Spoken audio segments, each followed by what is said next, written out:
Testing 1 2, testing 1 2.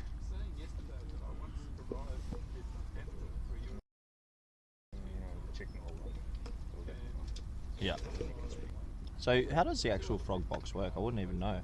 Is there someone sitting somewhere in an office? Really? Pretty cool. What, they're watching all day as well? Yeah, so they have a whole big of people. They split into who's going to do what. Really? Weekend they have like 600, 700 matches where you have. Oh, hold on. Yeah. Okay. So double checking, testing one last time, testing, testing, testing.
Hello and good morning. We're here for the 50 over clash in the Pro Series. Seafarers versus the Hurricanes after the washout a couple of weeks ago at VRA. We're at the beautiful ground here in Kampong where the sun is shining. It's a little bit cold here in Holland.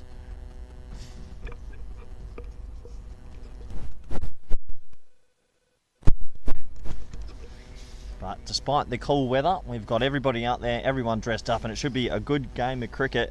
And news from the toss earlier this morning was that Max O'Dowd, the captain of the Hurricanes, against his compatriot and teammate and housemate, Scotty Edwards, captain from the Seafarers.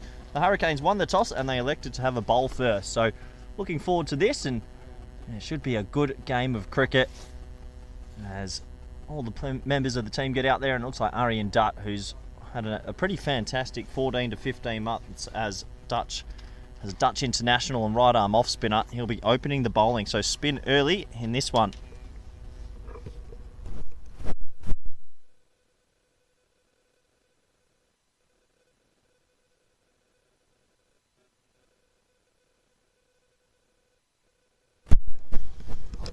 So we're almost set to go here, and welcome to all our viewers around the world who are going to be tuning in for this one. I've got Rod Lyle on my left, who's going to be my statistician today, and Adrian Van Dries is on my right, who's going to be my umpire statistician. And Adrian, just give me a little bit of a name. Who are the two umpires today? Malik and Nitin. Malik to start from his side and Nitin on the other side. Yeah, Malik and Nitin are our two umpires today, so we're almost set to go. On a brisk Dutch sunny day, here we go, Arjen Dutt with the first ball of the day. Oh, it's a nice delivery to Michael Levitt, who's, well, come in from Cape Town, South Africa, holding a Dutch passport, and he'll be looking to impress here today. He's had a pretty barnstorming season already in the pre-season, a couple of hundreds to his name, and he'll be looking to make an impression here. He's partnered by Vikram Singh, who, well, we saw a bit of Vikram in South Africa, and I'm pretty sure he was putting Rabada over the fences everywhere. So looking forward to seeing him bat a little bit more today. As that's pushed hard back past Arjen Dutt.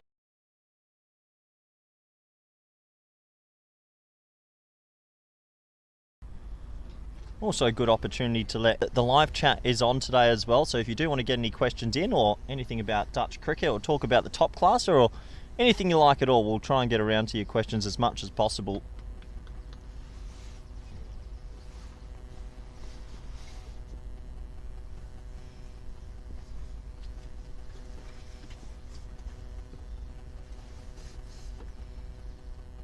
So Duddy right on the mark straight away. We have a look at the two boundary riders. Well, they've only got one deep backwards square leg, one catcher at first slip. So Max O'Dowd on the attack early, as you can imagine. Probably not too often you see a captain win the toss and bowl and then open up with a spinner either. It's pretty rare in the 50 over format anyway.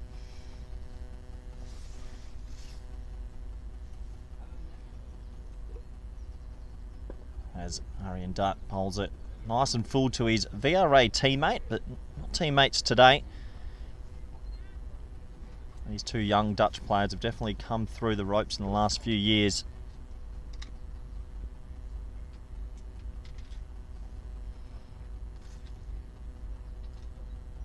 That's really well bowled as he lands it on a dime, and this is why he's been super effective in the last 12 to 14 months. Arjen Dutt, he's built himself a very good CV. I think he got Bubba Azam out a couple of times, Liam Livingston, and just to name a few, plenty more on that list. Nicholas Poran three times as my statistician flies in. Last ball of the first, and pretty slow through the air and slow off the deck as well, and it does take us to the end of the very first over, and the score is 0 for 1.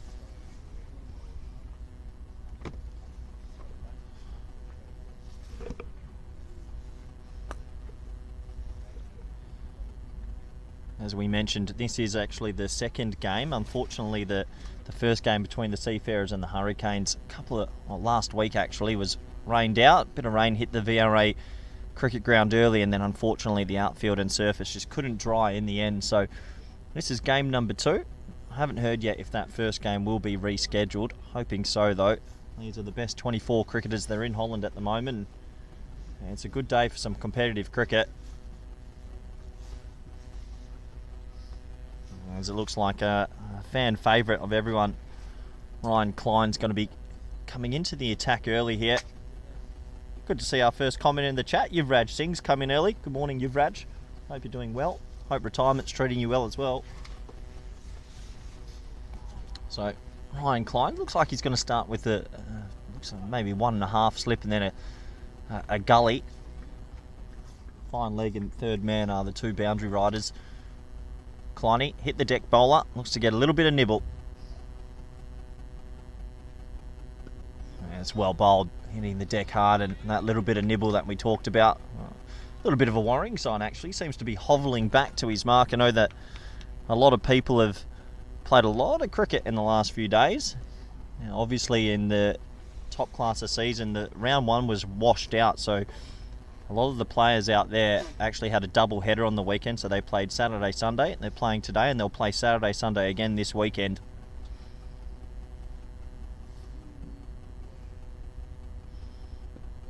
As that's squeezed away to the leg side, and well, Levitt might think about 2 here if he's quick enough, but Philip Bossavane does the mopping up, so just the single.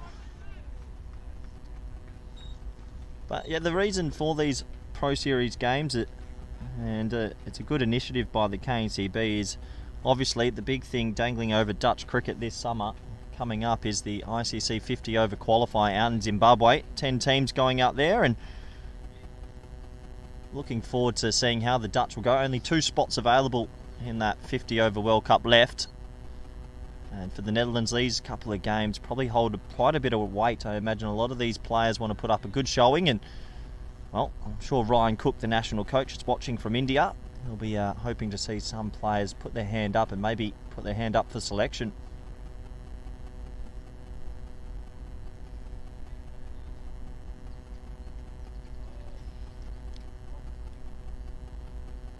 So it looks like mid-wicket's moved over to an extra cover, so clogging the offside here for Vikram.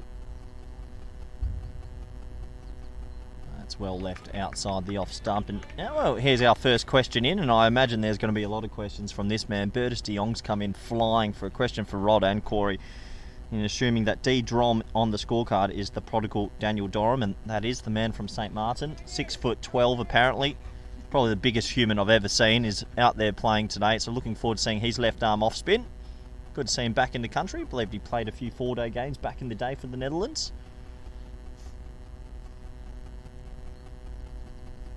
That's well bowled from Ryan Klein, and just describe the field a little bit here for Vikram, and this is why these matches will be good. Everyone knows each other extremely well, so you've got 2 slips, actually a 9 and 2 field, but you've got 7 and 2 I should say, but you've got 2 slips, you've got backward point and a short catching point. I actually think that's a great spot for Vikram. Deepish cover, mid-off and a third man, so only a mid-on and, well, pretty square fine leg actually on the leg side. That's really well bowled from Kleiny. Hits the deck hard. He's a nice boy, Kleiny.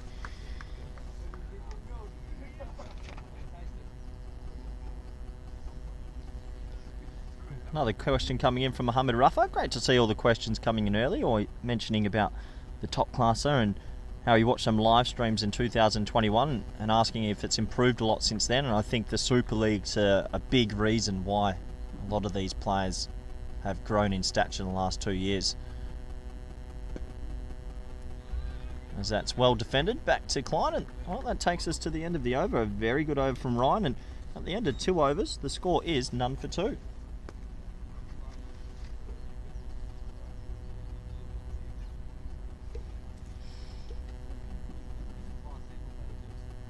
So it looks like it'll be Kleiny and Duddy for a while here, and you can sort of understand that lefty-righty partnership. I think Arian Dutts proved that with the new ball, for a right arm off spinner, he is more than effective. Can't remember too many right arm off spinners that open the bowling in the white ball format and are so effective with it. I can't believe the name I'm seeing in the chat right now. It's Vinny Sandhu, Mr. Maximo. Well, bit of ECN flavour this morning. A little bit slower than the T10 tempo that I think Mr. Maximo loves, but glad he's watching some 50 over cricket of the best players in the Netherlands as Duddy starts the third.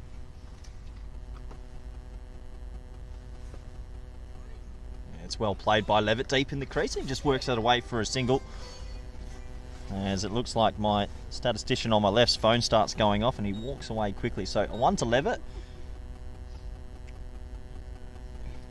I think for Max O'Dowd's Hurricanes, he'll be pretty happy with that one. Not a bad one to give when you've got Vikram Singh, who maybe is a little bit apprehensive against spin early. Good opportunity here for Duddy to tie him up.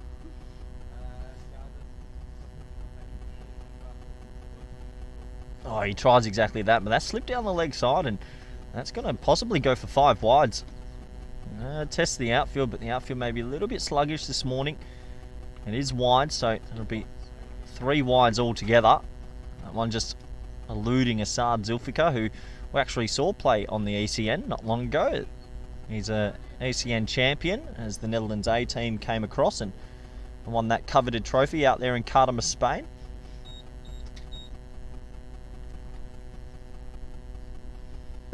Nice shot, glorious shot from Vikram Singh, and I tell you what, the boys better be ready to run today because this outfield does not look too quick, and they'll get back for 2. So first shot of authority from Vikram there, a little bit shorter from Duddy.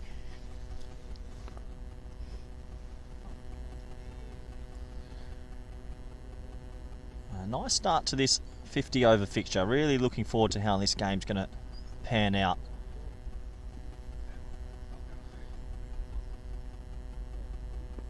It's well bowled from Aryan Dutt, and I think something about Aryan Dutt that maybe a lot of people don't know, he's quite a large human. Gets the ball to come in from quite a height, can get it to skid on with the arm and try and hit that front pad or turn it past the outside edge. And it's really well bowled, just on the right line, but Vikram Singh playing him all right at the moment. Good to see Ryan Cooks send a message. Well, good morning, Ryan. I'm sure you're intently watching. I can imagine you've got a couple of notepads out, and I wouldn't be surprised if you've got a whiteboard out as well. There's plenty of weight on these Pro Series games, thanks to Fairtree.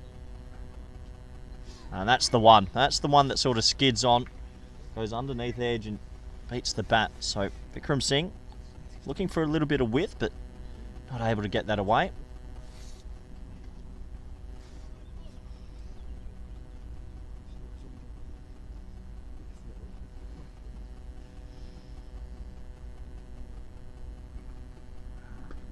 Yeah, slow again, and well, despite the wides going down the leg side, it's a pretty good over from Aryan Dutt, but respectfully played.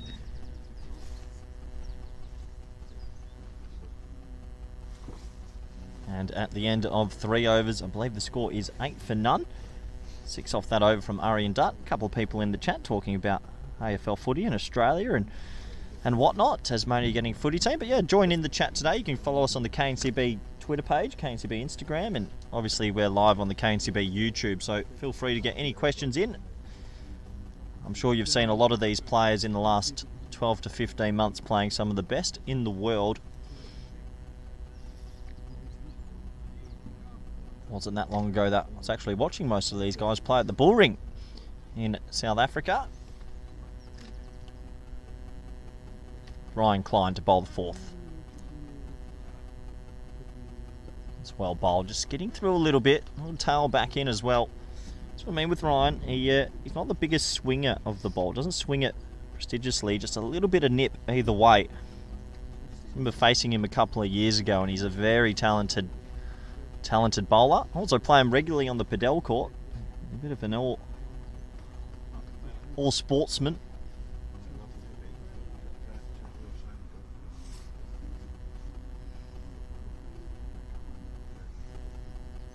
Oh, that's full, and that beats the bat. And you can sort of see there, if you caught Scott Edwards in your screen, sorry, not Scott Edwards, Hassan Zulfikar, not too much carry through, so it looks like it's going to be low. And the outfield doesn't look overly quick. I'll go with an early shout. I'm going to write this in my notepad. This might be a 200 to 225 date. I can hear my statistician in the background telling me 180, but I'm going to back the 200 to 225.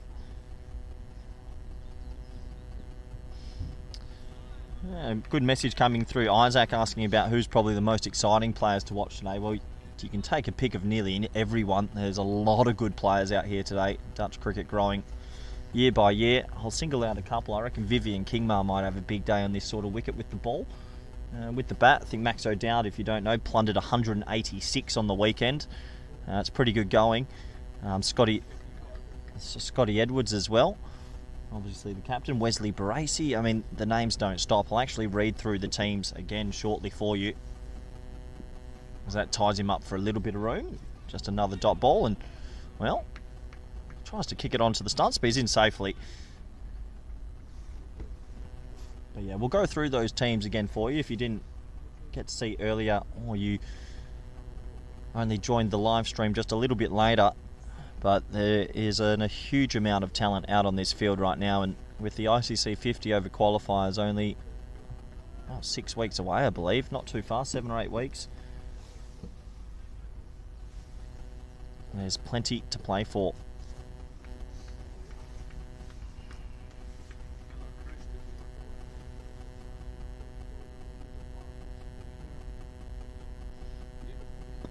That's pushed away to the leg side. It'll be another dot ball, but I've got a list in front of here which has been passed on, so we'll go through the Hurricane squad. Max O'Dowd, Asad Zulfikar, Musa Ahmed, the talented left-hander. Noah Crows, look out for him. Ross Tubrak, left arm seamer. Nida Manuru, Arian Duck, Clayton Floyd, Ollie Ellenbass, Bossavane and Ryan Klein. 12th man, Mason Van Vliet of the Hurricanes. And for the Seafarers, Vikram Singh, Levitt, Gorley, Baracey, Edwards, Shariz Ahmed, who's apparently got 17 top-class wickets already. Sebastian Brat, Kyle Klein, Vivian Kingmar, Sikander Zulfikar and Durham, as that's well defended. So some very talented players indeed, as that does take us to the end of another tied over, and that's 4 overs gone. That means the score, if my maths are correct, is still none for 8.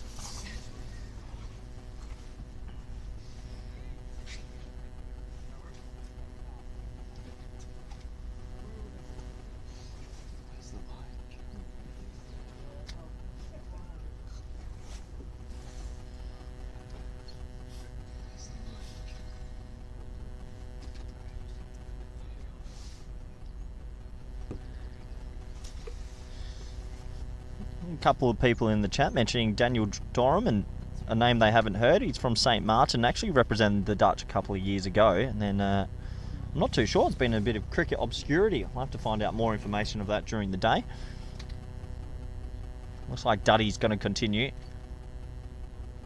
I think Duddy actually went from playing at the Bullring in South Africa to playing in Portugal for the ECI weekend not long ago. So there's cricket for you. Start of the 5th over.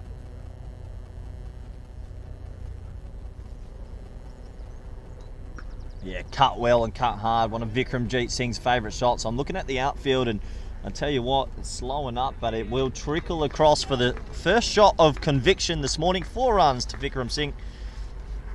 Nice cricket stroke there.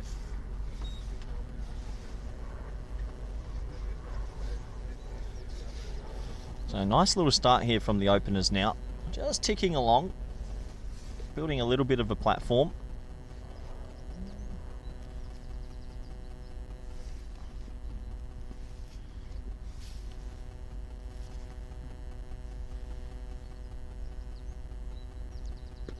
That's a nice and affirmative drive. Well, and there's a little bit of a misfield. Don't often see that.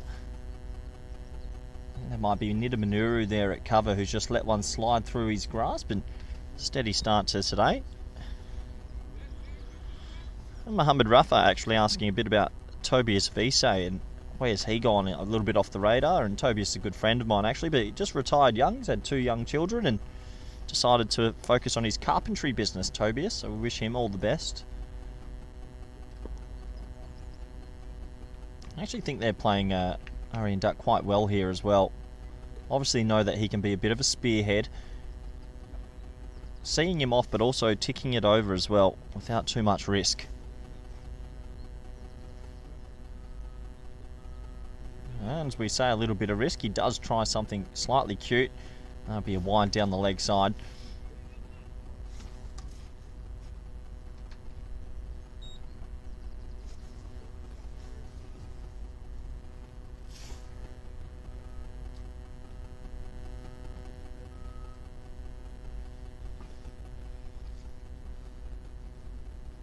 Once again, down the leg side, and it's going to be more wides, and Asad Zulfikar can't catch up to it again. Levitt takes a little bit of a spill, so And the throws over the keeper, a bit of a, well, let's just say early morning cricket here. I know it's early season here in the Netherlands, and I do think there'd be a couple of sore bodies, as the first round in the top classer was washed out. So a lot of double headers coming up for a lot of these players out there. Shot. Gets a hand on it, Musa Ahmed at tight cover, but it bursts through and will go down to mid-off. And Vikram Singh just starting to tick along. That sounded beautiful off the bat. What we're going to do today as well, we're going to try and get a couple of players in here and a couple of coaches and pick their brain a little bit about KNCB cricket and what's coming up, and see how they feel about the program, as that has turned a lot, and that'll be another wide. So Duddy's actually getting a bit of purchase here at the moment, but unfortunately just starting it a little bit too straight. That has spun down the leg side quite a bit.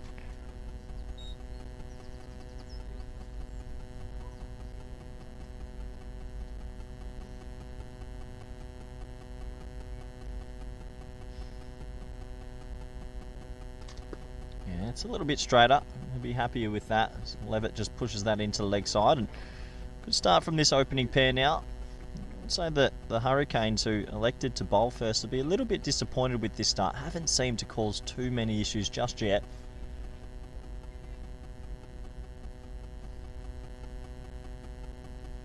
Yeah, that's a glorious shot from Levitt. Over pitch, little bit of width, and that must go for 4 surely. Oh, wow. I tell you, it's going to be an attritional day as I take my pass score from 225 down to 180, and that's 2 to end the over, and the score is none for 20. So 12 off that over, and it's no one's fault. The outfield looks good from my vantage point, just a little bit lush maybe, and that was smashed away. Only the 2 runs. Looks like Joost Krozen's in the chat today. He's just given us a little bit more of a background about Durham. So some people asked him, made his first class debut for the Netherlands aged 15 and played some Pro 40 for the Netherlands as well. Good to have you in the chat, Joost, and good luck at Sparta this year. Oh, he's made the change from Excelsior. Mustn't have been easy for himself, being an Excelsior man himself, but good luck at Sparta this year.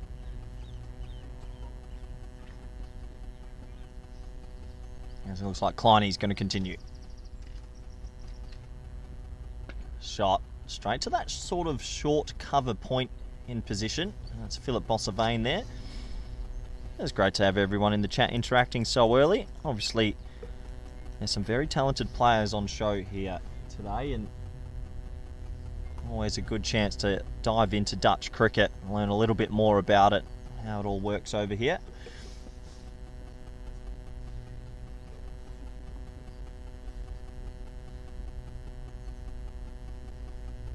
There's a first play and miss that I can recall. It felt like it was there to go, but Vikram Singh missing out on one of his favoured shots. Watched a lot of Vikram Singh in South Africa, and I have to say I was mighty impressed with how he handled the pace and square of the wicket on the offside. Played some beautiful shots off Rabada as well. I'm sure Kleiny doesn't want to dig it in, or if he does dig it in, he's got to get it at head height.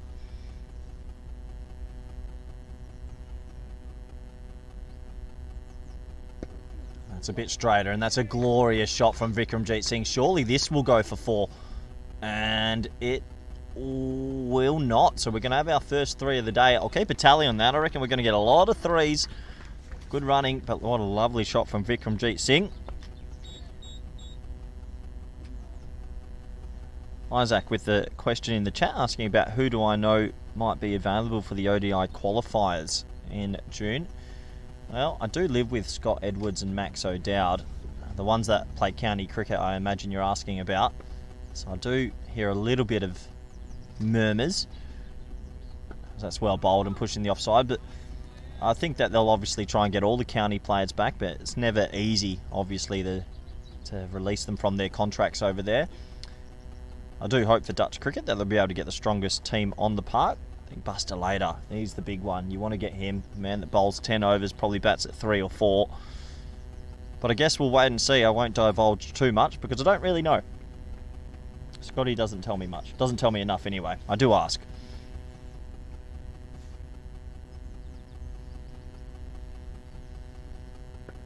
Here's Levitt. Looks like he's got himself in here. He seems to have some pretty good time on the ball. Moshraf asking how many overs per side is this game. This is a 50 over game. Traditional 50 overs. We've got a little 10 over power play. And the second power play up to the 40th as per usual. And then into power play 3. Last 10 overs. I sort of missed the old days where the first 15 overs were only 2 out. Old J.S. Aria and Kalawatharana. Those were the glory days.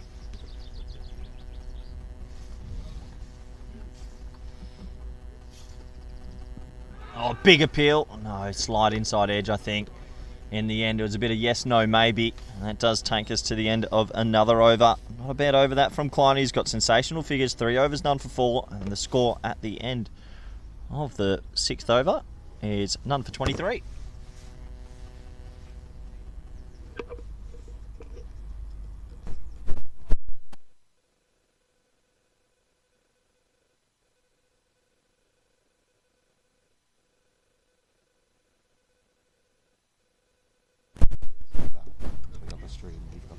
Yeah, no worries. There's a lot of help around. And morning, Chris Schinkel, who's jumped in the chat as well. And tell you what, we're up to 79 viewers. Every time we break 100 today, there'll be a little toast in the commentary box. Study to continue.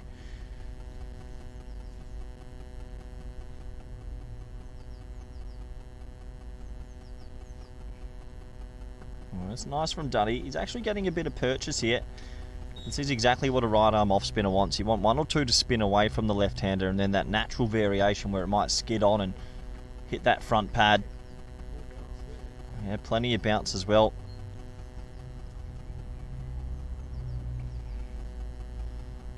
Well, there it is. That does skid on, but pretty well played from Vikram, who didn't have too much room for that cut shot. Interesting to see here as well. No 45 in place. Basically saying, Vikram, not too sure you're the biggest fan of a sweep shot or a paddle sweep. It's good captaincy from O'Dowd.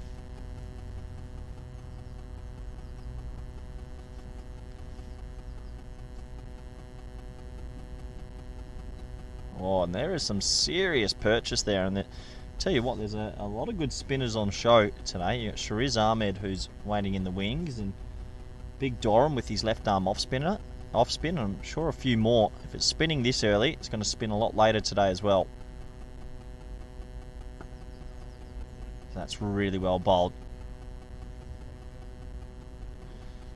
Isaac in the chat asking about Ross Tabrak, who plays his cricket in New Zealand mostly for Auckland. He's available for some Pro Series games, and he's playing his season, I believe, in England. But he'll be flying over here and there to show his hand at Dutch cricket. Also a Dutch passport holder. That's spliced away, and some good fielding at backward point, but a yes, no, maybe. But they'll scamper through for a single. Yeah, Ross Tabrak is the younger brother of Dan Tabrak, and if my knowledge serves me right, Dan Tabrak played two games back in the day. Yeah, my statistician Rod Lyle gives me the nod of approval, so that makes me feel a little bit more confident when I take guesses at debuts. Played in the I Cup, I believe, his older brother. It's pushed pretty nicely from Levitt, and I like what I'm seeing from Levitt. Looks quite compact at the crease and seems to have a lot of time on it. Just another single, and takes us to the end of another over from Duddy. And well, Duddy, maybe not the most effective spell, but he is getting a bit of spin there and a bit of purchase. At the end of 7 overs, the score is none for 25. As well, there's a message that's come flying in, and I've been waiting for this message. I knew he'd be tuning in, and it's the godfather of Dutch cricket. It's Peter Boren, and he's gone on the J.S. Aria and Kalawatharana chat, and I knew that would get some ears perked up. They were sort of the first 2 openers to change the 50 over format. But hello Pete, hope you're doing well. We miss you out here in Dutch cricket. Hope everything's going good for you out there in New Zealand. Klein to continue. Yeah, good nurry that. He's just putting it in the right spot, Klein. It's been a very good spell. You're opening the bowling in a 50 over game. You've bowled 3.1, none for 4. I think you take that with both hands every day of the week. But it's great to see so many people jumping in and watching this game. All the Dutch cricket supporters out there.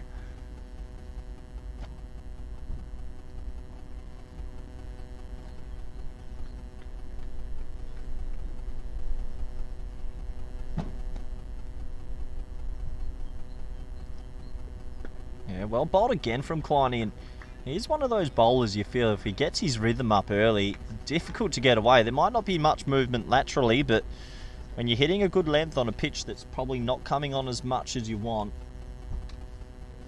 you're pretty difficult to get away. A straightish sort of field, sort of the first 1.5 slips in a gully.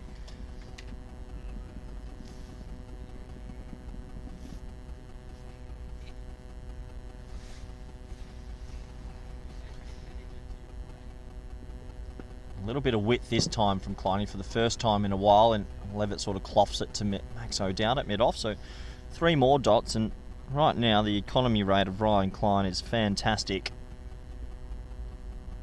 I'm sure he's benefited quite a lot after playing the Windies last year, South Africa, a couple of weeks ago, opening the bowling against New Zealand in the T20s also.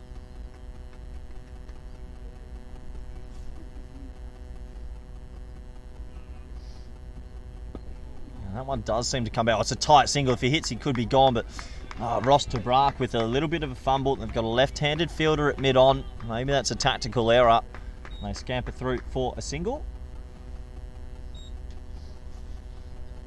Partnership now just eking up into a good start from these two. The question will be, when will one of them maybe throw the long handle a little bit more, or maybe advance down the wicket and try to take Kleiny off his length?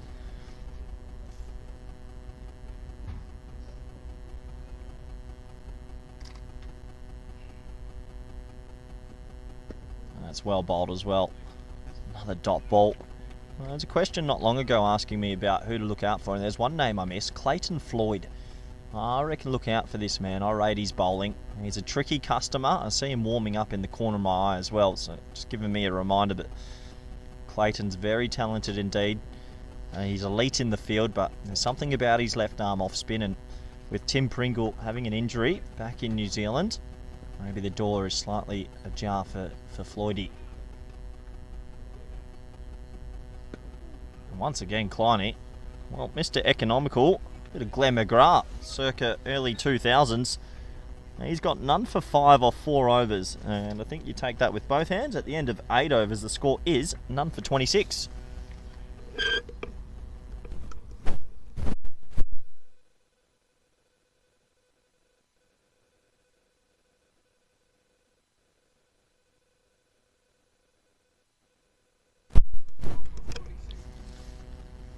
Couple of people in the chat saying, is this a test match? Definitely not a test match. This is some ODI cricket, and here's the man, and I was just talking about Clayton Floyd, plays his cricket out at HCC, debuted for the national team, I believe. I'm going to say it before I ask my statistician. I believe he debuted against Afghanistan in Qatar.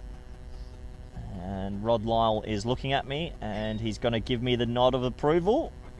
Yeah, he said he thinks it's right. So 2 from 2. Yeah, I believe he bowled 9 overs, 1 for 21 on that debut. I'm putting myself out there. He's a very effective left arm off spinner. He's actually played really well in the ECC, the International T10 tournament in Spain. He was the MVP one of the years, got himself a pretty fancy watch, and he takes a lot of wickets in the top classer. So see him for the first time today. And another wide. I think Floydie asking if it flicked his leg, and one thing I do know about Clayton, let's just say he likes to get in the contest. He doesn't mind a bit of lip play, and I do respect it.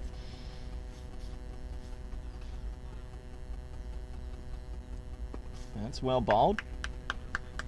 Slow, straight. Does get to turn a little bit.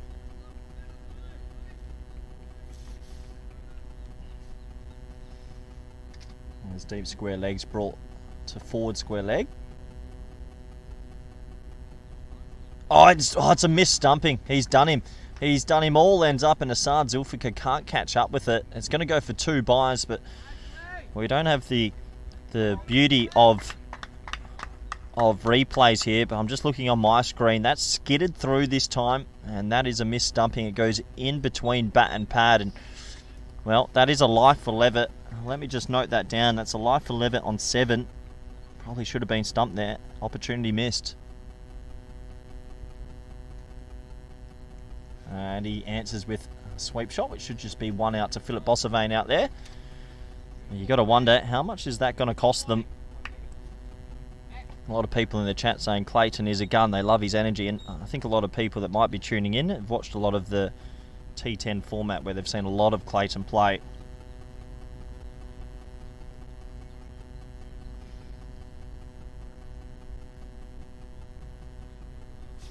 So, there's an opportunity missed in this over. The partnership was on 29. We'll note that down. Will it come back and haunt them a little bit later?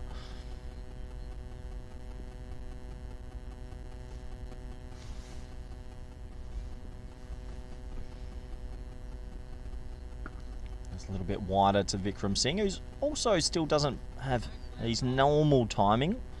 I think this wicket looks like a good wicket from here, but I'd say just probably a bit slow and not coming on as much as the batsman like, and I expect to see a lot of spin. From what I've seen, a lot of spin, and I expect to see the seamers bowl a lot of cutters, besides Vivian Kingma, who swings it around corners.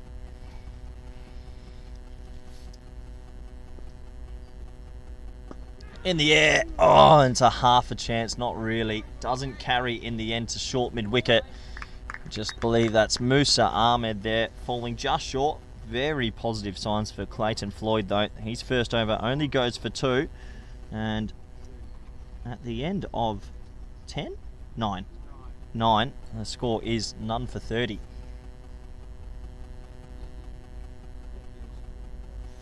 So good signs here so far. For the Hurricanes, probably need to find out actually why they're called the Hurricanes. In my 5 years in the Netherlands, I don't believe I've ever seen a hurricane. I don't believe I ever will. I can say though, I probably am one of the few commentators that has sat through a Category 4 cyclone. That wasn't fun. But yeah, Hurricane and Seafarers. Seafarers I get, is that because the Port of Rotterdam? I have no clue. Yep, Rod Lyle's telling me yes, but here comes Kleiny again. Well bowled, yeah, okay, so Seafarers is because of the Port of Rotterdam getting though, but someone's going to have to explain to me the Hurricane's name. Plenty of Seafarers. Yeah, I know Richard Cox, and there's getting a bit of knowledge in the background. Okay. Yep, no one really knows the Hurricane name, but it's stuck. Make it the earthquakes. From Hobart. Kleiny to continue. Oh, a little edge onto maybe the back leg and rolls through to Asad Zulfikar. And right now, Ryan Klein is channeling his inner Glenn McGrath. 4.2 overs, none for 5. Phenomenal, really, in the ODI format to have someone with these figures right now.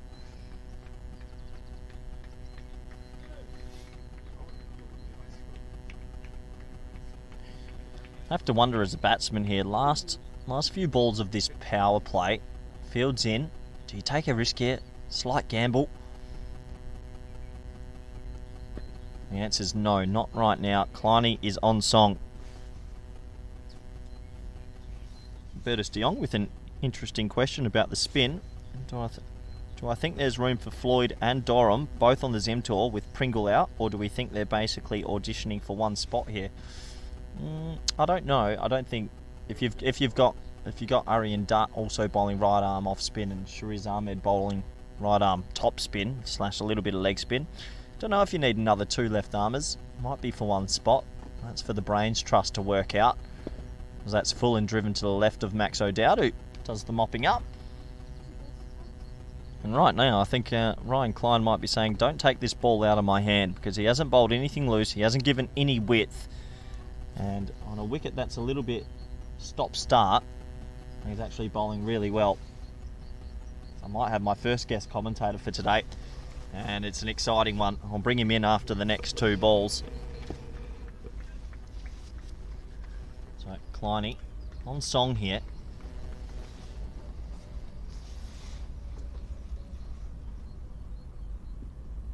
That's a lovely shot from Levin. That's probably the first ball that's been severely overpitched, and well, it might be a slow outfield here today, but that has raced away for 4. Lovely shot from Levitt, who, yes, he had a life last over with the missed stumping. It cashes in, and it's the first shot of conviction from the man from Cape Town, who, from all reports, is highly enjoying his time here in the Netherlands. Hit the pre-season with a bit of fire, a couple of hundreds. Always nice as an overseas player to get the ball rolling early.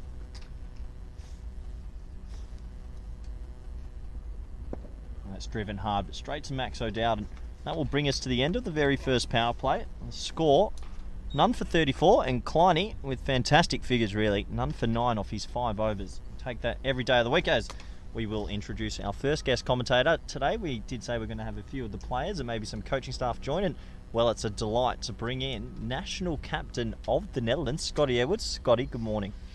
Morning, Corey. Lovely to be here. How are you, Scotty? And obviously the first game of the Pro Series was washed out, which was a bit upsetting, but now we've got probably the best 22, 24 cricketers in the Netherlands all at Kampong today. Yeah, no, it's an exciting young group we've got here.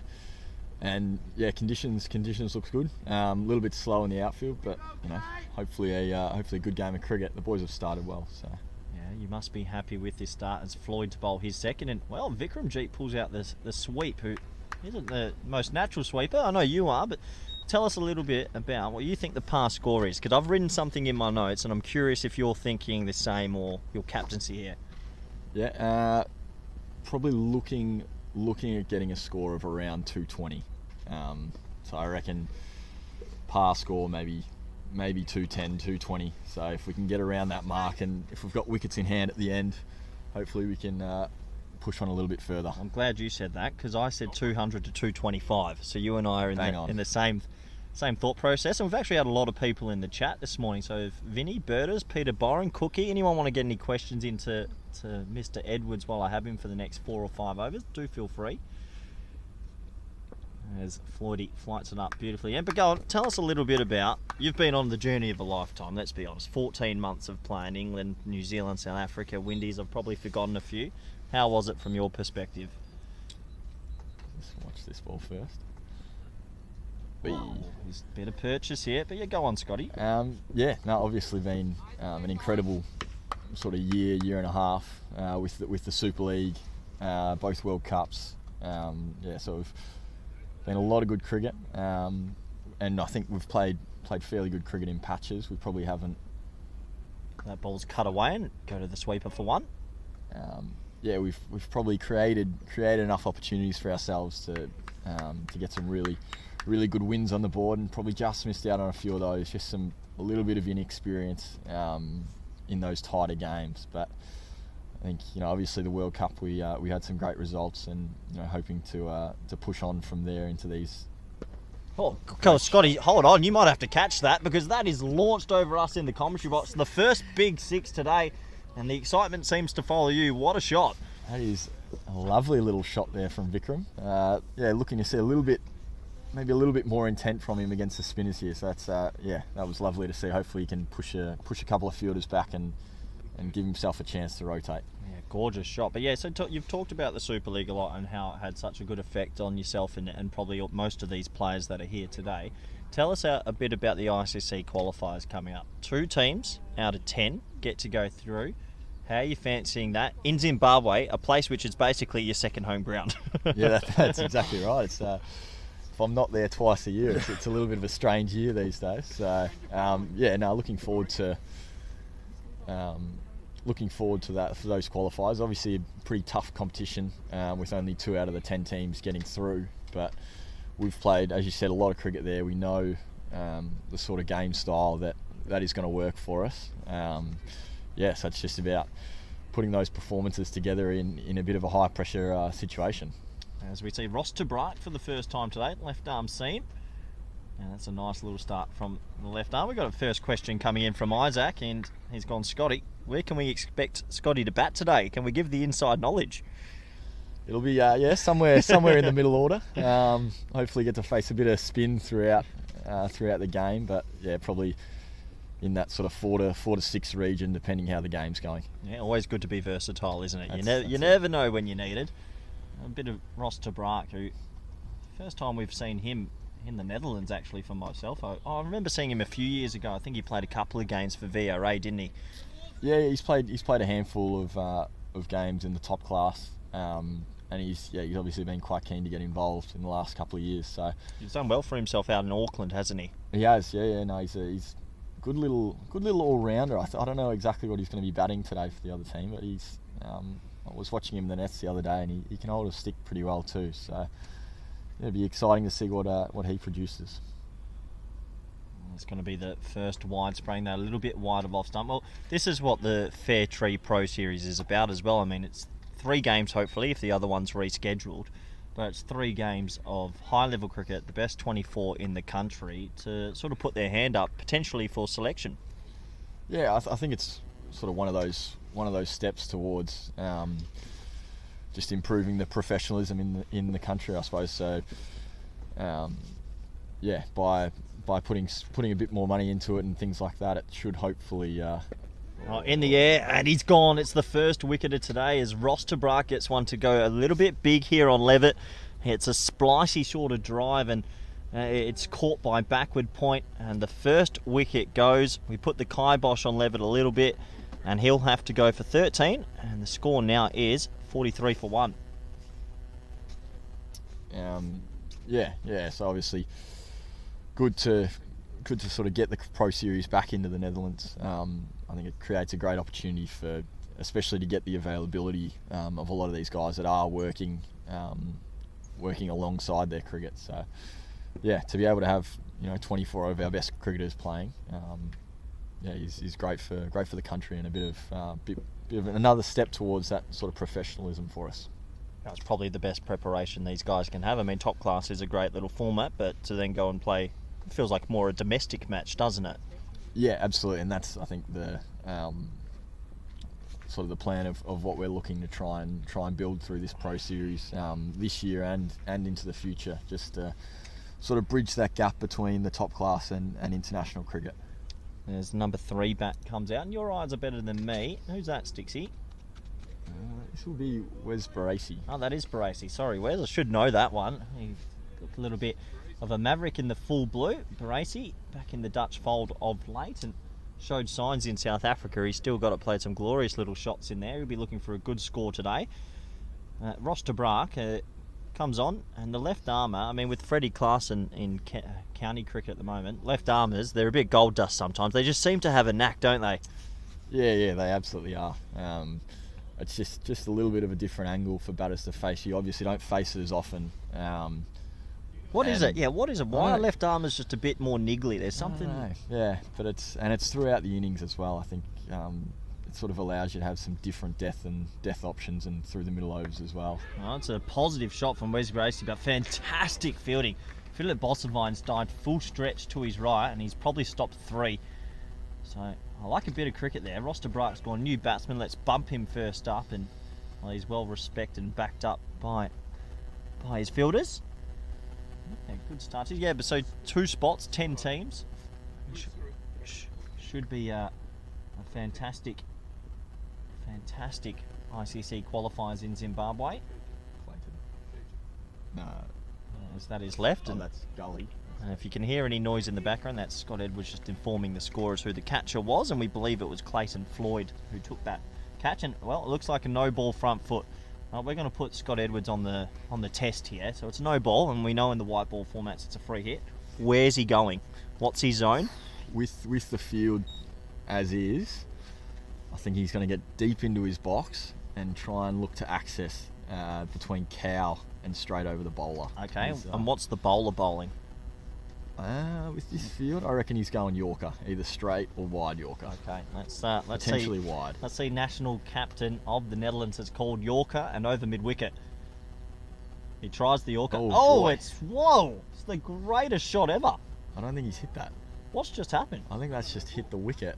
Whoa, hold on. This is a bit like ECL cricket all of a sudden. What's happened there? It's landed off the pitch and ballooned almost for 4 to third man.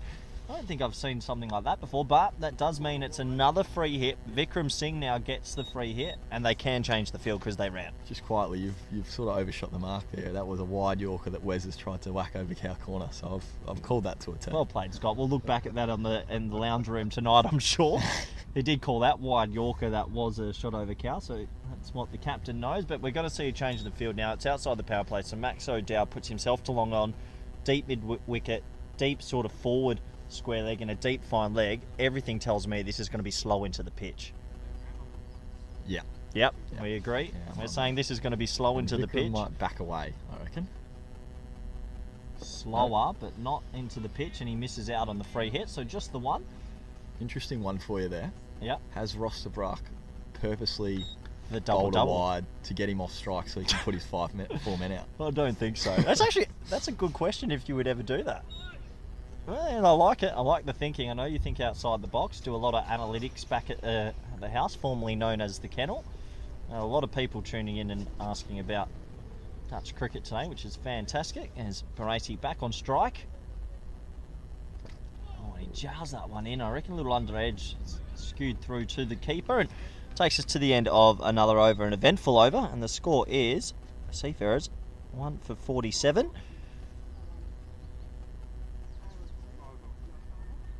Pretty good start this from the bank team when you put into bat as well. Is there always a little bit more you want to show them up a little bit? They're looking for, when you put a team into bat, you're looking for 2 early ones. Yep. Yeah, and I think I was pretty happy with that in the end. We were probably going to win the toss, and if we had won the toss, we would have looked to have a bat. Just from previous times playing here, if you can get a little bit of a total on the board, it can be a good ground to defend at, especially with this slow outfield. I got a good question for you as he chimes into my message again. Ryan Cook's obviously enjoying himself in, I wonder what area in India he is at the moment. And the kennel hasn't changed its name, Cookie. But tell us a little bit about the new coaching staff, because that's something that's really big at the moment. That's changed probably in the last 6 to 7 months. Oh yeah. As that's in the air, and well, half a chance could it have been held? We were practicing our diving forward catches yesterday, so if there was ever going to be a day for Ryan to take that one, it was probably today. I think Kleiny might have put down a little half chance there for Vikram Singh, and Floyd. He's causing some issues, just hasn't had some luck. But go on, tell us a little bit about the new coaching staff, because there's a few members here in the Netherlands. We know Cookie's a little bit busy at the moment. But talk to us a little bit about that. Yeah. So obviously we've had a little bit of a change in the coaching staff in the last sort of 6 to 8 months, I suppose. So we've got Ryan Cook as our head coach. It's an interesting. Oh, he's gone the reverse. He's gone the reverse Malachi and actually underneath edge onto his pad, which is misleg stump. So a little bit of luck. So we've got Ryan as our head coach, and then we have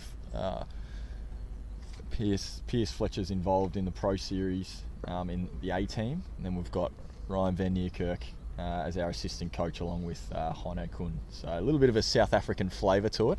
But yeah, the guys have been great, and I think the way the boys have been training and the intent we've had towards what's going to be a big qualifying period has been sensational. Nice. Always good sometimes a new coach staff, a breath of fresh air and some new thoughts and some new ideas. I watched the coaching staff against South Africa and I thought that must be an interesting one mentally.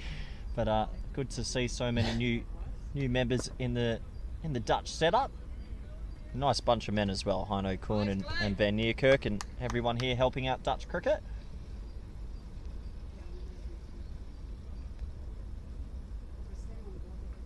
Barati, good batting there as he tries to open out himself up to run one to the offside, but Floydie has his measure, follows him a bit. He has 3 overs, none for 11, and the score at the end of 13 overs, I believe. Seafarers are 1 for 48. But while I've got Scotty, do feel free to get any questions in. We had Mr. Maximo tune in before, Peter Boren. We got Boz. Yost, Boz is There you alive go. out in New Zealand. Hope he's doing really well. Lovely. Yost Crozen and Chris Schinkel, a few others as well. Bertus de Jong, of course, he's probably writing an article on something. It's been good to have everyone interacting. I think I've got about potentially 1 over for you here, Corey. I'll So make if this there one. are any questions, you've got about 4 minutes to get them in. I'll make that 4 minutes pretty good. Pending there's not another free hit and a couple of wides or so. And 3 minute over. So Yeah, I'll pick your brain. You got a highlight from the last 15 months with all this crazy cricket that you've been playing against the full members and top level. Is there any personal highlight that you think, wow, that was just unbelievable, as that's flicked away into the leg side? Should be a comfortable 2, big hole on the leg side there, and it will be. yeah, I'm going to go contrary to what everyone would probably say. I think everyone would probably suggest the South Africa game, but I think our World Cup qualifiers last year was probably a highlight, just the way relatively inexperienced side and the way the boys sort of gelled together and put on a pretty clinical performance throughout it, beating USA in that semi-final to qualify for the World Cup was definitely up there. Yeah, absolutely. Yeah, I forgot you had that as well. Gee, you have played a lot of cricket. So you had the qualifiers, the World Cup. You've had 4 full members visit Holland, and you got another qualifying tournament come up. As I'll turn the microphone off for a moment as the heavy roller comes in the background.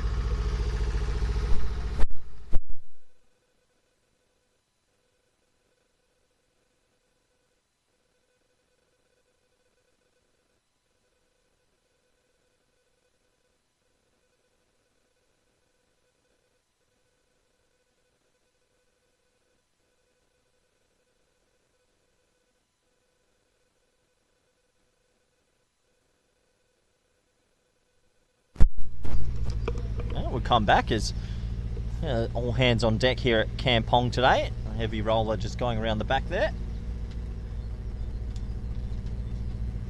Is this Vikram's first ball facing Ross? No, he just flicked it 2 into the leg side. So apologies. Just be interested to see if he's trying to. He looks like he's angling across the right-handers. Interesting to see if he's trying to shape this a bit more away to a lefty. no, that's going to be 2 again. So getting a little bit too straight, and they should come back for 2 this time, and they will. Easy 2 as it's hiffed in there by Ollie Ellenbus at fine leg. And well, I've got one question, Isaac. Who has impressed you, Scott, in the nets from some of the newcomers, some of the new names in Dutch cricket that we've been mentioning this morning? Okay, that's a good question. It's a very good question. Yeah, actually, I was down with, I think, COVID last week, so or some sort of sickness. So I haven't been to a whole lot of trainings recently. But I'd probably have to say Someone both Noah Crows and Michael Levitt have been quite impressive, the way they've gone about it, and they've obviously had some decent results for VCC there. So we've talked about Levitt a bit on air this morning. Tell us a little bit more about Noah Crows, because he is from Melbourne, so I assume you know a little bit more about him. Yeah, I actually played grade cricket with him in Melbourne for a while there. So did you both actually talk ever once to say, "Oh, I've got a Dutch passport, I've got a Dutch passport"? That just doesn't happen. No, it was known. Yeah. Okay. Yeah. So no, he was. We were sort of both at the same club, vying for that same position, I suppose. So really? Okay. Yeah, he's wicket-keeper batsman as well. So he ended up moving across to Melbourne Uni, which is another team, and he's played first grade there for the last probably 3 or 4 years, maybe.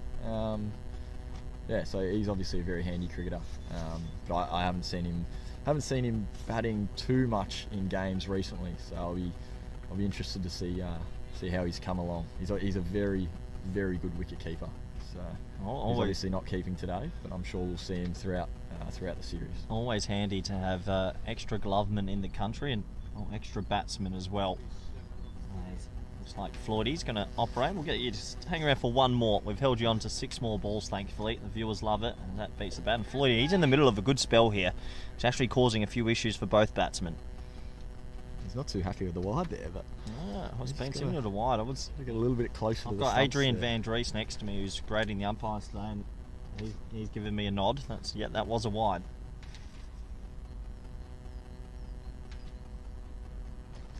Well, Scotty, as an elite sportsman, I think there's a question that everyone wants to know. How do you prepare yourself for so much cricket? 2 games on the weekend, a game today, you got 2 games again on the weekend. What are the intricacies, that's not even a word, but let's pretend it is, of preparing the body?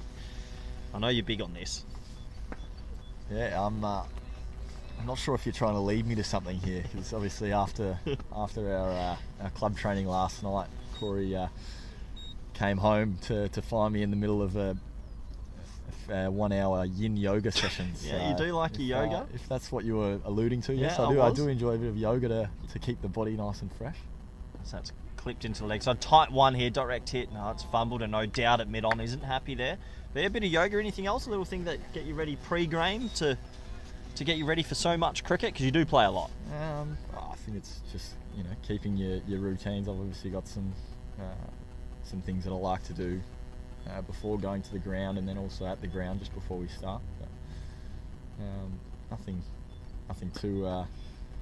too fancy, I don't think. Bit of stretching, bit of yoga, and some good food. Bit of good food. Keep the carbs in the system these days. Yeah, you do. Yeah, that's fair enough.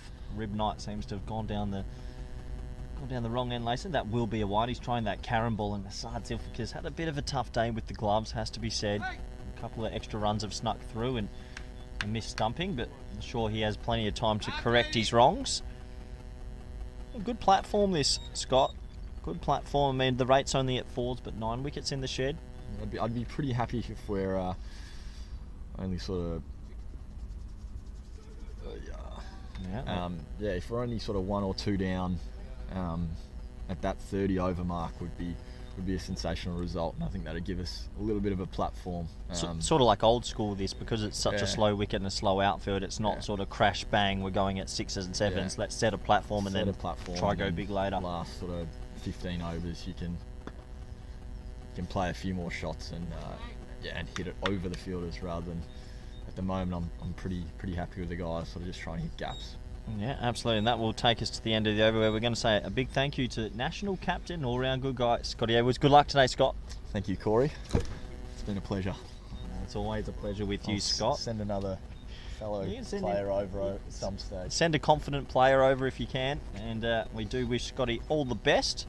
Sure, we'll see him pull out a couple of sweeps and reverses a little bit later today. At the end of 15 overs, the score is 62 for 1.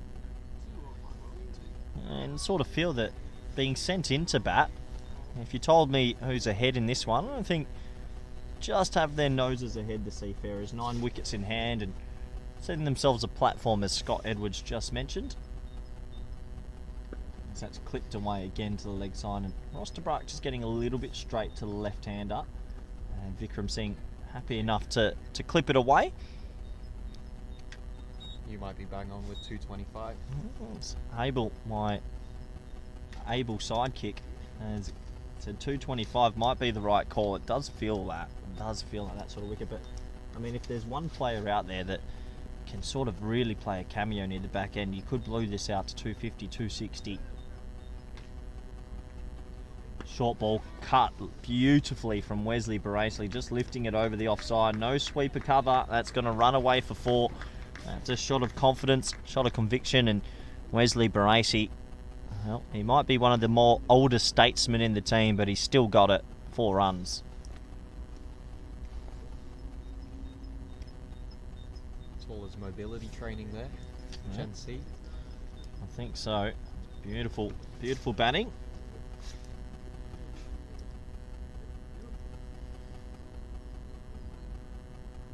This time he comes down the ground and just trying to make the bowler keep changing his lengths, keep him guessing. Pats it to backward point. Plenty of batting to come still for the Seafarer as well. Scott obviously will come down at maybe 5 or 6, and both teams do bat quite deep, so going to be easy for the bowling units today. Might be a slow wicket, but doesn't seem like there's too much movement for them either.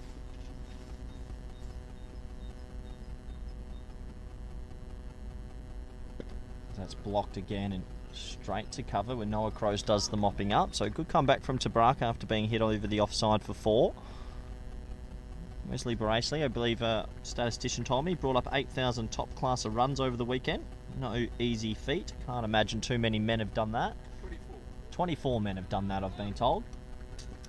Good timing. 24. I reckon I could name 5 of them, I'd hope. That's cut beautifully, and that's really well fielded by Clayton Floyd at backward point. He smoked that. Well fielded, dot ball. I'll try and name a couple out of that 24. Obviously, Tim DeLader must be over 8,000. Peter Boren, Swavitsky. That's 3. Let's see, 8,000 top class runs. Nolan Clark. Yeah, there's another yes. Were they all yeses, Rod? No, not Eric? Well, Eric played... No, 7,000 counts. Give me that one. Slower ball. Gets it a little bit wrong. Down the leg side for a wide. Well, de Braak picked up the early wicket. Probably a little bit loose for his standards so far. Straying a couple of deliveries. But yeah, 8,000 runs in the top class for Wesley Baracey, who's taken over the captaincy at HBS, who are definitely going through a transition phase in their local club team.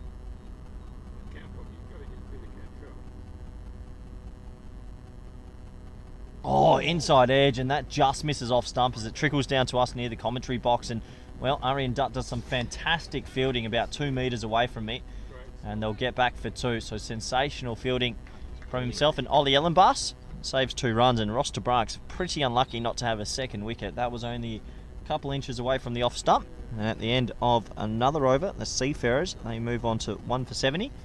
One name that's been passed on to me, Peter Kentrell, Mr. Kampong himself, over 8,000 runs as well. Very good players indeed. As we get close to the 95 viewer mark, and I said 96 now. If we can get to 100, we will be sending. As Ollie Ellenbass asks me a question from Fire Leg, I don't know when drinks is. I think probably an over or 2 away. 97 viewers now. We're closing up as Vikram clips that nicely into the leg side. I've actually been quite impressed with Floyd's bowling so far. I know he doesn't have anything in the wickets column, but I'd have to say nearly every ball feels like something's happening. Had a tough chance dropped by Ryan Klein at backward point, had a stumping missed by Asad Zulfikar, and despite a couple of wides, he's actually bowling a pretty good spell here.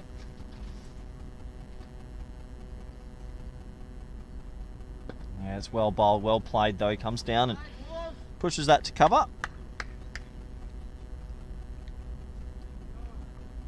So it looks like they're going to bring out that first slip now and put in 2 covers.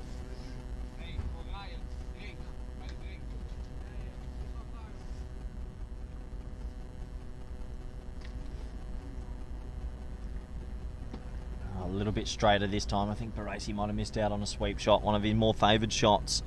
Just slipping down the leg side that time, Floyd. So about 2 overs probably until the first drinks break. Bit of a tussle this game so far.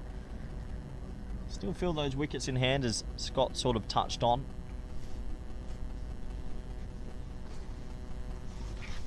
Wickets in hand always vital in any format of the game, isn't it?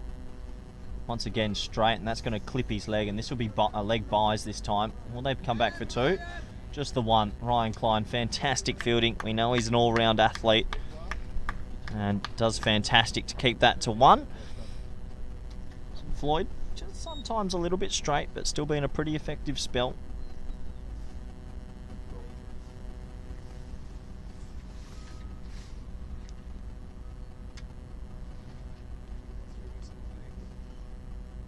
Once again, trying this little carom ball. That's not an off spinner, that's for sure. Maybe trying a little bit too much as that skidded on and down the leg side for a wide. Good mopping up from Asad Zulfikar as we cross the 100 viewer barrier.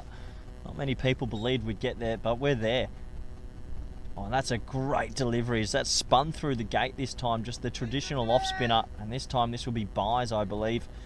Umpire has his hand signalled out. It will be buys, so a little bit of a torrid day for Asad Zulfikar at the moment. I know he's a very good keeper. I've seen a lot of him in Spain for the A team and for Punjab, but some days it can be a little bit more difficult than others.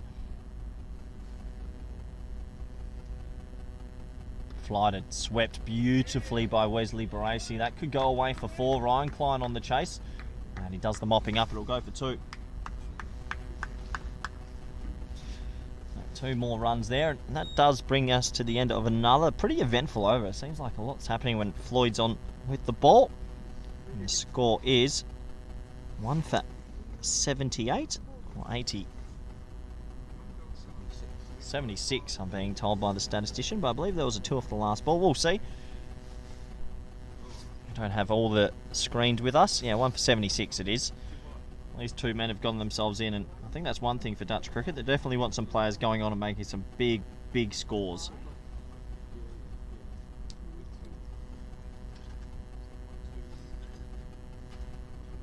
So this might be the last one. 2 drinks.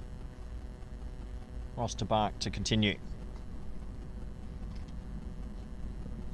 Oh, it's a no ball front foot. Well, free hit time, and these are the little things you don't want to cost yourself in the white ball format. Vikram Singh, who's in the 30s. Played pretty solidly all day. He's going to get himself a free hit here.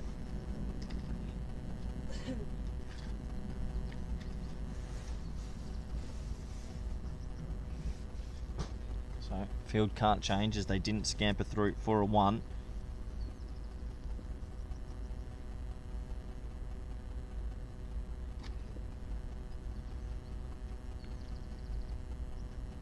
So that's hit hard into the leg side. Noah Crows does fantastically well to pat that down and keep it to 1.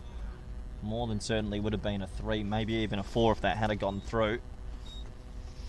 I do want to remind everyone as well, you can interact with us on the YouTube chat, or you can send in some questions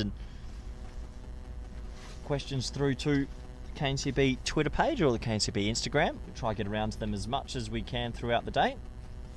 A long old day out here in Kampong. 50 over cricket.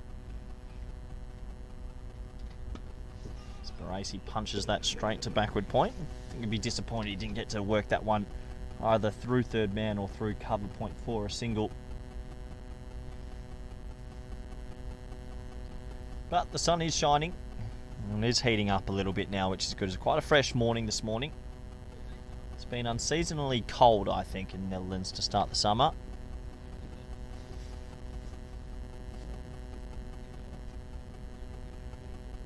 Well, Barassi tries to get a bit inventive. Not easy on this wicket. It is a little bit stop-start. You have to grind for your runs. Could be very similar to how Zimbabwe is as well.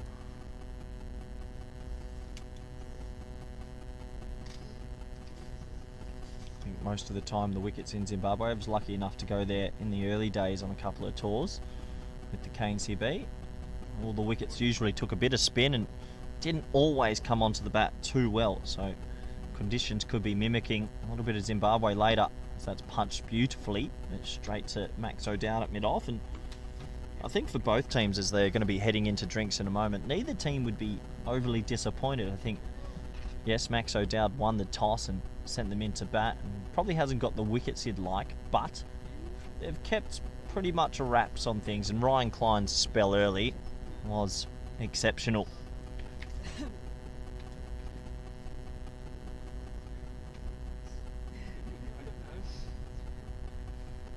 Oh, another inside edge, and Ross de Braak not having too much luck as Arian Dutt one-handed pickup could be tight, but Wesley Barassi will turn for 2. A little bit of luck with the inside edge today. That easily could have gone onto the stumps as well, but 2 more to the total. Sometimes it just goes your way.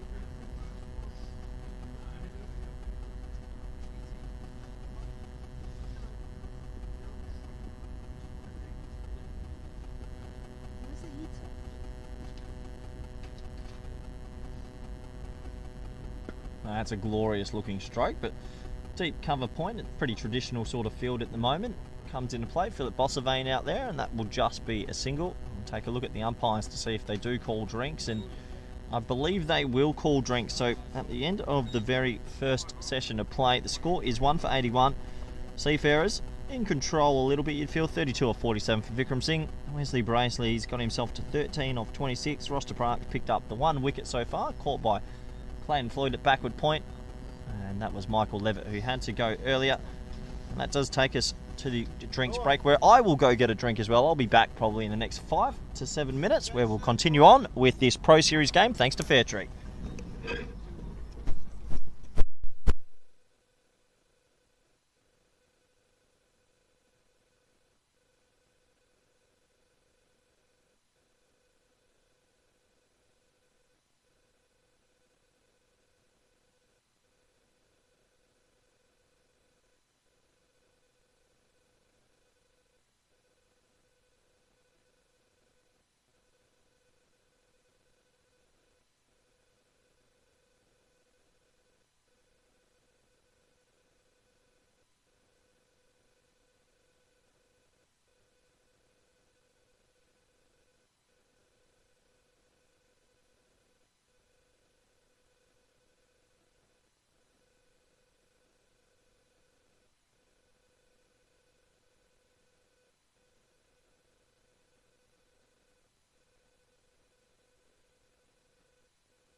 Hello and welcome back everyone. We're at the Pro Series game 1 of this 3-match series. Well, game 2 technically, as the first game was washed out in VR8 in Amsterdam. And well, we've got most of our players here that represent the Dutch team in the national setup, in the A team as well, and probably the best 24 cricketers in the country here playing in the Fairtree series, the Pro Series, as we're back underway. And Floydie gets 2 straight first ball after drinks. Can happen.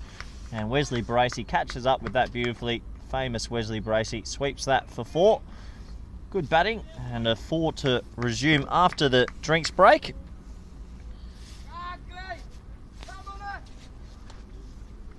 And currently, you have to say, Seafarers, who were put into bat on what's a little bit of a slow deck with a slowish outfield, are batting quite well.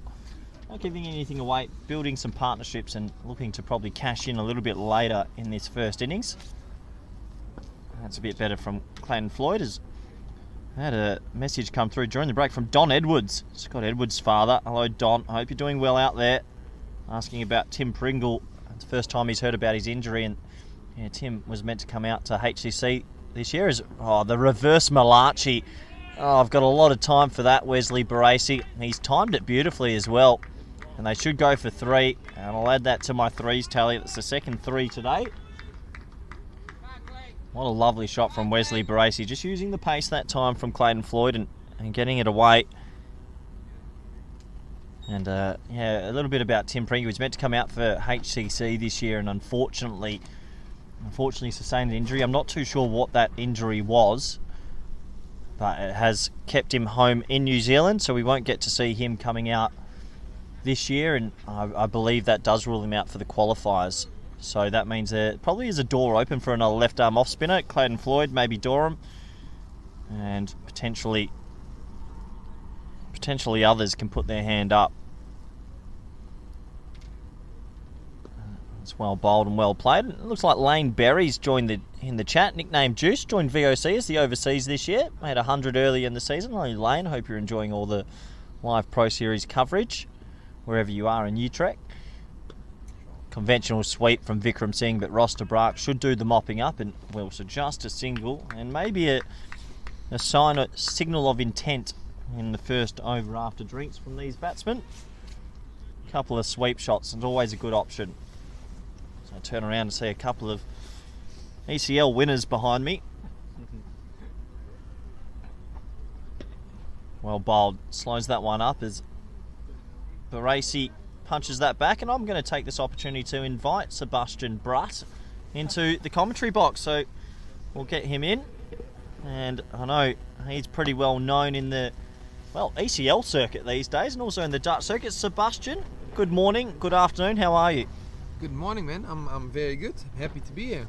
Good. So Sebastian selected today, and well, tell us a little bit about this start. How are you feeling? You've been the Netherlands A captain for a while now as well, and tell us a bit about Dutch cricket and how you're enjoying your experience. You're doing quite a lot. Yeah, I've been in and around the national squad for about 12 years now, so yeah, I've seen a lot. Happy to see the Pro Series back on track. I think always good level game, so let's see if some guys are popping up with some big scores and some wickets here. Yeah, it's good to have the Pro Series, isn't it? It just sort of brings the level a little bit higher than the top class, which is also a good competition, and to get everyone out here, and it's good to see the level of cricket is good. But tell us a little bit more about your captaincy with the Netherlands A, because I know you've done a lot with that team and you've won a lot as well. Yeah, not too bad. I haven't been captain for so long, to be honest, but I've done the T10s now for a little bit, and I don't know if I'm the captain for the England tour coming up from Sunday on. But yeah, T10 is something that suits me very well, and I think we've got a very good T10 team, so we're happy to have taken the trophy with us the first time. Yeah, and you did deserve it, as that one got away from Hassan Zulfikar, and that would actually be 3 wides in the end.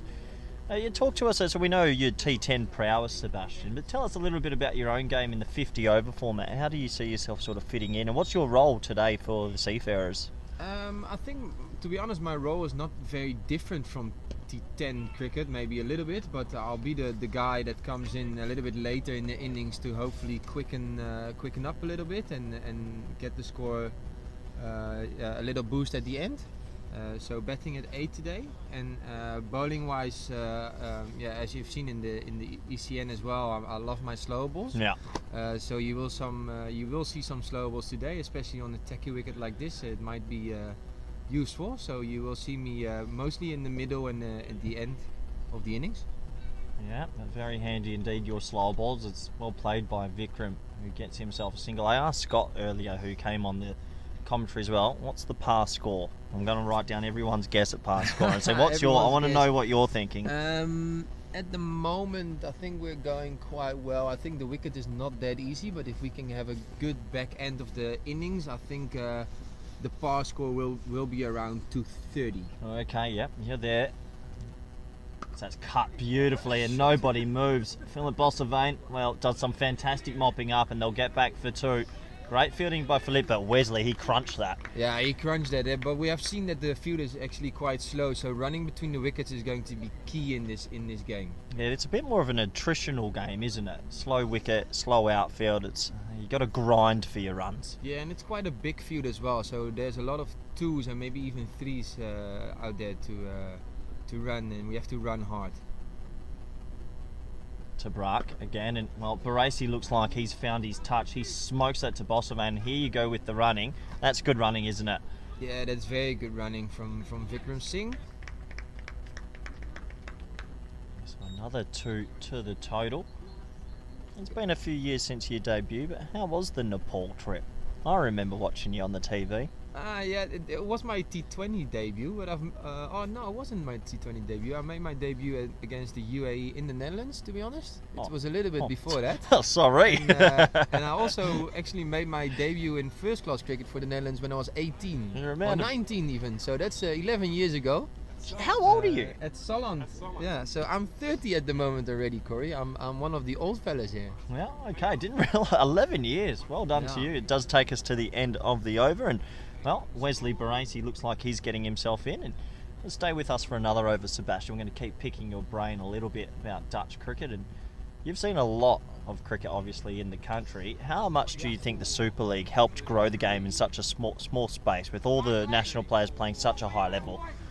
Yeah, I think it helps a lot. Not only the experience for the guys playing on the highest level, playing against the major pros who are just insane and do this day in and day out, but also just for cricket in the Netherlands in general. It were televised games, and there were a lot of spectators as well. So it shows you how big the game is in the world, and Netherlands needs to see that. So that's good. Yeah, absolutely. It was good to see all the big crowds as Floyd beats Vikram Singh's outside edge. That's that carom sort of ball he likes to bowl, one that goes away. Pretty good spell this from Clayton Floyd, just hasn't had a little bit of luck concerning the wickets column. That one's dragged down this time and chopped away just for a single. And tell us a little bit more about, well, you've been the captain of Hermes, and being a captain for a club, captain of the A team, and is leadership a part of your game that you always enjoy, or? Yeah, I do enjoy being the captain. I think it comes with a certain amount of responsibility, and I always feel like that if I'm captain, I feel that responsibility and actually improves my game a little bit more as well. So I like that captaincy role, but I also don't mind to not be the captain and just do the best for the team. So at the end of the day, I'm there to enjoy and play my cricket and do the best I can. Yeah, absolutely. Sometimes it's nice to be a leader, isn't it? I mean, it makes you just switch on even another 5%, I think. Exactly. As Floyd to continue to Barasi. Punches that nicely to the right. And now with this platform, Sebastian, does sort of feel, was there a little message at drinks to say, hey, we've got 9 wickets in hand, let's get going, because some of the shots after drinks have been fantastic. I don't know what the message was, to be honest, but I feel like the wicket is going to flatten out a little bit more. So if we've got the patience, I think we can make the most of the back end, and if we need all the wickets to do that. So I think they're building really well, and they're still going at 4 and over. Even is it 4 and over? A little bit Tough to over see on that even? tiny screen, isn't it? Yeah, I think it's even a little bit over 4 and over. So I think the platform is being set, and if we can do this for longer, and that's something we've talked about a lot, that if we can do the good things for longer, then we become a very good team. Well, I'm going to keep you on for one more over because this is a teammate of yours, and Ollie Ellenbar. So let's hold on to one more over because you can tell us a little bit more about Ollie. I know Ollie from facing him a few times. He's a firebrand. He's an angry young quick. But tell us a little bit more about Ollie as we watch him steam in for his first over today. Yeah, I think this is actually Ollie's first Pro Series game now. He's a young guy, played for Hermes all his life, and I'm happy to see him in the mix. And he gained some pace, so I'm happy to see him coming on at the moment. And he took a little fiver in the weekend, so hopefully he can do a little bit less today because he's playing against me today. Okay. Well, that makes sense. So he took a fiver on the weekend, and yeah, how old is Ollie? He's quite young, isn't he? If I'm correct, he's 23. Yep, that's good. Still young in terms of cricket, and nice for him to make his debut today for the Hurricanes. And we had a little conversation on air before. Do you know why they're called the Hurricanes? We know Seafarers because of Rotterdam Port, but why are they called the Hurricanes? I have no clue. I've been around in the squad for a long time, and I've played a lot of Pro Series already, and I've actually played for both of the teams, so I've got no clue as to what the Hurricanes I just don't see us getting a hurricane in the Netherlands on this 15 degrees sunny day. No, Ollie Ellenbaas he's got a whippy sort of quick action, and you are right. When he gets it right, he's genuinely quick. Yeah, he can wrap it up a little bit with his bowling. He's running in a little bit quicker than the years before, I think, and also some work with, I think, Ryan van Niekerk has helped him out. Even though they haven't seen each other live a lot, they send videos to each other, and some tips from there. He worked really hard over the winter, and now he's up and firing. Yeah, absolutely. It's a good start from him. 3-dot balls always makes it a bit of an easier transition as he's bowling to Barassi, who's on 25. And that's cut away. Beautiful fielding. Clayton Floyd. Well, Floyd is someone you've had a lot of work with in the T10, especially. How good is he as a fielder? Yeah, I think he's a good fielder. He's the left arm thrower, and he always stands at point. And I think that that's his favorite position. So he makes sure that on that position he is the best. So he's doing really well on that position. As long as he stays focused, he's really good. Oh, there's a good delivery. It says to weigh in. Well, it's a cruel game sometimes. 4-dot balls, follows up by the edge, and it goes for 4. It does bring up the 100 as well. And, well, you must feel a little bit for Ollie there. I know he's your Hermes teammate, but that's a pretty good over so far. Unlucky. Yeah, he's bowling really well, and I think this is a genuine edge, so I wouldn't be too unhappy with it. Obviously, the 4 is something which is not nice, but he's bowling well. Last ball of Ollie's first over, and a bit of pace off this time. Well watched from Barassi, who might think 2 here if he's quick enough. Yeah, he will. It's aggressive running, and Nida Manuru at third man may be sleeping a little bit, but either way, it's 2 to Barassi, and a very good start this now for the Seafarers, who are 1 for 105 off 22. And Sebastian will say thank you for joining in, and good luck for the rest of the day. Look forward to watching you bat. Thank you very much. That's Sebastian Brunt, who's done a bit of captaincy with the A-team and debuted 10-12 years ago. Didn't realise he was that old, but he's a handy cricketer, old Sebastian. Looking forward to seeing him a little bit later today. And so I mentioned 105 for 1, and the Seafarers, in, well, it has to be said, after drinks, in a bit of control here. They've picked up their rate a little bit. They're scoring 4.77, and with this platform, 220 might turn into 250, 260. As I see a good friend of mine, Tejar Nidamanuru, has been displaced down there at deep mid-on. Big thumbs up from him. Floyd to continue. And Vikramjit Singh pulls out the sweep. It's been good to see him sweep today. Always a handy option against the spin. So just 1 run there. And, well, Wesley Barassi seems to have picked up the gears, and for me, he seems to be crunching the ball a little bit harder than the other batsmen so far. A lot has come out the middle of his bat as he gives himself a little bit of room and pushes that one to Musa Ahmed at cover for a dot ball. Don't be afraid to get your questions in, or we'll check on the Twitter page as well to see if anyone has chimed in there and on Instagram. We'll be here all day talking a bit about Dutch cricket. That's a bit flatter and quicker from Clayton Floyd, and another dot ball. Good contest this.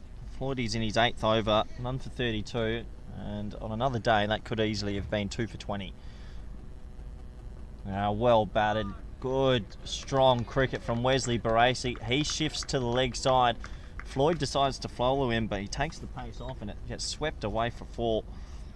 And Wesley Baracey, the RBS captain, he moves himself to 35, and well, we had Scott Edwards on the air say 220, and we had Sebastian Bratt say 230. If these two keep going on their merry way, I think we're looking at 260 potentially now. Wickets in hand, and yeah, Rod Lyle, my statistician's gone up as well. That's punched hard to mid-on, and O'Dowd will do the mopping up. Looking forward to watching O'Dowd bat a little bit later, coming off a fresh 186. Not too bad. Some quick wicket starts it all over again, though. Yeah. Can they take a couple of wickets? That's a bit of a moon ball from Floyd, and well fielded by Musa Ahmed there at cover. And I tell you, now I'm not too sure if Edwards ran out a message at drinks, but there's definitely a change in the tempo from the batsman as Vikram Singh, he's 36 off 56, Baracey 35 off 47, and the Seafarers after 23 overs are 1 for 110.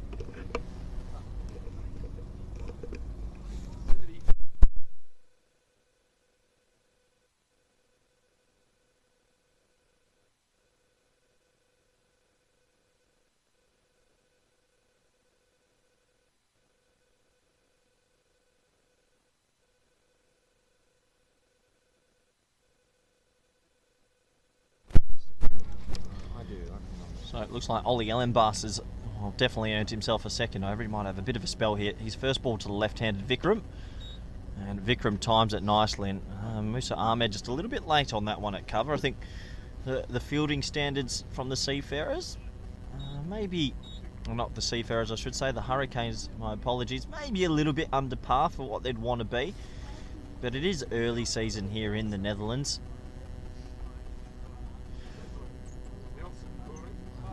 And I've just been informed that's the 111, so the Nelson. If you believe in superstition, look away. As that's pulled beautifully from Wesley Baracey, quite forward to mid-wicket, but didn't get all of it, so he'll just get through for a single. And the way Baracey's batting at the moment, he seems like he's on for a big one. He's striking the ball quite well. This is that time in the ODI format you might see some big players just accelerate through the middle overs. The game's changed a bit from the early 2000s and even late 90s in the middle overs. It was nudge, nudge, nudge. These days, teams just go. And that is a glorious shot from Vikramjit Singh. Well, give me the maker's name any day of the week. The fact that hasn't gone for 4 is phenomenal, and he could be run out if it's a good throw. Tell you what, that's pretty good fielding out there. It's 3 more runs, third 3 of the day.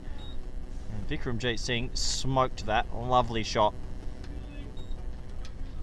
So a 1, 1 and a 3, and runs seeming quite easy to come by now. Not too sure if the pitch is flattened out or anything like that. I just feel that these two men have gotten themselves in and looking to cash in.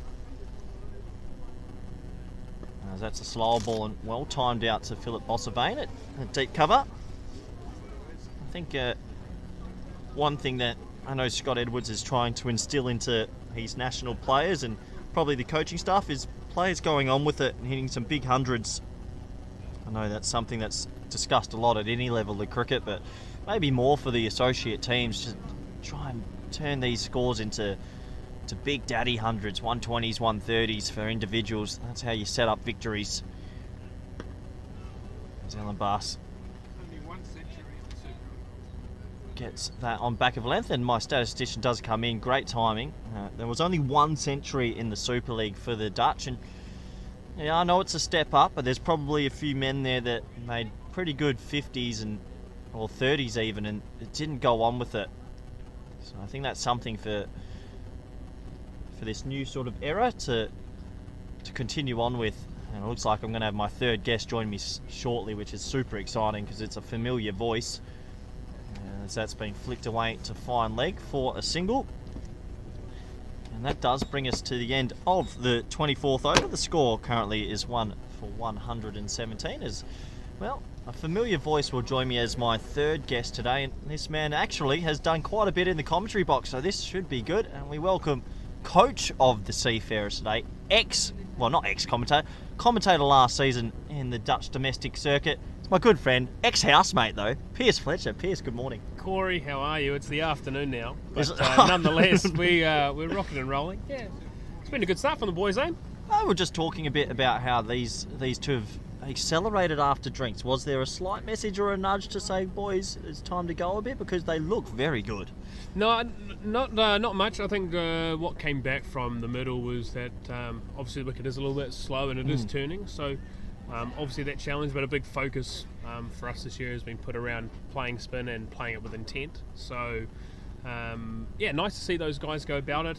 I think it's fair to say that the Hurricanes haven't quite been as sharp as they would have liked, probably with the ball and probably even in the field a little as well. So between those two things and the way that Vicky and Wes have gone about it have been really, really good. Yeah, absolutely. As it looks like we're going to see Philip Bossevine, so the third spinner today behind Ari and Dark, Clayton Floyd. They've got the array of spinners, and well, Flippy, he needs to get a breakthrough here for the Hurricanes. His first ball to Vikramjeet. And well, he's absolutely crunched it. It's just going to be a single to square leg. And well, Pierce, while we've got you, I'll pick your brain a little bit about Dutch cricket. But how good is it to have the Pro Series back up and running? Yeah, mate. Look, it's really important for us. You know, within the high performance unit, that we get this up and running. At the moment, it's 2 teams. I think in an ideal world, we try and push it out to 3. But that is a work in progress. But just to be able to have our best 24 guides, our guys on contract. Ross de Braat coming over from New Zealand, now being based in the UK for the summer. It just provides these guys with another level of cricket and more opportunity to one, improve, but 2, prove themselves for higher honours, Netherlands A, Netherlands national team as well. So yeah, really exciting from those perspectives. That's an inside edge, and they'll scamper through for a single. Yeah, I'm glad you touched on that, and you mentioned the Netherlands A there, because they're obviously Scott and Sebastian didn't talk too much about that so much, but you're looking after the Netherlands A program, and it's a big program this year for the A team. Yeah, it's increased. We fly off to Northants and Kent on the weekend. So Sunday we'll fly out with a team of squad of 13, which is really exciting. Play a couple of 50 over games over there and 2 T20s. And again, the benefit of that is our Dutch-based guys getting more cricket in front of them. Yeah, two more runs to Vikramjeet. And the opportunity to provide our guys that are sort of below the national team level to take on pro cricketers in the UK, the likes of Italy, Germany, Guernsey and Jersey, at this summer. Yeah, just so you know, Spain has gone above Italy and Germany in the rankings. Look, I saw your Instagram post yesterday, Corey. Congratulations, Thank you very 33rd in the world. Hey, we'll take that. Yeah, it's on the rise. Where do you got to get to? 32. You got to get to 32. one to go. One to go. One to go. Well, Vikramjeet's looking good here, but no, it's great that you're doing more with the A team. I'm sure you're excited for a couple of more tours as well, and more cricket the better. So with the Pro Series, with the A team, it's just then funneling all these players to potentially push for national duty, isn't it? Yeah, so obviously we've got the national guys, so we've got the way this sort of high performance structure has worked this year is we've sort of changed it from previous, where it just sort of used to be the summer squad, and then you had a couple of guys that were sort of slightly above that level. But that's obviously changed a little bit more this year, so what we've tried to do is we've gone to a 12-player squad as a national group, so guys that sort of will train 3 times a week as a group, and then on top of that have one-on-ones on Monday and Friday, and then we've got a group that is below that, which is like our emerging player A group. Yep. As well, so the likes of your Boris Gorlays are in that, Sebastian Braat, who are probably still trying Ollie to crack. Ellenbaas, who's bowling now. Yep. Absolutely, that are trying to sort of push into that setup. The likes of Noah Cruz, who's come over from Australia, Michael Levitt, who you would have seen earlier today. Looked good, Levitt. I know Yeah. he didn't get the score he probably wanted, but he looked compact. Yeah, I think for a 20-year-old, one, got a lot of maturity, and 2, yeah, like you say, just, you watch a batter and sometimes you can just tell. Yeah. So yeah, nice to see the way he went about it today. Yeah, like I say, a bit of a poor shot to get out, but that happens in cricket sometimes. As Ellenbar digs this in, I think he's badged him there. That's a proper take that one in the scone, and that'll be a leg by down to third man. Yeah, I think you're going to see Dino running out there. Well, here comes the old concussion test. It's not Magic Spray Mary. It's Fit Dino. Yeah, I tell you what, he is a unit. I tell you what, he might take on Alistair Priddle.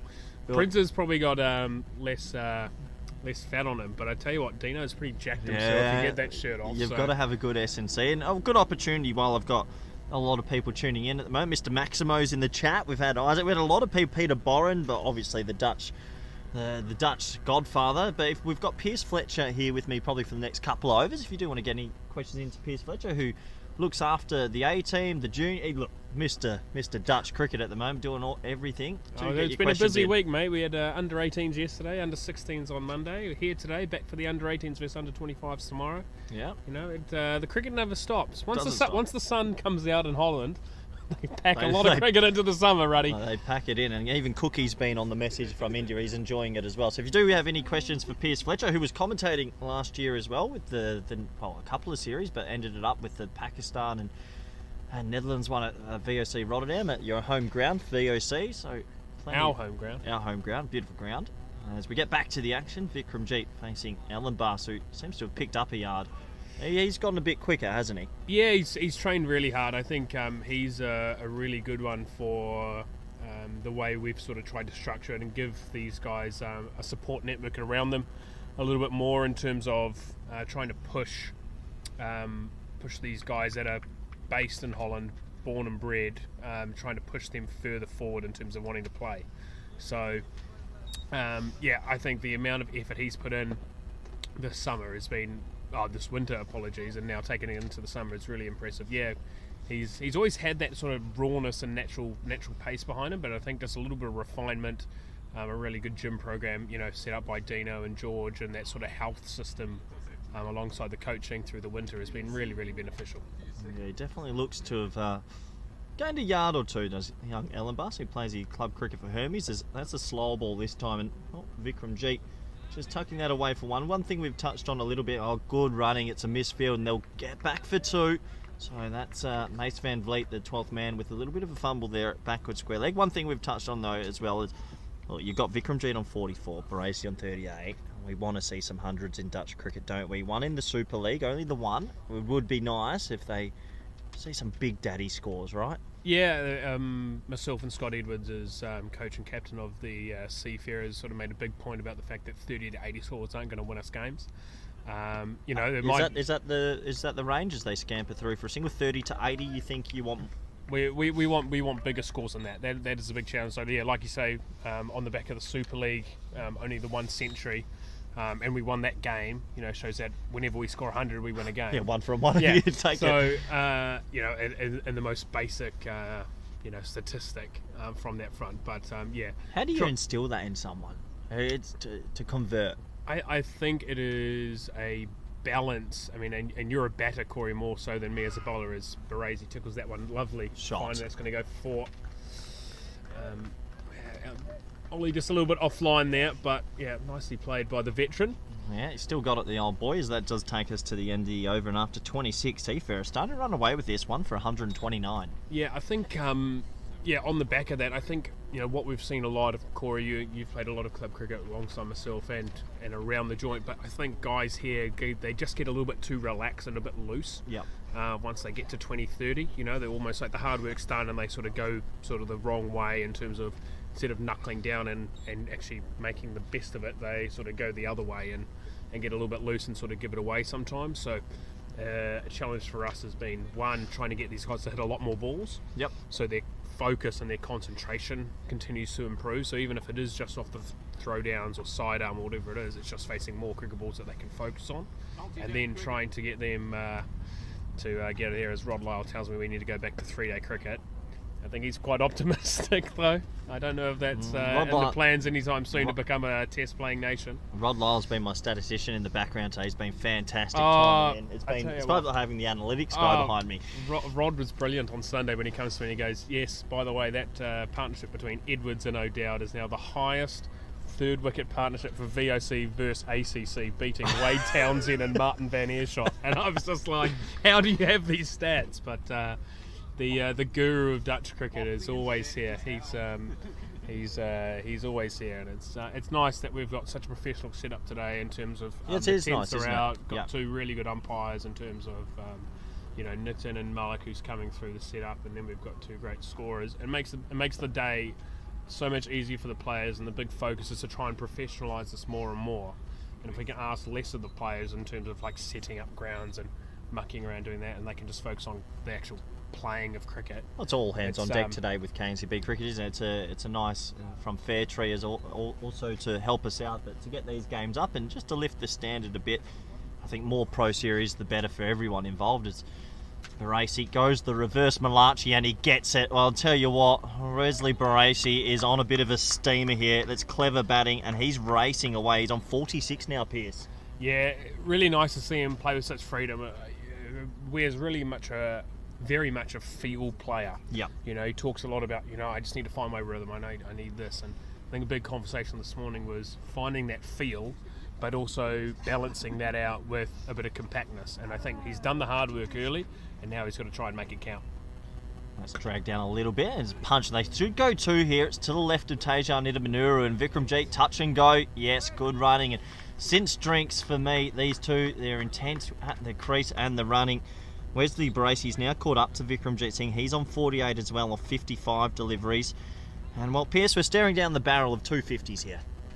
Well, you'd hope so, and like I say, Corey, we want to see both these guys to be really aggressive and both make twin tons in a perfect world. I mean, this is the whole point of this series, is for these batters to take down this opposition. I mean, it's a good bowling attack that they've put together, the Hurricanes. So. Well, Duddy and Floydie actually were getting the ball to do quite a bit. They just maybe weren't on their best lines today, but yeah, and Clay got a bit unlucky early as well, didn't he? Yeah, so. Look, I think that's always a challenge, but nonetheless, you've got to make those opportunities count. Well, I'm going to ask you. I've been asking everyone that's been coming on, and it's a bit easier for you now because we were all guessing par at the start of the day, but it's now 136 of 27. What score do you want here? I know in a perfect world you say daddy hundreds and both batsmen. That's more than likely not going to happen. What do you want after 136 off 27? Vikram knocks in the offside for a single. 23 overs to go. Yeah, look, I think a score over 250 is going to be very challenging on this. I mean, what we would say is the outfield has quickened up. It does seem to be getting a bit quicker. That dew's obviously come off the turf, and it's made it better. And I think the pitch is probably getting better as well. Again, I had that moisture in it this morning, that little tackiness that you sort of get here at Kampong. But again, it seems to be playing a little bit better now than what it was early this morning. So yeah, I think 250 is very competitive, and they've also got a guy like Max O'Dowd coming off a lot of runs. Oh, wow, that's a direct hit. Some fantastic fielding there from Noah Cruz to not let that be two. Yeah, but a guy like Max is obviously informed. Tay just made an ODI 100 recently, alongside very talented batters and Musa, and no, you're going to need 250 on this minimum. Yeah, there's some good players here today. Absolutely. Yeah, I mean, and like the great thing is this is how we want to try and go about it with the national squad in terms of these guys batting bid and allowing the guys like Max O'Dowd and Boris Goulet to come in and be those aggressive players in the middle. And there will be the first 50 of probably more than likely twin 50s. A warm round of applause from Vikramjeet Singh. His 50s come up off 73 deliveries. He's looked compact, Pierce. He looks like he's in some good form and a pretty good innings. Yeah, look, he obviously missed out on club cricket on Sunday with a little bit of a niggle, a bit of back pain and stuff like that. But I saw him training last night at VRA and looked quite good there, and he's brought that this morning. Yeah, really nice to see him do well, and that's what you want for your national squad players, is for them to step up and really show the way.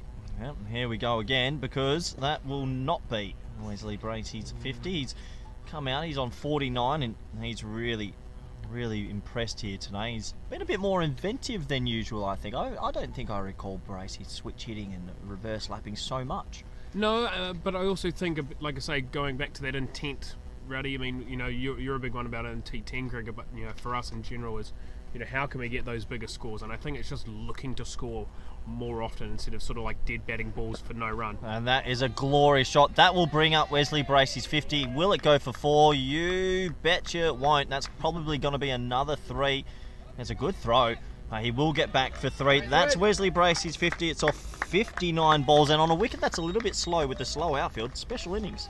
Yeah, no, really awesome, and you know, great to see two guys, you know, put a partnership together. Again, on the back of wanting individual guys to get runs, is also putting those big partnerships there, those match-winning partnerships, those 100, 150-run partnerships. So really good to see that after the early wicket loss, that you know, we've got a nice partnership building here. And this is where my statistician will have to tell me what is the partnership, because it is growing. It's 99, and that's all. It's high in the air. Is it half a chance? No.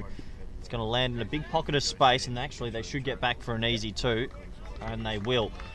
So that's the 100 partnership. It's been an over of milestones, and it's been 50, 50, 100. 100 partnership up, Piers, 250s. Thank you very much. Yeah, thanks, Corey. Look, I'll pop in a bit later on, but yeah, just go pop back and see the boys and just do some coaching. Yep, well, enjoy some coaching, and thank you very much. It's Piers Fletcher who's coaching the Seafarers here today. Tejan Idamanuru gives me another smile, the man that made the 100 versus Zimbabwe, the only 100 of the Super League, and you got to be a special player to pull that off. So the platform is set, 28 overs down, 144 for one. We were saying 220, 225. I can tell you right now, that is wrong. 250 is wrong as well. This is looking potentially like a 270 now, as that is pulled into the gap, and that's going to be runs well. O'Dowd, who's quicker than he looks, is after that. They will get 2. I don't think they'll get back for 3. And for the Hurricanes, it's been a bit of a baptism of fire. They just haven't been able to pick up wickets at crucial intervals. And, well, the Seafarers, they are more than happy being put into bat as well.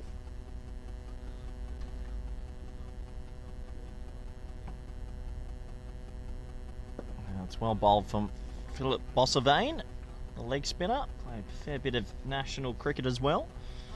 You would say that the Hurricanes have all the facets covered. Left arm seamer, right arm seamer, leggy, right arm off spinner, left arm off break. But they just haven't been able to take wickets as Barassi punches that one to Musa Ahmed. So a couple of dot balls, and the energy's been there from the Hurricanes, just maybe a little bit under par in the field. That's well bowled as Barassi comes down the ground and kicks it. Doesn't get to the pitch of it. And kids at home, if you don't get to the pitch of it, you can throw your pad at it. Usually you'll get away with it.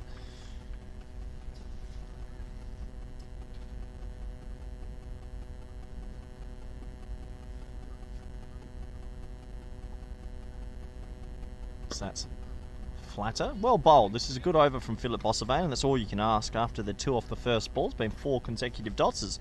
Questions come in asking who's in the A squad for the upcoming tour. I'll see if I can divulge that information. I'll see if I can find it. And I've just been whispered in my ear. It's on the KNCB website. So if you look up the KNCB website, you'll see the team named for the A tour. It does bring us to the end of the over, and a pretty good over that from Philip Bossavane, who went 5 consecutive dots and tied Wesley Barassi up a little bit there. So 146 for 1 after 29, and with plenty of wickets in hand, I think we're in for a pretty exciting remaining 20 overs here.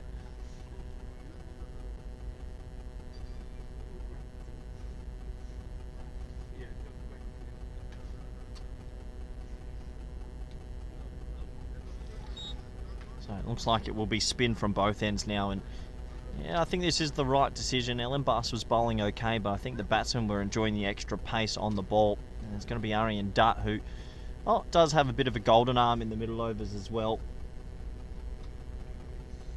He'll be looking to get a crucial breakthrough and try and get the Hurricanes going a little bit here.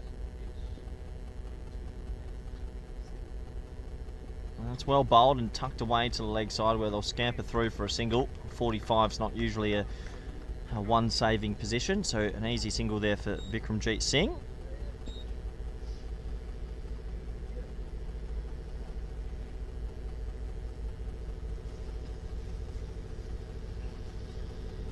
Barassi on 54 feels like the key man of this partnership. Both men doing their jobs.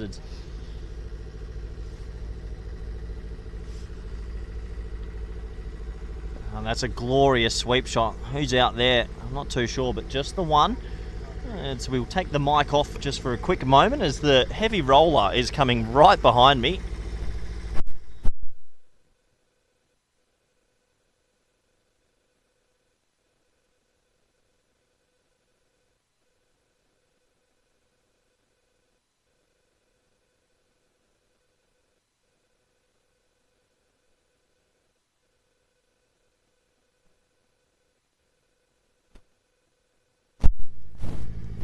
Well, there was a big appeal while I was off air for one down the leg side, but not signalled a wide, meaning it's definitely scratched his pad on the way through.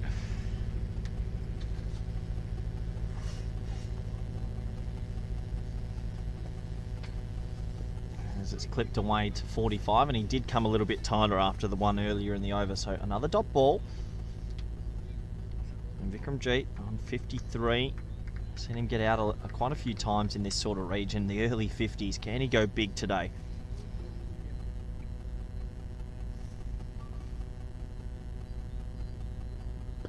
Well bowled from Murray and Dutt. Tall right arm off spinner. Another dot ball. And just the last 2 overs from the Seafarers. It might not sound like much, been quite tight indeed. Build the pressure. Yeah, some pressure building indeed. Another dot ball. So the last 2 overs have been good. As I see Clayton Floyd doing some boundary rope operating for us. And that does take us to the end of another over. After 30, score is 148 for 1. Wesley Baracey is going to be changing his bat. And the old adage in 50 over cricket was after 30, can you double your score? Especially if you've got wickets in hand. If they do that, they'll end up on 296. I think that's a little bit... maybe, you never know. I mean, there is such talent all the way. I think Sebastian Bratt said he's batting at 8. I mean, if you've got Sebastian Bratt at 8, you're batting extremely deep.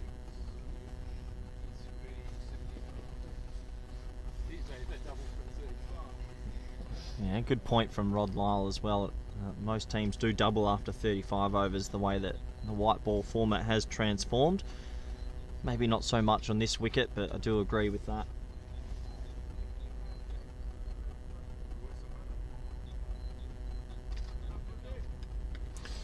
So Philip Bossavane to continue.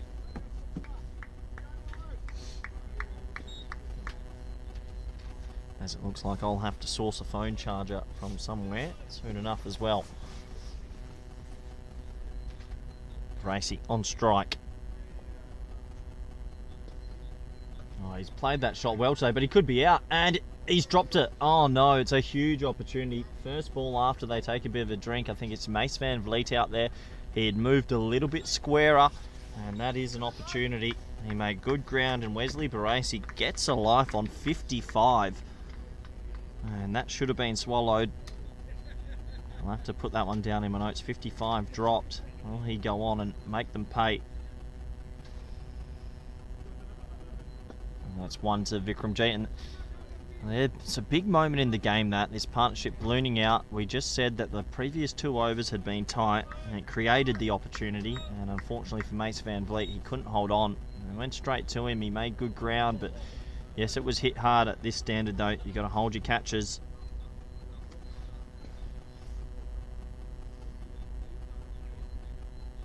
And that's a lovely sounding drive. He's got every piece of that. I think that's Ross Tabrak out there that will do the mopping up. So just a single.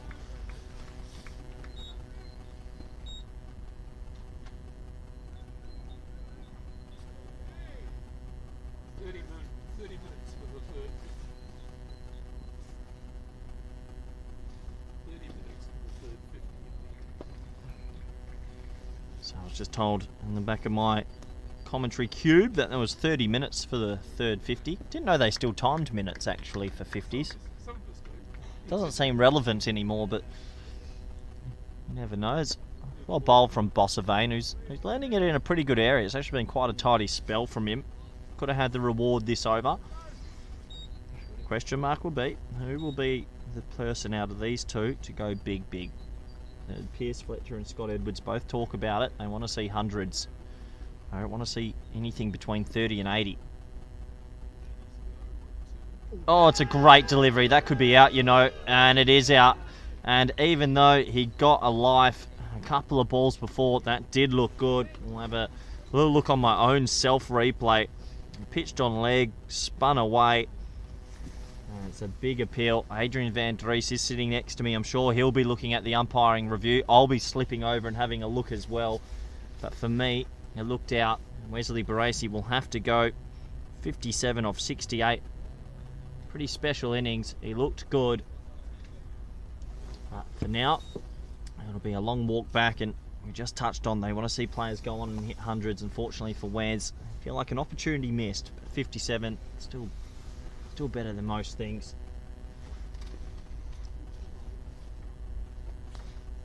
And bit of a reward there for Philip Bossavane, who's bowled exceptionally well. You can always, on the YouTube, on Frogbox, got a little rewind there and check the replay.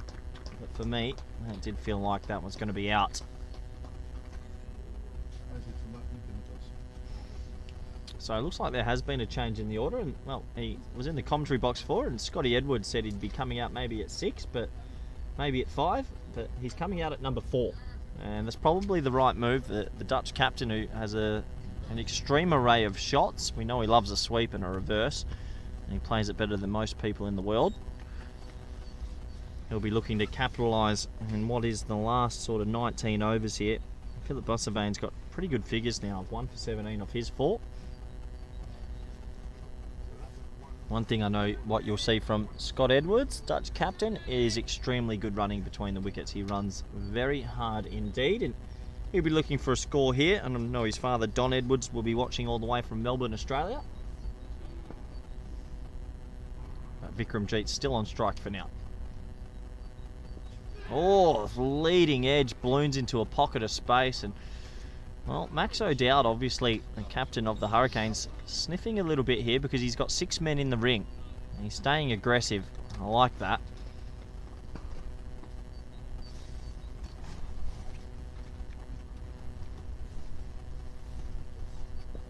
That's blocked into one of those men in the ring. So Hurricanes, they'll feel, can they get Vikram out in the next sort of 5 to 10 runs? They open up both ends, and 2 new players will be at the crease.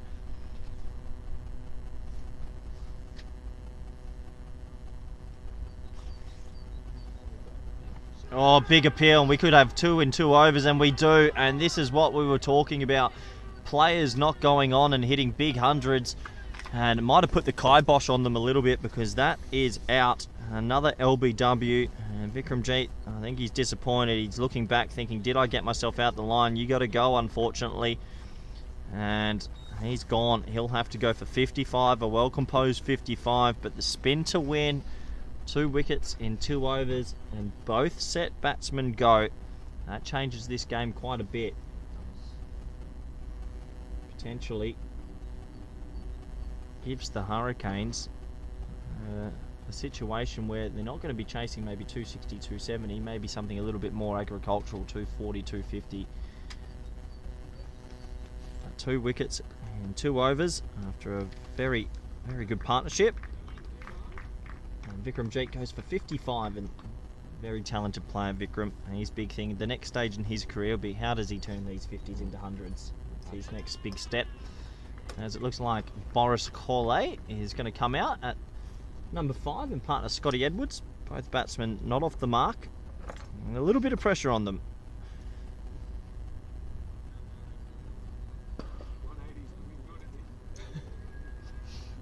I do think the past score might have adjusted now, but we'll have to see. What I do like about that, Max O'Dowd kept 6 men in the ring to Vikram, and I think he lured him into maybe a false stroke.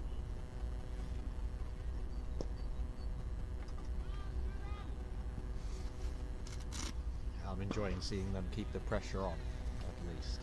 Yeah, a lot of people are enjoying seeing the pressure on in the 50 over format. Absolutely. So Boris Corley with his first delivery versus Aryan Dutt.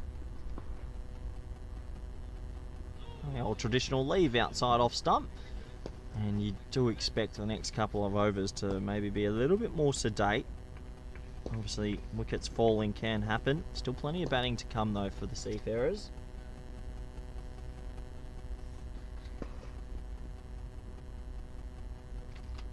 That's well bowled from Aryan Dutt, on the money. I expect to see quite a bit of spin here. I think him and Bossavane might bowl for quite some time.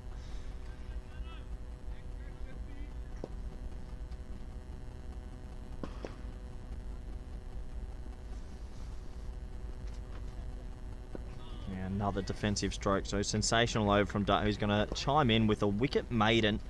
Don't often see that. And, well, the score after 32 now is 3 for 152. Looks like it will be Bossavane to continue. Pretty important moment in this game now. 2 new batsmen. Edwards will try and be quite proactive. He doesn't usually like being bowled to. Likes to take the game to the bowler.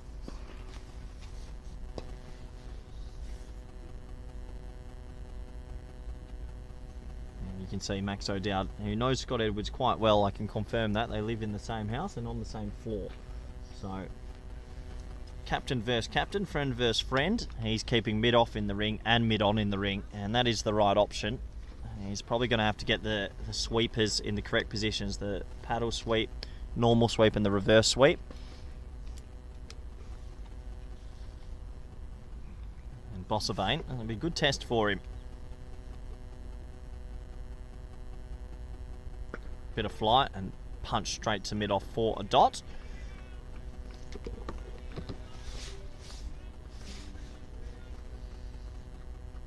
Good captaincy from O'Dowd, and having a look, he's actually got 7 in the ring, so only 2 men out. It's almost like a power play. So that's spliced away. Nice batting from Scott Edwards, who's actually timed that extremely well. And I touched on he's good between the wickets. He gets back for a comfortable 2.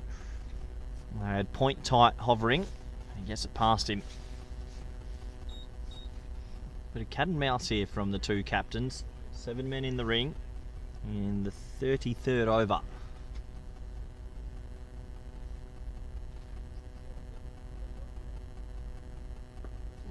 Yeah, and this time he finds one of those gaps, and you can see there on your screen, if you're watching how Scott Edwards touches in and turns to look for a quick second, it's just to put a bit of pressure on the fielders. There's no way there's a 2 there, but he'll always try and put a little bit of pressure on.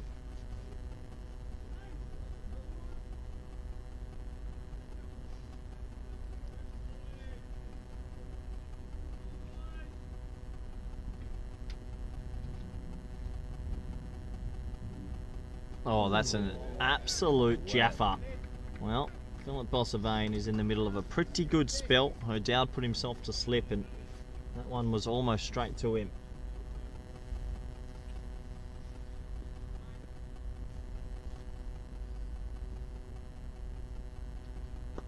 Shot. Nice Whippingtons that time. He says 2 to Mace Van Vliet, and they'll think about it. I'll just settle for the single. Boris Corley, he's off the mark. The man from HCC, just crossed over 100 top class of games.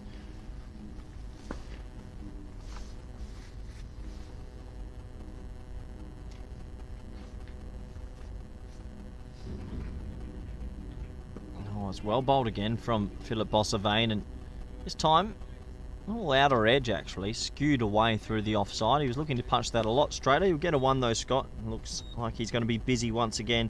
Bossavane, good figures. He has 5 overs, 1 for 22, and the score at the end of 33 is 157 for 3.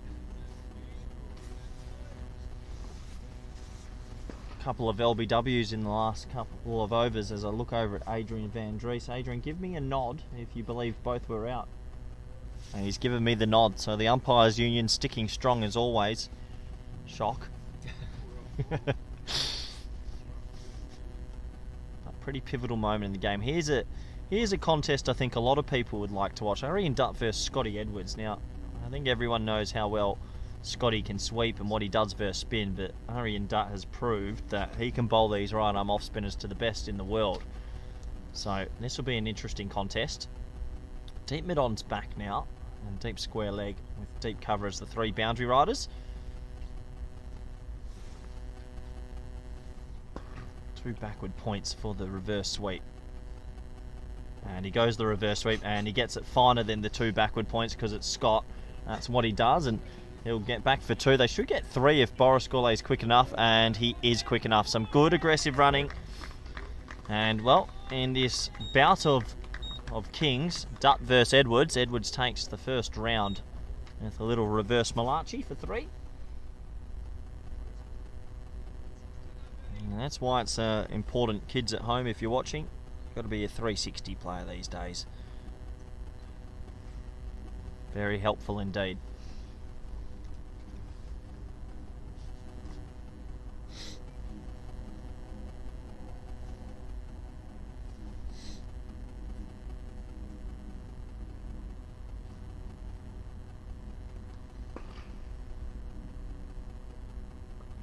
And well played from Boris Gourlay, and that's a tight one.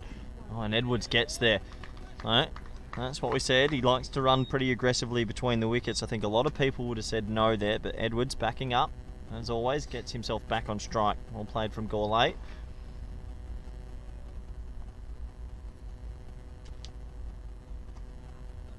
So round number 2 between these two.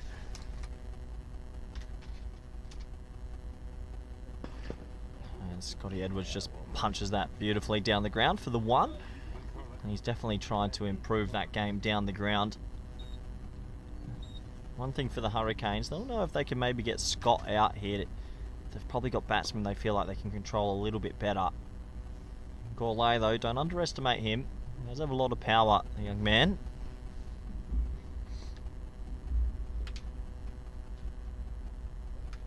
And he tries that power, but doesn't get it. Doesn't get the elevation. Good captaincy.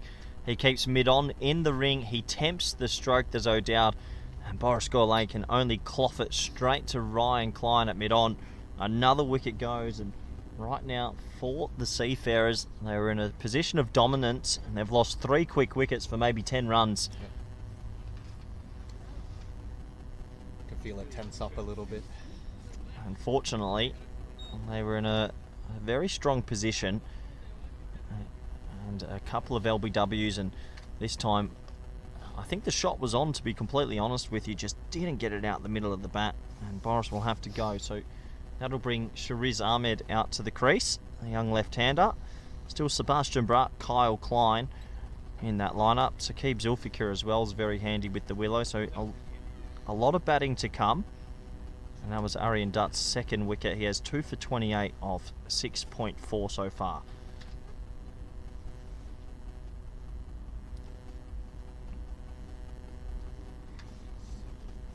All of a sudden, the pass score that has been shifting all day, it feels like it might be going to something a little bit more regular now. Back down to 225 maybe. I'll have to find out from my statistician what the last 3 wickets fell for. 10 runs, was it? 10 runs. 3 for 10 in the middle overs. I think that's a little bit sacrilege, and I'm sure Piers Fletcher, the coach of the Seafarers, will be bringing that up with the team a little bit later today, I'm sure, when they critique the match. Shariz Ahmed, little left-hander who's been in sensational form with the ball. He's out there now, and Max O'Dowd still applying the pressure. A lot of men in the ring.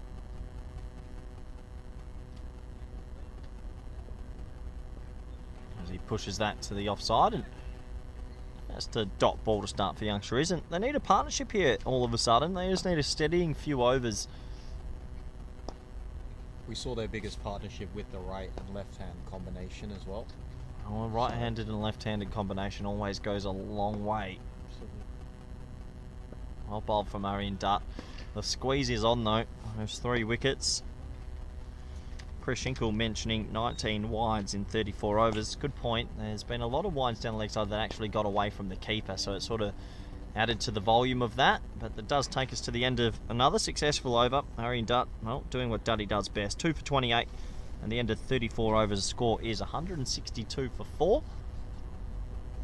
And interesting enough, I think they're going to see some pace come back. I thought they might have kept Bossavane on, but I think maybe with the threat of Edwards, I can sort of understand, and I think they feel Shariz might be a little bit more susceptible to the pace compared to the spin. Ball turning into the left-hander as well. Yep, so Might have aided this decision. So Ross Tabrak now coming on from the pavilion end. I haven't seen him from this end today. I think it's An aggressive option from Max, who doesn't want to let the game just drift. He's looking to keep people in the ring. He's looking to be aggressive.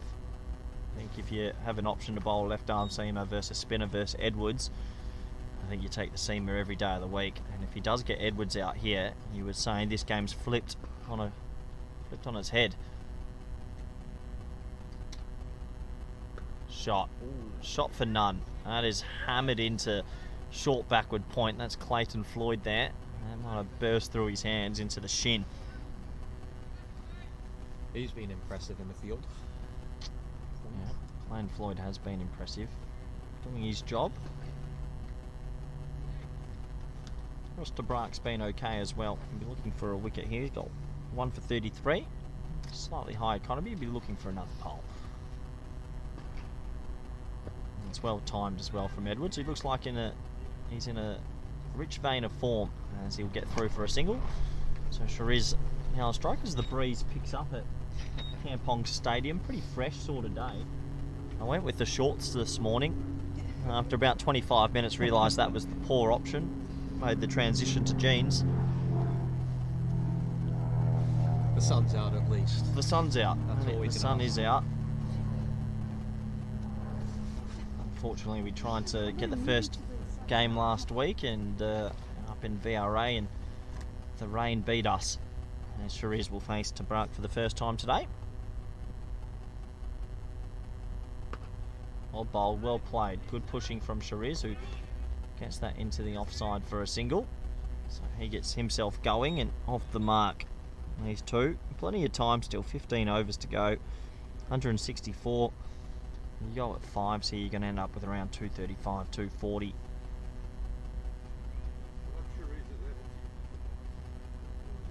So you've got two very busy players at the crease, always looking to score and always looking to run extremely hard.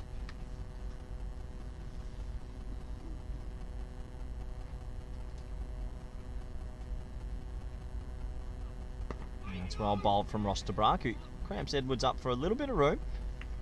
Ross played a lot of first-class cricket in New Zealand and list A cricket for Auckland. He's got plenty of experience.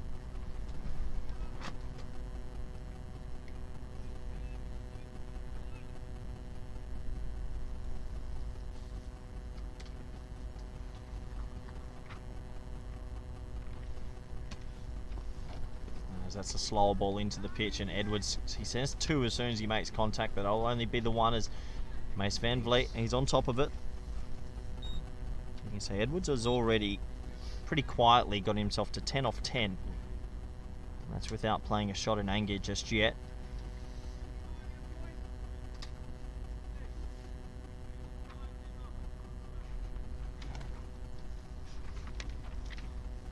Last ball of the 35th. There'll be another drinks break soonish. And that's well bowled from Ross de Braak, who digs one in and gets it over the shoulder. So that'll be a dot ball to end. Pretty effective over from him. It only goes for 3.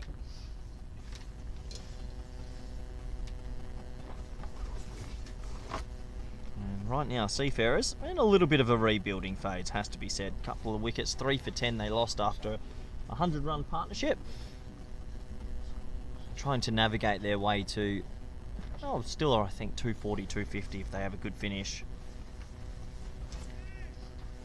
So Arian Dutt will continue.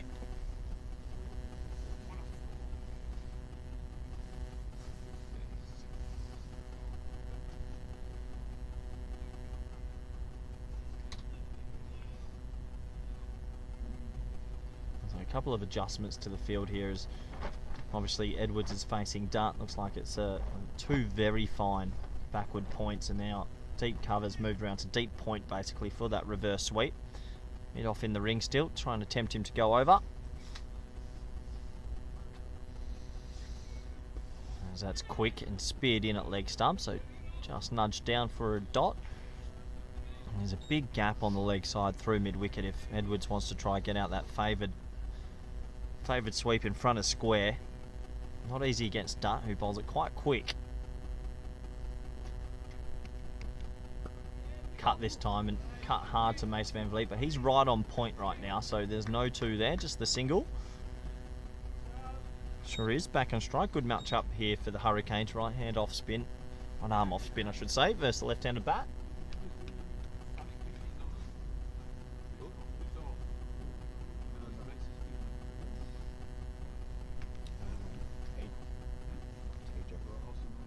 So 7 men in the ring again. Oh, down on the attack. Wanting another scalp. Ooh. And nudged away, and aggressive running from Edwards, who calls him through, and they get the one easily. It's a bit of a wild throw from Bossavane, and good backing up there from Ryan Klein out there at mid-off. So these two starting to tick it over quite nicely, just with aggressive running, smart batting.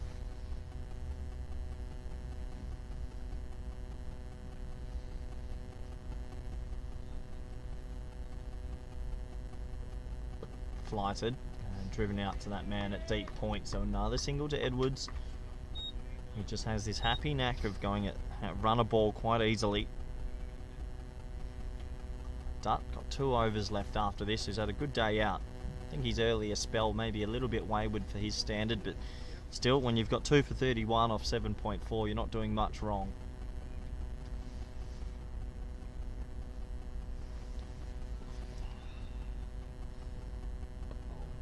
It's well bowled. Slows that one down so that Cherise has no pace to work with. A bit of cat and mouse between these two teams at the moment as the sun does shine out here in Kampong.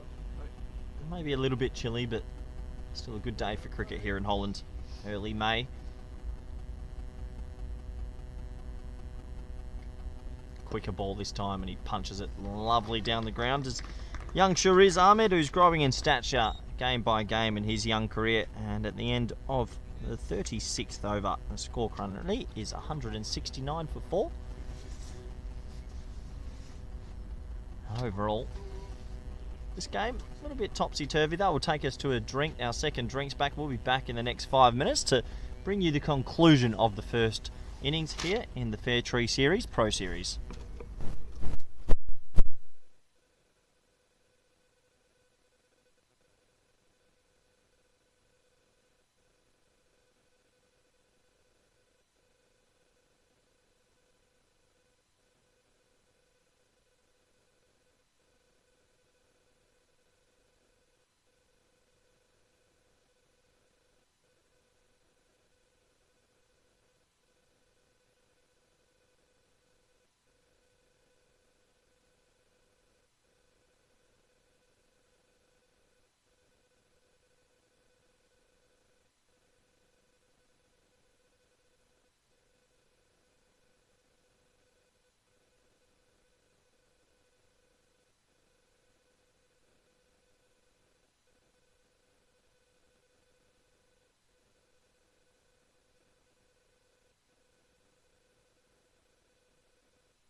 Hello and welcome back. We've just finished drinks break, our second drinks of this first innings. We're here for the Fairtree series, Pro Series. It's game number 2 in the series, even though game 1 was washed out. I'm not too sure if the game will be rescheduled, waiting to confirm that.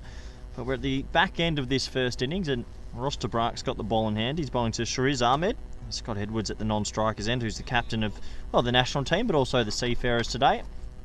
169 for 4. Here we go. Last little stanza of this 50 over encounter, and Shariz Ahmed flicks that beautifully, and it's a no ball. So a little bit of excitement to get straight back into it, because now you've got Scotty Edwards on strike, who, well, he gets a free hit his first ball after drinks, and I dare say he might try to do something a little bit adventurous here. I'd be quite interested to see what sort of field Max O'Dowd sets for Scott, as he does enjoy a ramp and does enjoy playing some pretty interesting style shots against the seamers, especially if he has a free hit, the immunity cloak. Yeah, so everyone deep on the leg side and everyone up on the offside in the ring. Makes you think that he might go pace off into the pitch, and I think Edwards might try to play a reverse here. Doesn't do the reverse, but he hits it high and long. I'm not too sure it'll go to the boundary. O'Dowd running back, and it'll plop over him for 2. Got a fair piece of that, but not everything.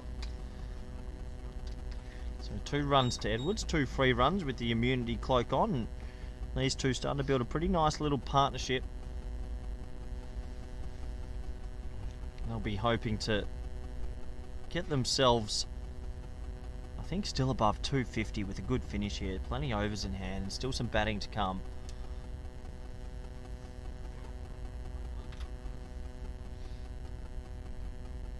That's a glorious looking shot from Scott Edwards, who punches that down the ground. Not one of the areas he usually goes, but just shows how in form he is. And, well, they think about 3, but just another 2.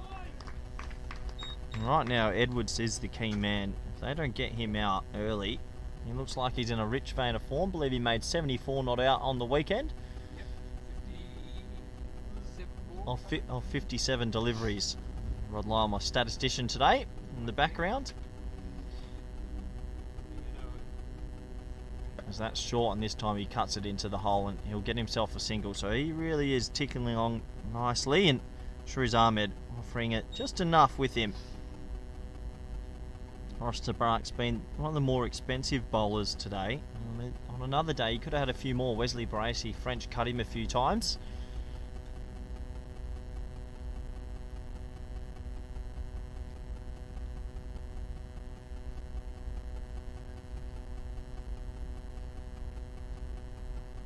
That one's a short ball, I reckon that might be no. Signalled 1 bouncer for the over as I take a slight look at Adrian Van Driesen.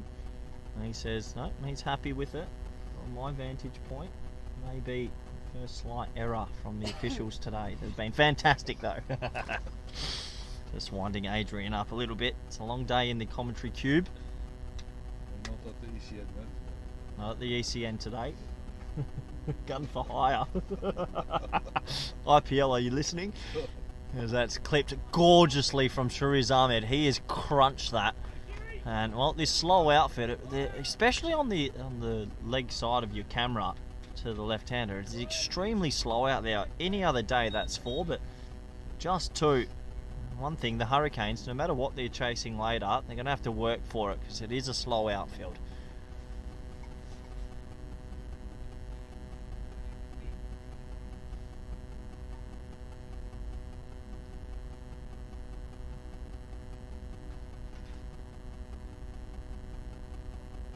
Braak again, full, and Shariz can't get off the strike this time as he punches it through to Max O'Dowd, takes it to the end of another over, and at the end of 37 overs the score is 178 for 4.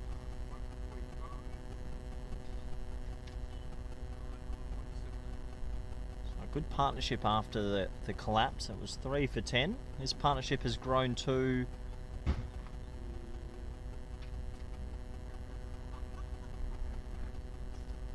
just waiting for the statistician to come through.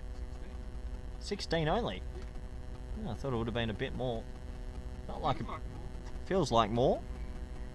Still, partnership growing in the right direction. It looks like another bowling change. So Irene Dutt taking out the attack, and well, the man with the economy earlier, Ryan Klein, is coming into the attack, and this will be an interesting matchup for Scotty Edwards. I know these two have played each other on the Padel court recently. Scotty Edwards got the points in that one. So we'll have to see what Ryan Klein can come up with here today. He has figures of 5 overs, none for 9. Pretty remarkable in the white ball format.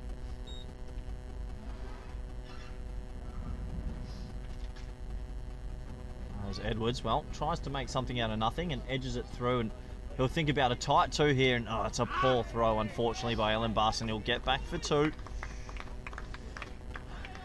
Edwards came running down the wicket, looking to play one of his favourite little pushes into the leg side, gets an edge and gets back for 2. Good running.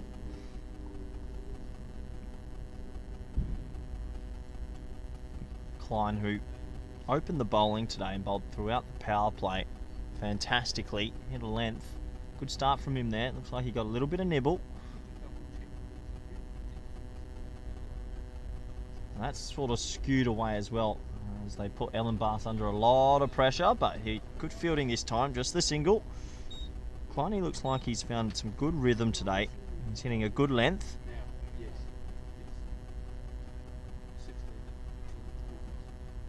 And Edwards looking dangerous, 20 off 18 now.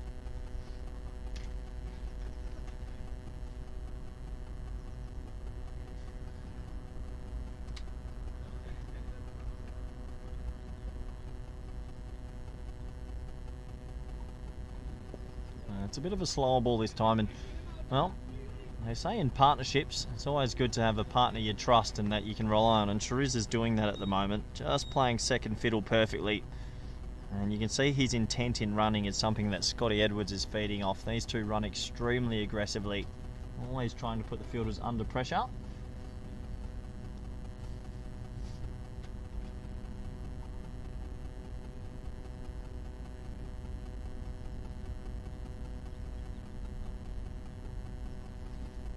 This time a little bit too straight, and he pushes it into the leg side. He'll think about 2, but Ross Tabrak does the mopping up, and he's got a bit of a cannon, Ross Tabrak, so I don't think they're taking 2 on him.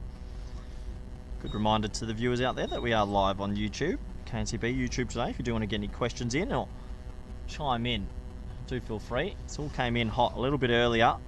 Do feel free. I know Burgess de Jong will be listening somewhere, Peter Byron and a few others.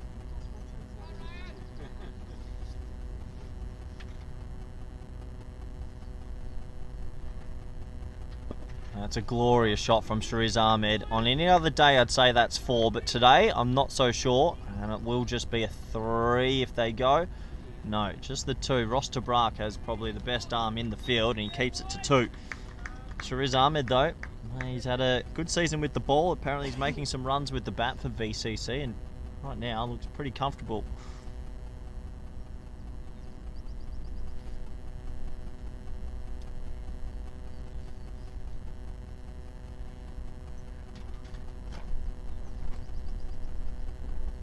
Short, wide, cut away, and well fielded by Philip Bossavane out there at deep third man.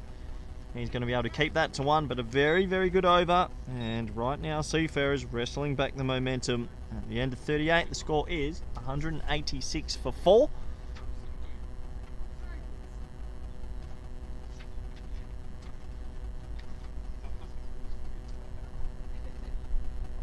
So an 186 for 4 with 12 overs remaining, 72 deliveries, a run a ball. A run a ball is going to get you past that 250. If you can go at, let's say, 7s. 7s if one of these two stay deep. Probably Edwards is the key, isn't he?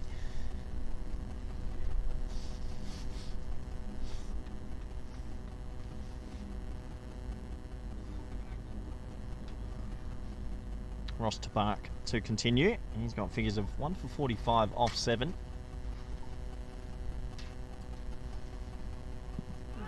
Big appeal, big appeal. As I look over to Adrian Van Driesen, he goes with the big shake of the head, the third umpire, match official, all round good guy. He knows that's sliding down, and when you know it's sliding down, you know it's sliding down.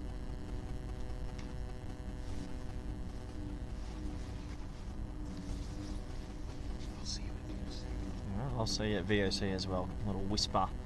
As our third Pro Series game will be at VOC on the 16th, I believe. Oh, that is swatted from Shariz. They'll get 2 here. Maybe he'll get more. Can he beat Tasia Nidamanuru out there? The answer's no.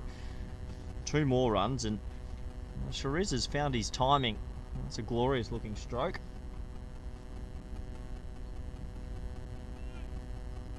Overall, this is a very, very important partnership. After losing 3 for 10, they've just been able to steady the wobble, and a decent score looks like it's back on the cards. Hit back to Ross Tabrak, but just the dot ball.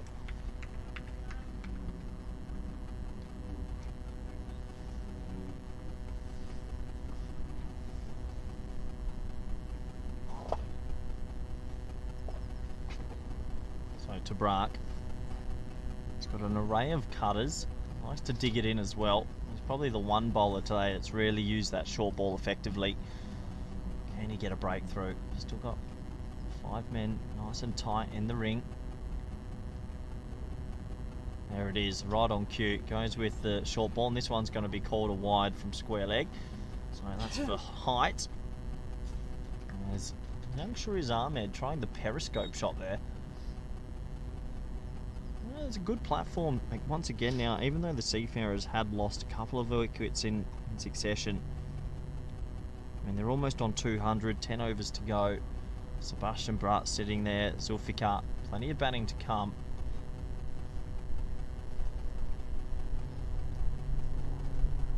As it looks like at the end of this over, I'll be introducing my 4th guest commentator for the day, and well, it's going to be a man with plenty of prestige. We've had the pleasure of Scotty Edwards, Sebastian Bratt. We even had good friend Piers Fletcher. And after this delivery, make sure you get your questions in, because I know that everyone wants to pick his brain.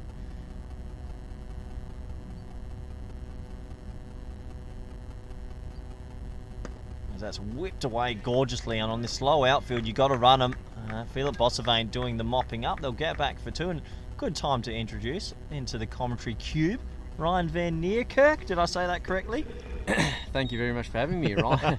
Ryan Van Niekerk, but I'll take the Australian version. Yeah, the Australian version's not too bad, and well, I'm going to pick your brains quite a lot on what we're seeing here. Good little partnership after a couple of wickets.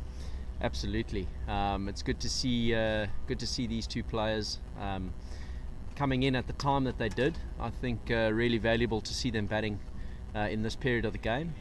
Both run extremely well between the wickets, and I think that's a key element here on a fairly slow outfield, but a good wicket nonetheless. So good to see them working hard together, and looking forward to seeing what they can do towards the back end. Absolutely. At the end of 39 overs now, 192 for 4. And well, Ryan, I'll get into all the questions because I want to pick your brain. You're a bit new on the Dutch cricket scene. Tell us how your first 6 months has it been? Just under? Over? No, just under. Just under 6 months? Under that. It's been probably 2.5 months, should I say? So even less so. But no, I've with the Gary Kirsten Academy, I've been involved with Dutch cricket for a while now, but it's been fantastic to connect with the national side.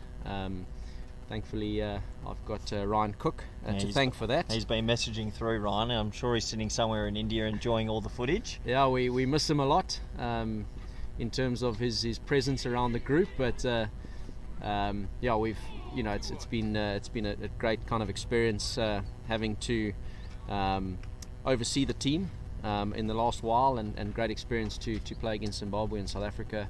Some good series there, some good things that I sort of saw and started to understand around the Dutch cricket scene, and it's been great being in Holland, understanding the club scene as well, and what's going on there.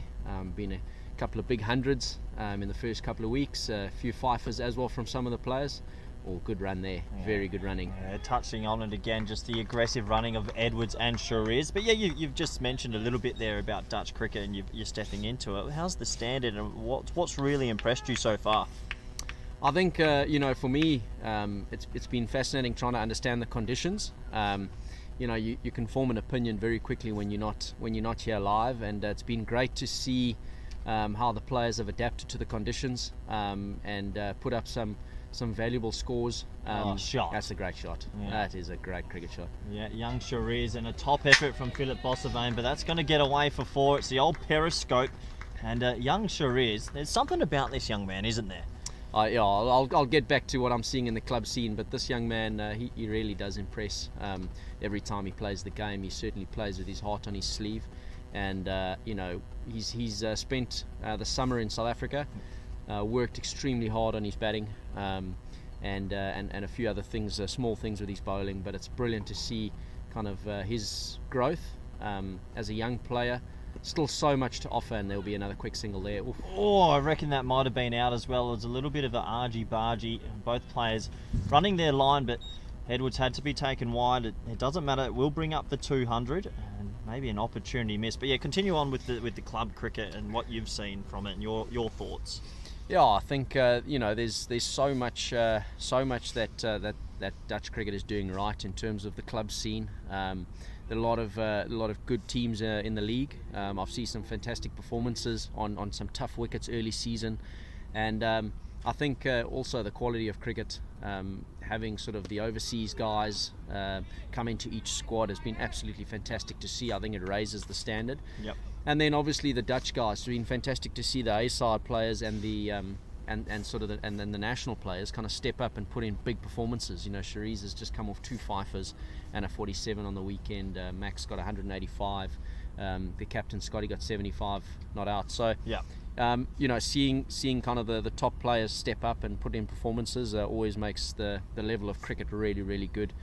And then also just watching the next crop of young players come through. I think it is such a good young group of players coming through the system from under 18 level, under 17, under 18s, and they get to play with some of the top players and top overseas in the country. So, you know, from that point of view, really positive club cricket scene.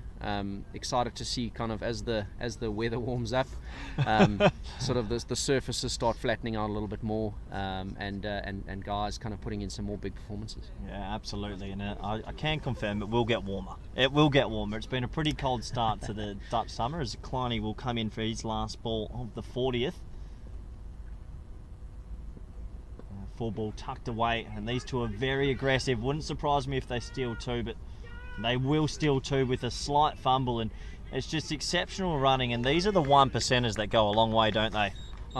It absolutely warms my heart seeing these two run like that. We specifically worked on a few things yesterday as a national group in our training session, just around running between the wickets, and it's exactly that what we worked on, and put pressure on fielders and try and make sure we can force the error. But you know, it's something that is a controllable from a team point of view, and if we can get those small things right, it goes a long way in building consistency within our team. Yeah. So I've got a question for you. Obviously, this is the Fairtree Pro Series. How much weight do these sort of games? I mean, huge qualifiers coming up in middle of June. Middle of June it begins. Absolutely. You leave a little bit earlier, probably. How much do these sort of games have weight for some of the players that might be trying to sneak into the squad? Yeah, we've tried not to really put that much pressure on the players around waiting towards you know, a spot in the World Cup qualifying group. It's very much trying to create as stronger squads as possible to compete against each other. I think it's an opportunity to have a game that where we get the intensity right, where we look at the possibilities and the combinations that are potentially there. But I wouldn't necessarily say guys are playing for spots, but it's good to see the competition and sort of wanting to do well in these games. It goes a long way. Yeah, it can only hold you in good stead when you're playing the best in the country, can't it? Yeah, absolutely. And like I said earlier, I think for a lot of these younger players, just an opportunity to play with the likes of Scotty and Max and Viv, some of the senior players, you know, really, really good opportunity. Well, it's quite a young squad, isn't it, when you're saying Scotty and Max are the old boys. I live with both of them, and that's a bit of a misfield from Maxie O'Dowden. They'll probably get back for 2, Ross Tabrak to do the mopping up. For me, just a little bit on today, and was it pleasing, obviously, to see Wesley and Vikram go on? They batted beautifully, but also on the other side, I think a little bit frustrating that one of them didn't go big.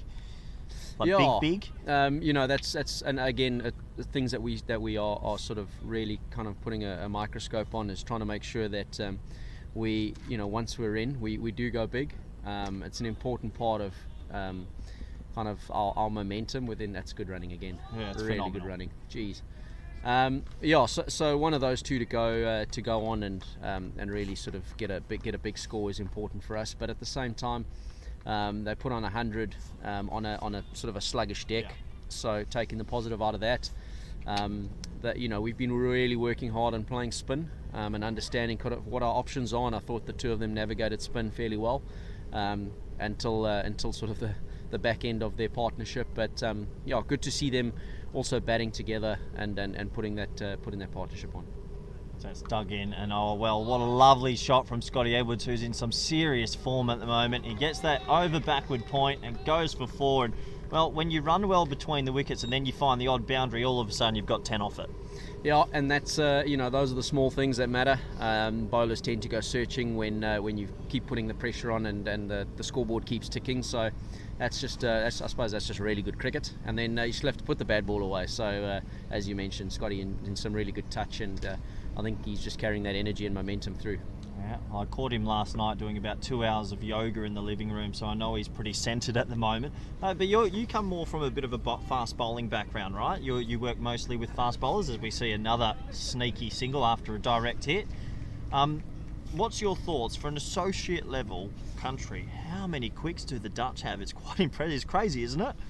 Yeah, I feel like I've got lucky with being able to work with such an amazing group of young bowlers.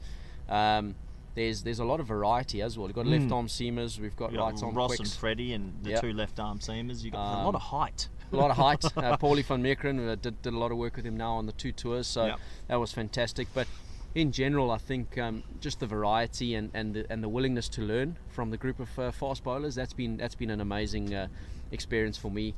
When you come into an environment, you want to listen a lot and try and understand who does what, but the players are really, really excited to learn, and there's a lot of questions floating around in our space. So it's been fun, and the young guys coming through as well that look up to the kind of the national fast bowlers. So it's great leaning on their kind of. It's good to see them wanting to learn as well and be a part of this environment. It just bodes well. Were you always into the fast bowling? Was that always your forte? That's your cricket? I try to be a fast bowler myself, but it was way too slow. But yeah, generally I've been kind of in the fast bowling ranks, and that's been a huge interest of mine. Fortunately, with the work that I did in South Africa, it allowed me to explore working with batters and in the fielding space as well. So it's kind of given me a rounded view, which is always nice when working with bowlers, trying to understand batting strategy. It gives kind of that viewpoint. But bowling's been something that really excites me, and I'm excited by the group that we have going forward. I dare say, out of most associate countries, you're very lucky. It's good to have so many quicks. It's at the end of 41 overs. It's 216 for one. We'll keep you on for a little bit longer, Ryan. If anyone wants to get any questions in, you can pick. Well, what is it? Bowling coach of the country, but interim head coach at the moment as well. And what's the title? What do I? Geez, I hate titles, but as it stands right now, it's assistant coach and interim head coach. But we all work together as a coaching group. I think. How often are you on the phone with Cookie, and how often do you guys touching base? We chat often. We chat every 30 minutes. No, we chat often, and he's an incredible coach, and to pick his brain. He's so passionate about improving team spaces and individuals, and that makes our job very easy. No matter where kind of we are in the world, it makes it very easy. So it's great to sort of have myself and Heino and Ryan and Pierce. We also had the fortune of getting Russell Domingo for the South African group, South African tour, and Zimbabwe tour. So that was, I think as a coaching group, we're very fortunate to be able to work together in that space. And Ryan is incredibly professional and thorough in all the work that we do, and he makes our lives a lot easier. Beautiful. Couldn't be more well said. Here's a bit of a clash of the titans. Duddy versus Edwards, who loves a sweep. This time a little bit more conventional, and that will be a dot ball. And it might be run out. It is run out. So it's a little bit of a yes, no, maybe. We've been saying how good the running's been between the wickets, and this time maybe a little bit of ball watching actually. But that's a big wicket with the score on 217 after 41. Yeah, no, that's going to sting. That's going to sting that one. but when you're running between the wickets like these two, I think sometimes a little bit inevitable that there might be a little bit of mix-up. I think the intent is good, Yeah. and so I don't think, look, the skip never likes getting out in that fashion, but yeah, I think a really good little partnership that, especially after losing 3 quick wickets in the middle. Yeah, I think my statistician Rod will tell me, but that's a 50-run partnership or 55 thereabouts. I think you take, with all the aggressive running, you'll take the odd mistake run out because they've probably stolen 20 to 25 runs in that time anyway.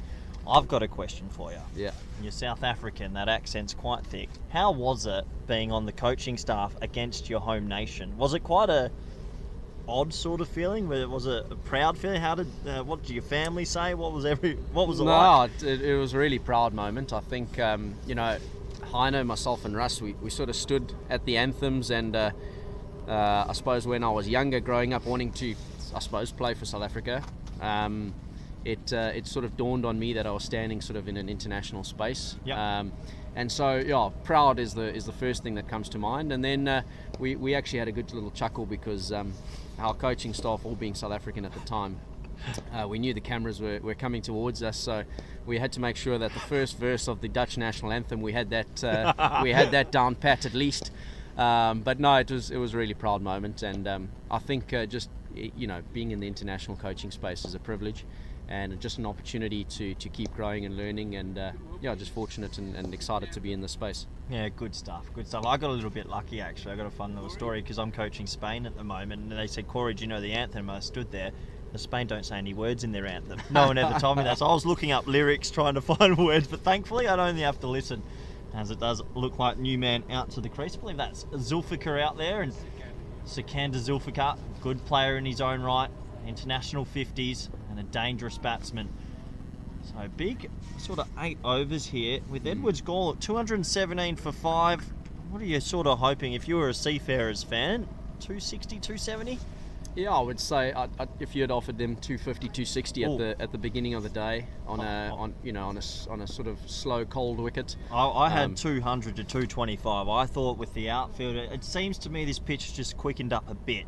Yeah, I think once the sun got onto it, it really sort of started playing nicely. So anywhere around 250, 260 is going to be competitive. I think the both bowling attacks are fairly evenly balanced. You're sitting here with the Hurricanes with a little bit more of a spin option, and then the Seafarers are going to come with their attack a little later. But I do think that 250 would set up a quality game of cricket.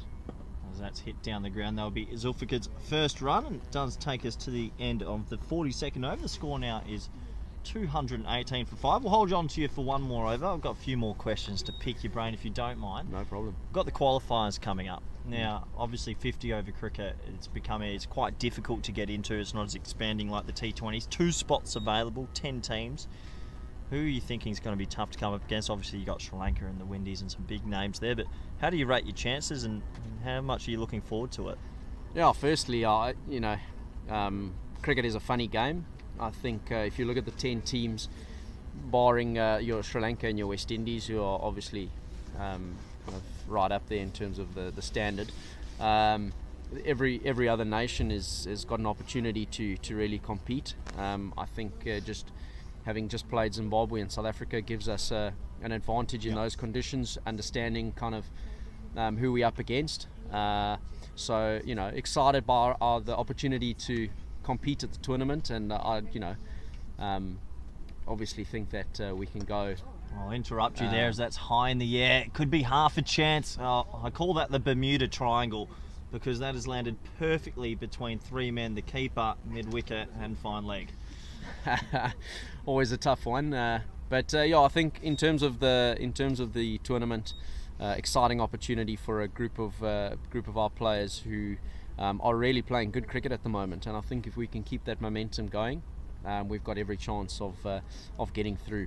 But the teams that are there are going to be tough. They've also just come off some Asia Cup qualifiers, and so they're also coming off some really good form. So I think the quality of cricket and the competitive games that are going to be upcoming are going to be world class. Have they done the grouping for that? Is it 5 and 5?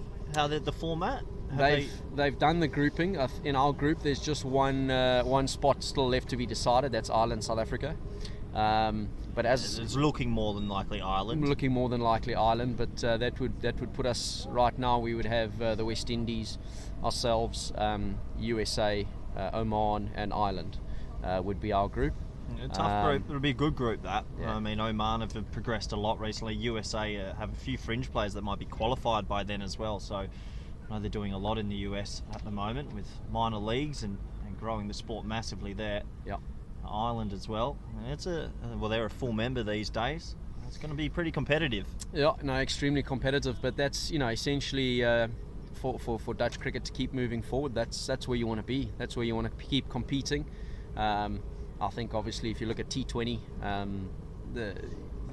we've just beaten South Africa at the T20 World Cup. So seeing that's a great cricket shot. Yeah, I'm going to have to. That's a beautiful cricket shot. And little Shariz, and it's a slower ball, but he's picked it beautifully and just times it, doesn't he? Absolutely. He's worked at that shot too. Has he? It's something that from his point of view, making sure that he can hit through the line of the ball, especially some teams might put mid-off and mid-on up with his little stature. So that's something that he's working on. So great to see the little things that are starting to come through in some of the players out in the middle. So great stuff there. But yeah, the standard of that qualifier, more about past the qualifier as well. Where do you think Dutch cricket keeps going? Obviously, with the Super League sort of being taken away, which is a massive shame. I thought the Super League was a great initiative, as that slow ball into the pitch will be signalled wide. On the future after qualifiers, where do you sort of see Dutch cricket sort of going? Is it back to World Cricket League 2 for a while, or is it trying to organise more home series? Or sorry to put you on the spot with that question. It's a good question though. No, great question. Look, I think the systems that are being put in place behind the scenes around a high performance structure are fantastic for Dutch cricket. I think it builds a better pipeline. Yep. With all these great young talents coming through, so that's one positive. The next positive is that we will fall back into World League 2, but that's also an opportunity to get 36 international fixtures across 3 years. We've seen the standard of cricket as really high in that World League 2. So from our point of view, it's that consistency of playing international games is really important for us to keep building into the system. And then obviously we will also be trying to tee up other fixtures along the way with the bigger nations, just trying to make sure that we can build that momentum up and give guys the exposure that keeps that quality of cricket and understanding of international cricket high. Absolutely, as that's pulled away by Sikander Zulfikar. Nice looking stroke. He'll pick up too, as Ellenbach seems to be trying to bang it in this over. Let's see if he can force himself another wicket. That does take us to...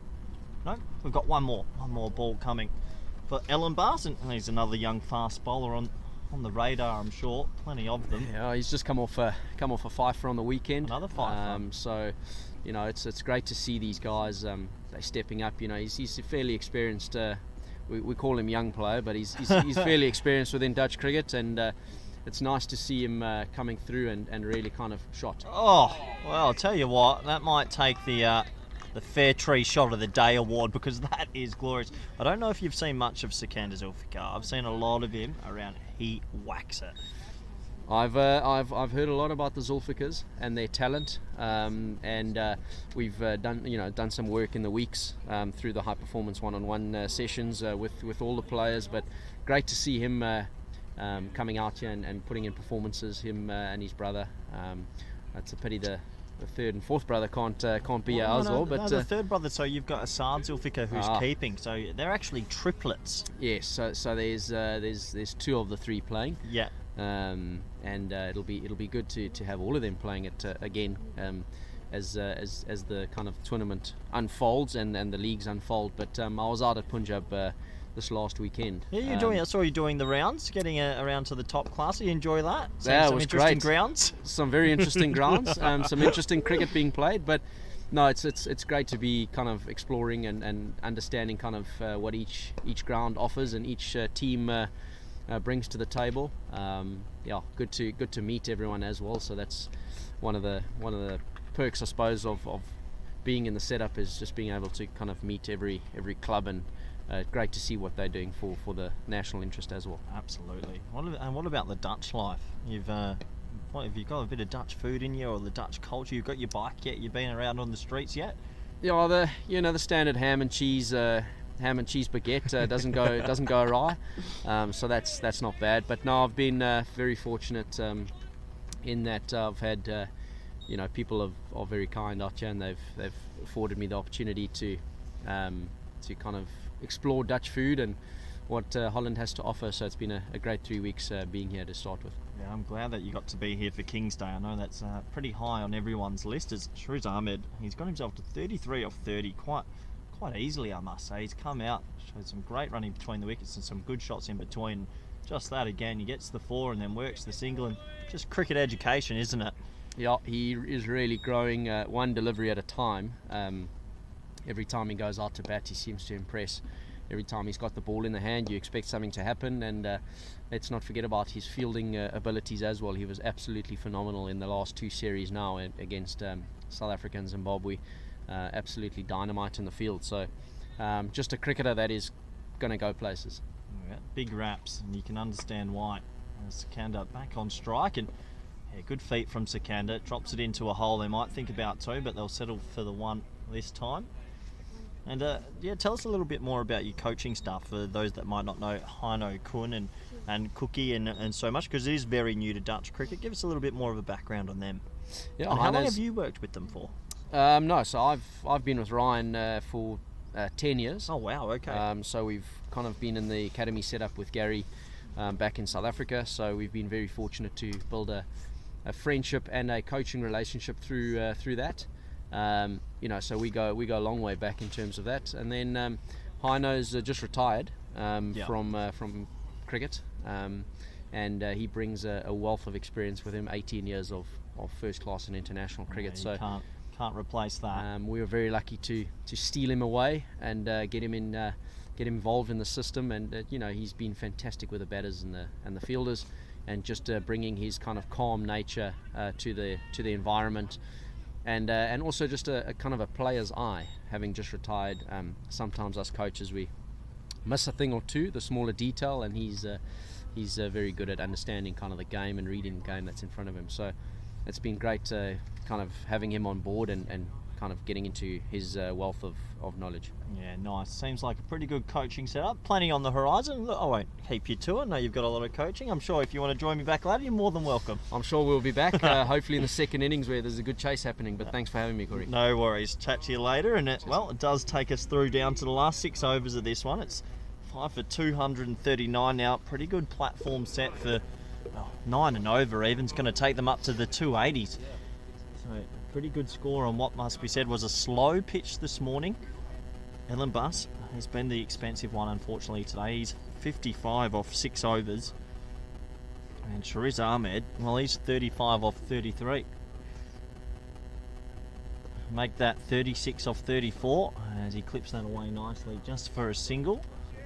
So 35 balls left in this innings, and if my maths is correct, which it usually isn't, 2 a ball would get you up to 310. I think that's maybe asking a little bit much, but a 10 and over is definitely something that's achievable. And if you go 10 and over from here, you could easily get yourself to 300 or in that vicinity. And if you had told me an hour and a half ago we'd see a score this high, I wouldn't have counted on it. Shot, Whippington's. He's absolutely crunched that, Zulfi, but he's found the man out there at deep square leg. That's Teja Nidamanuru, so just for a single. But nice to have so many guest commentators here today as well, jumping in for a couple of overs here, there and everywhere. Sebastian Brutt, Scotty Edwards, and also Ryan van Niekerk, Piers Fletcher, 2 men from the coaching staff. Good to have everyone involved. So that's hit really hard from Shariz Ahmed. He won't get a single this time as he picks out Ross de Braak at mid-off.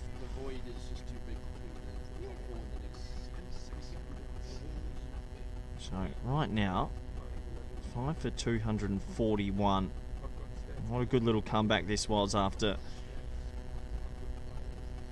losing a 3 for 10 in the middle.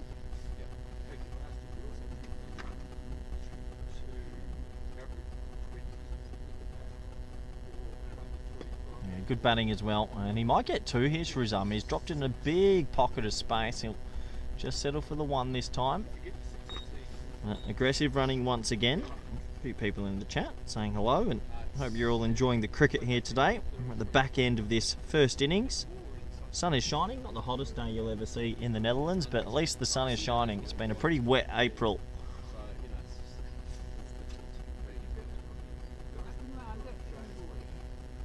Ellen Bass, top of his mark.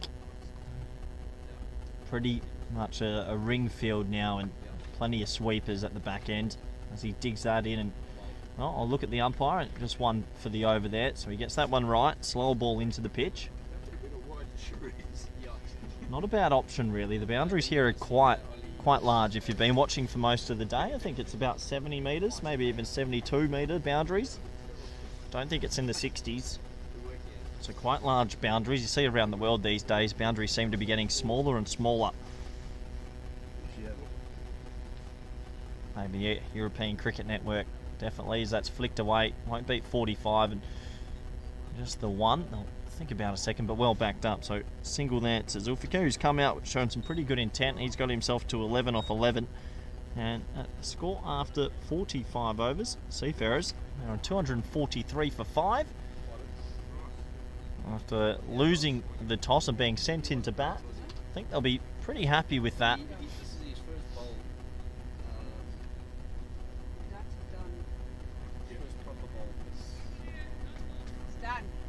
Finish.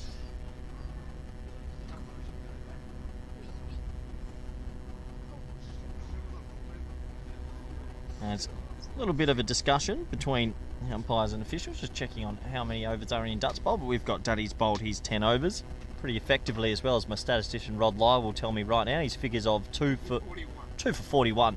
Typical Duddy. Just does a job, that man. Looks like they'll go back to Ryan Klein now. First spell, 5 overs, none for 9. We'll be looking to bowl a couple of effective overs here. They don't want this to balloon out over 280. Still Sebastian Brutt sitting in the locker.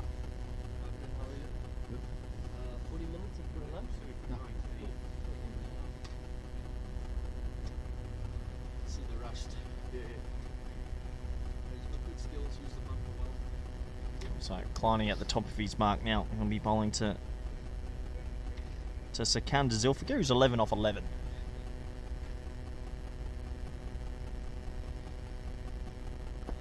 Well played. That should be 2. That's in a big pocket of space, and they'll touch and go. Good aggressive running again. And Sikandar Zulfikar, he's picked up the memo where Edwards left off to come out. Aggressive running and an easy 2 in the end. Still 29 deliveries left on 245. They're looking at 290 plus here with a good finish.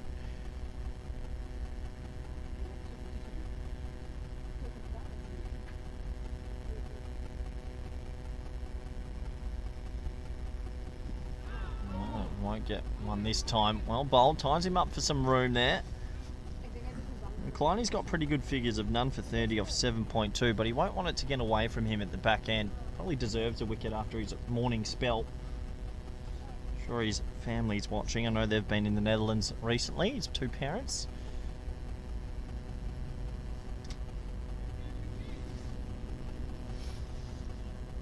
So look like a couple of changes to the field here. Looks like Ellen Bass is going to be brought up from 3rd man. Fine leg's going to be put back on the boundary. Might be an indicator of a slow ball bouncer here, or dug into the pitch.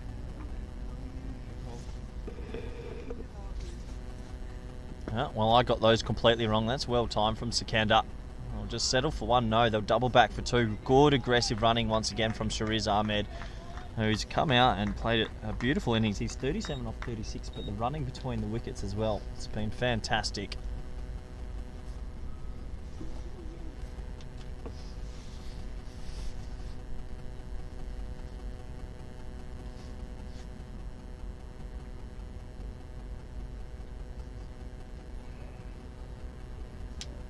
Dug in again this time and hit a bit too hard to Ross Tobruk, so they'll only get the single. Well, Seafarers, they'll be wrapped with this after a pretty slow start on what must be said was a slowish wicket. The wicket seems to have sped up a bit, coming onto the bat slightly better than this morning, and they've cashed in with Vikramjit Singh and Wesley Barassi both going on to make 50s. Scotty Edwards and Shriz Ahmed, after a couple of wickets, have come out and come good. And they're looking at 280 plus here.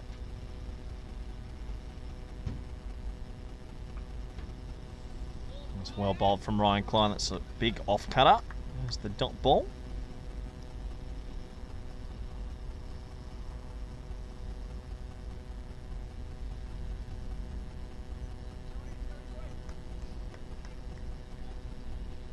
And Sherry, 37 off 37, not that far away from his own personal milestone.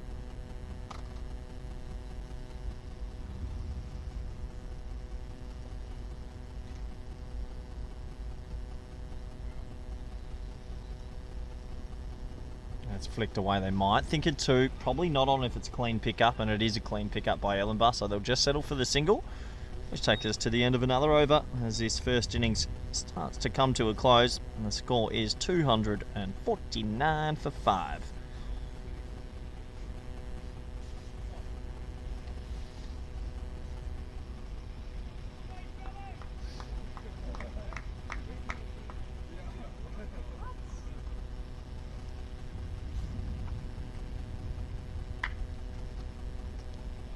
So it looks like Ellenbus is going to be given with a couple more overs at the back end, or yeah, they will stick with him. I know it hasn't been his day maybe on the figures side of it, but on another day could have easily picked up 1 or 2.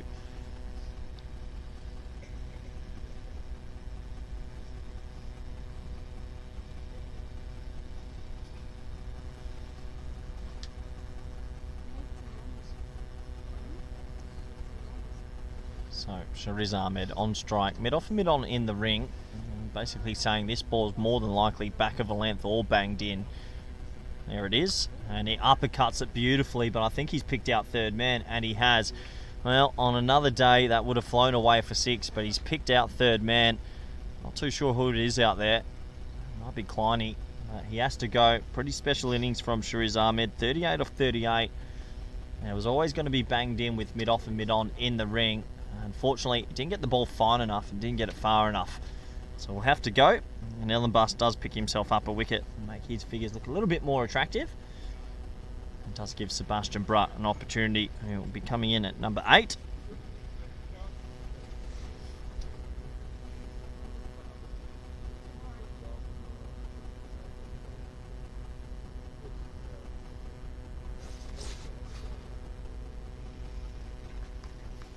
And a warm round of applause from the Seafarers. As I look over to my right, they're all on their feet giving young Shariz a warm round of applause. I'm sure we'll see him a little bit later with the ball in hand. Ellenbus picks up the wicket. Now we'll see a little bit of club cricket battle. Hermes captain Sebastian Brutt on the opposite team today. Hurricanes versus Seafarers. He'll be versing his teammate. So I'm sure there'll be a few people out at Hermes Cricket Club who might be watching this and enjoy this contest. I dare say, change in the field this time. Mid-off and mid-on are going to be back for Sebastian Brutt. He's very powerful straight, so you can understand that.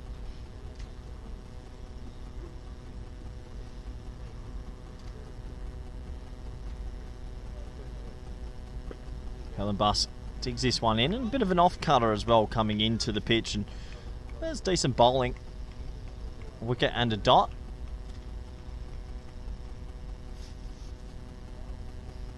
A few people in the chat saying they think Seafarers will win, but you've got to remember there's some pretty dangerous batsmen on the Hurricanes, and Musa Ahmed, definitely one of them that you have to look out for. Teja Nidamanuru, Noah Cross, and Max O'Dowd, just to say a few names. So that's pushed into the offside. Sebastian Brutt will get himself off the mark. Clayton Floyd can also hold a bat, and Arian Dutt's in a pretty good vein of form for VRA. Ross Brutt, handy batsman as well, so plenty of batting. I think a lot of it will depend on Max O'Dowd at the top, obviously. He's probably the key batsman in Dutch cricket. And that was the 250 up as well, so 6 for 250. And I'll be happy with that. At the start of the day, you get sent into bat and you get yourself all the way to 250. hit hard, extremely hard. Well fielded from Musa Ahmed. They might think of a cheeky second, which isn't on, and they get there. Well run from Sebastian Brandt. There was very, very tight too. Musa Ahmed did extremely well to pat that down. They'll get 2. Shakunda Zulfikar as well. Little cameo at the back end here as the wind picks up. Wow. I don't know if you can hear that through the mic, but that is windy.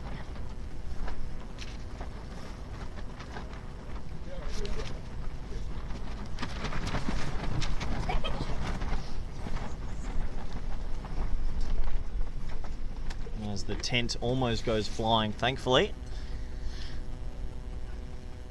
Oh, another good slow ball into the pitch. Right, dot ball. And thankfully the wind's died down. It came out of nowhere.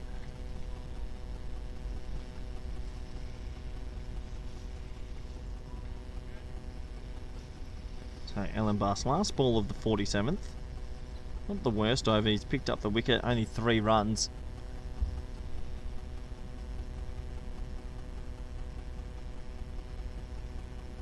Slow again into the pitch. Not a bad option with such big square boundaries. Just the single again. Good over from Ellen Bass. Good thinking, making it quite difficult for the batsman to generate any pace at the end of 47 overs. The score is 253 for 6. 18 balls remaining in the first innings before everyone goes for a bit of lunch. And one thing I can tell you, good lunches at Kampong.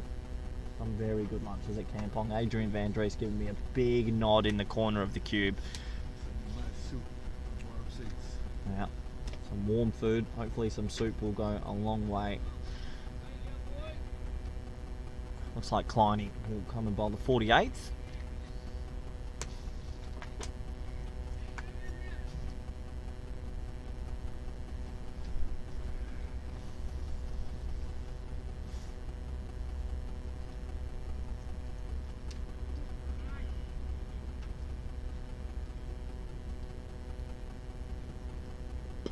So that's hit pretty hard into the offside, but just for a single.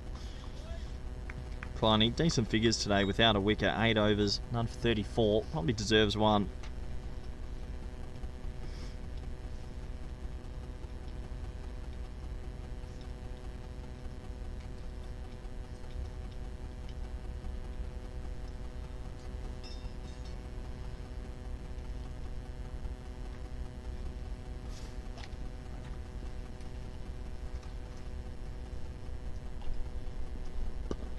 Well bowled, gets it full, gets it straight. They're going to try sneak through for a single. Direct hit might be trouble, but no, Sebastian Brandt will get through and he'll do the collecting himself as the ball deflects off him. So just a 1 there. Good last couple of balls here from the Hurricanes. We probably feel like they've been a little bit under par with the ball. And maybe a little bit under par mostly in the field. A couple of clangers and couple of extras slipping through the keeper's gloves a few times today. That has blown this score out.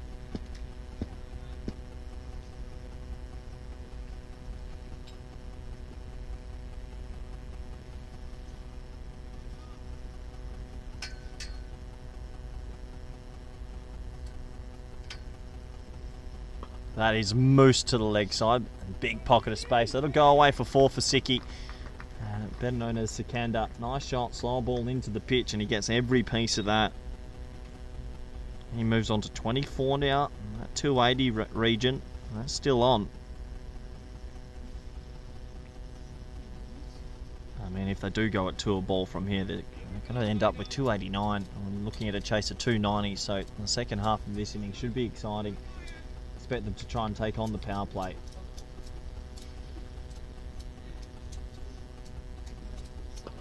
This time not timed, but he might have not timed it well enough, if that makes sense, because they'll think about 2, but they'll have to settle for the single as Musa Ahmed does the mopping up at deep mid-on.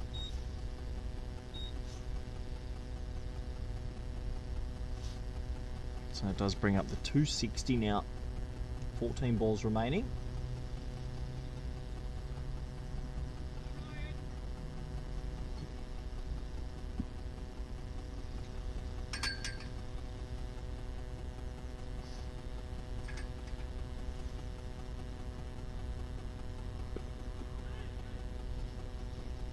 Well bowled from Ryan Klein there. Sebastian Brutt giving himself a little bit of room, just tying him up.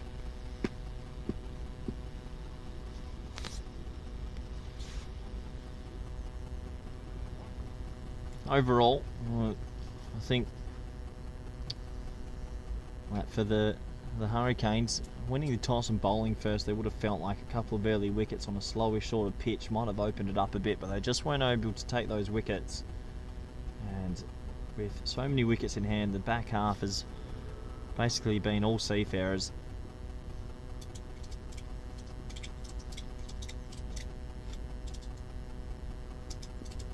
Short into the body, doesn't time it, so they'll get one. They'll think about two if he's quick enough.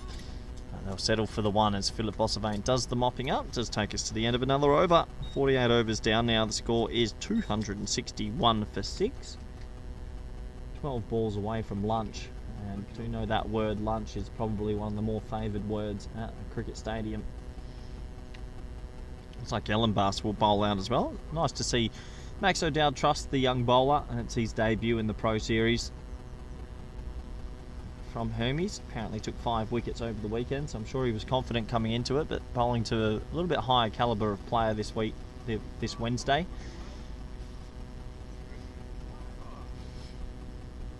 And 12 balls remaining. We're looking at 2 a ball, gets 285 from here.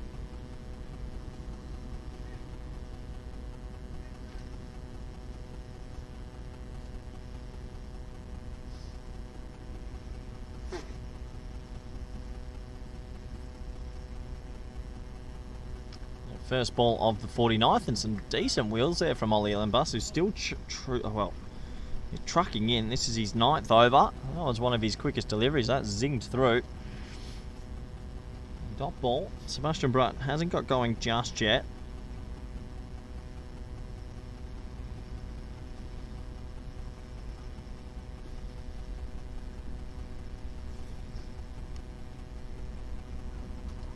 That's a slow ball into the pitch now, so pace off. So really good bowling from Ellen Bass. Pace on, pace off, some into the pitch. Mixing it up as much as he can here at the back end. Probably knows his teammate quite well that he's bowling to. On the opposition today, Sebastian Brutt.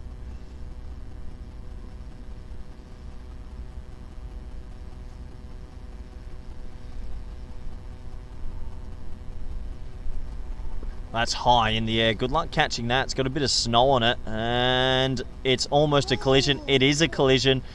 Duddy has called for it, but I can tell you, I know it's not on your screen, no one's hurt, no one's injured, and the catch has been taken in the end.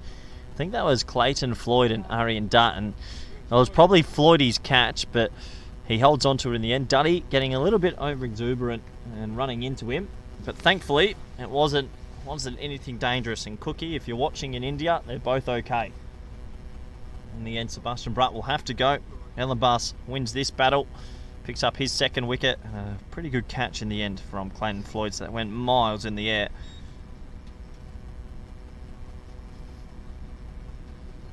Maybe your keeper needs to take charge.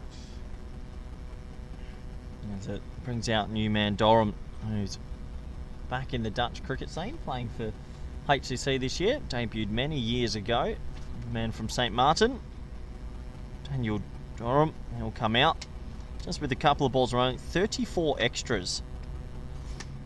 It's quite a remarkable number when you think about the level of cricket that's really cost them.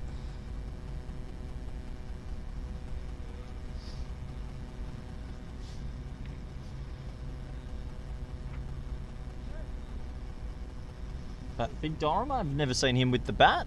He must be about 6'6". A man mountain. It'll be interesting to see how he goes here. Throwing the long handle. I dare say if he hits it, it'll probably stay hit.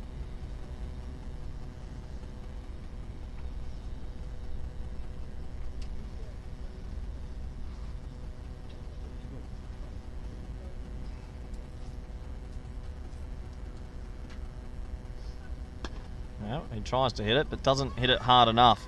So 4 dot balls in this over, 1 wicket down. Good little finish here from Ellen Bass, who went for quite a few at the start of his bowling spell, but just at the back end here, getting it right. Picks up 2 wickets to his name. 2 balls left in his spell.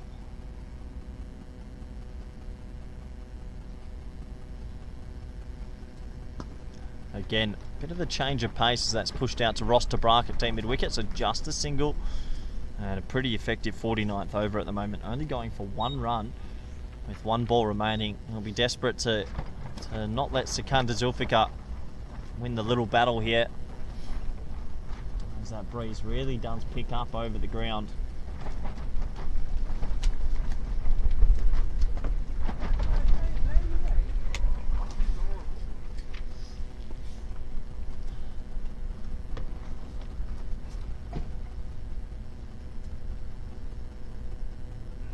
Last ball of the 49th is absolutely crunched to the leg side, and he does get the boundary. Well, that'll be super frustrating for Ollie Ellenbaas, who'd bowled a spectacular 49th over, but it does go for 4. Sikandar Zulfikar, he's raced himself to 29 off 22. And at the end of 49 overs now, the score is 7 for 266.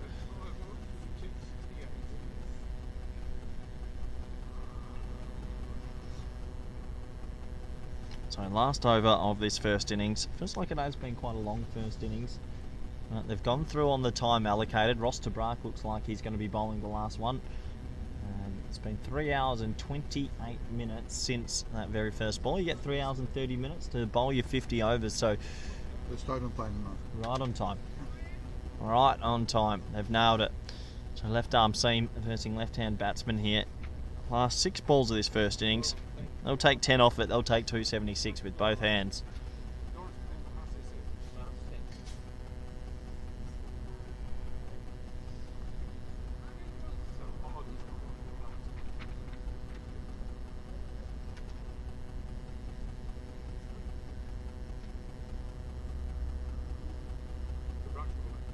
So, first ball of the last. Gets just any little bit of bat on it, does Durham, to get Sikandar Zulfikar on strike, and that's probably the right way to go about it. Sikandar Zulfikar's 29 of 22. And it looks like Maxie Hornweg's jumped in the chat. Hello, Max Hornweg. Hope you're well. Hope you're enjoying the little Pro Series game going on here today, whatever you're up to.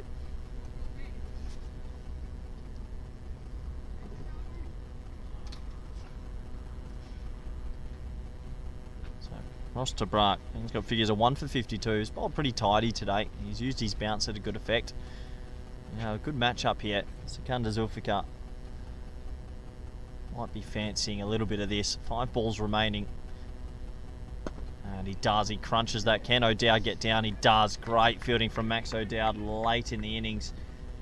And, well, for Maxie O'Dowd, he's a bit quicker than most people actually think.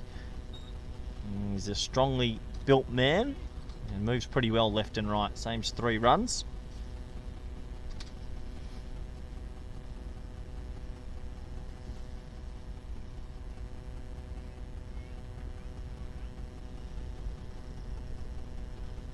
That's pretty well bowled. It's the Yorker and it's the sacrificial run out. You can understand that though. Sikandar Zulfikar had to get himself back on strike no matter what. And Durham sort of does the team thing here. It's a toe ender back to the bowler.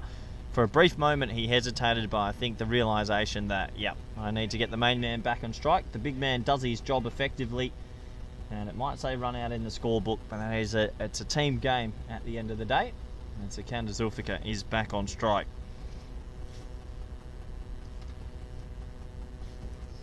So the score now with that wicket does take us to 268 for 8.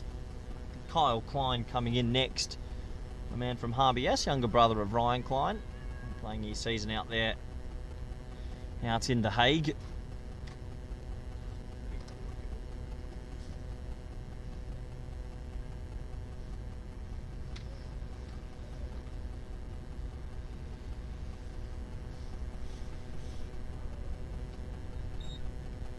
So with that sacrificial run out, it does mean that Zulfi will be back on strike.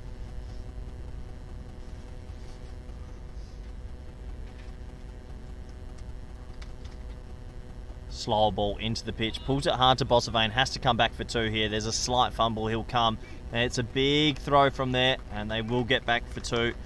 So good running from Sikandar, and it was always going to be difficult because he was on the back foot as he played the stroke to touch and go, but gets there pretty comfortably in the end. Keeps the strike for the last 2. He'll be hoping he can get one more boundary out of these last two as the 270 comes up.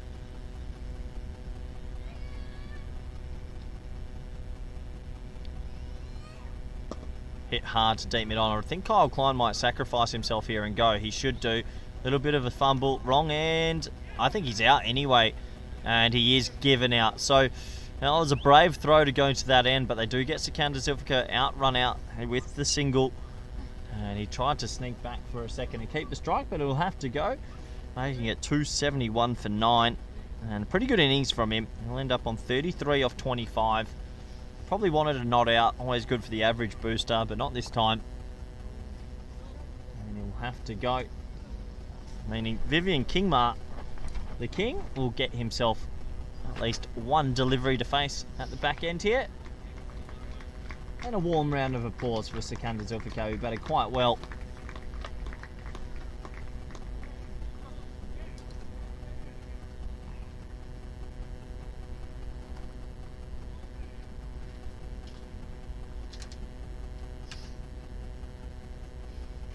So a bit of a cheeky round of applause as Kingmark gets to the crease. He'll enjoy his one bowl stay.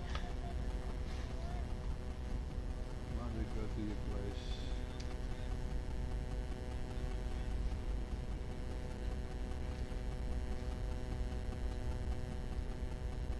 So last ball of the first 50. Vivian Kingma on strike. He tries a little scoop shot, doesn't get near it, blows his pad, and they'll scamper through. I dare say that must have been for a leg bye. It is a leg bye, so that does take us to the end of the very first innings. I will confirm the score for you as I look over at my statistician. 272 for 9 is being passed on to me. So 272 for 9 after the first 50. The highlights, probably Wesley Barasi's 50, Vikram Singh's 50. Good bowling from Ryan Klein at the top end. And overall, Arian Dutt, once again, 2 for 41. Pick of the bowlers for me. As, well, the Hurricanes, they sent in the Seafarers, and the Seafarers responded. 272 is a pretty good score.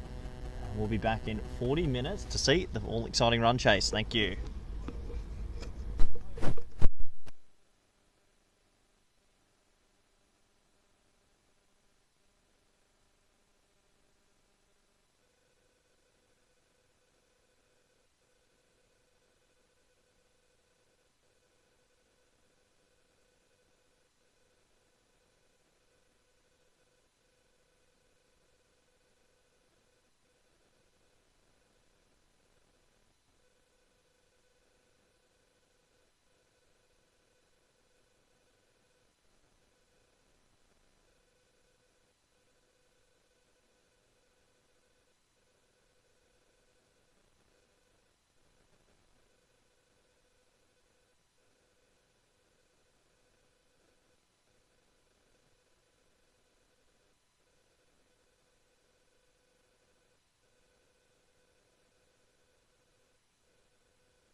trying to find you. Hello and welcome back. We're here for the Pro Series, the Fairtree Pro Series. It must be said, it's game number 2 on the list, but we did have game number 1 washed out. So it feels like it's game number 1.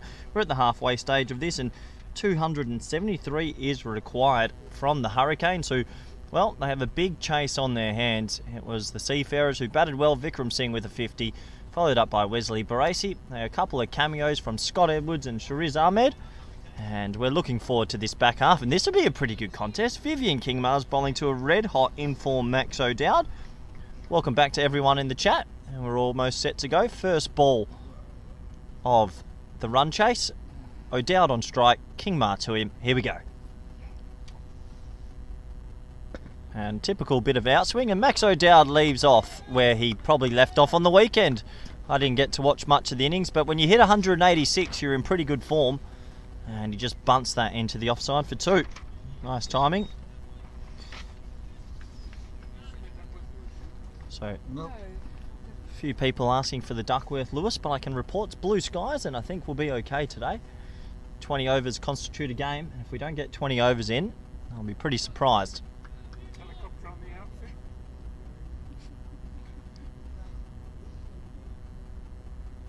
As that's clipped away, and, well, I think this might be leg by, as I can see the umpire with a little hand signal out, usually an early indication, and it will be leg by. So a 2 and a leg by to start.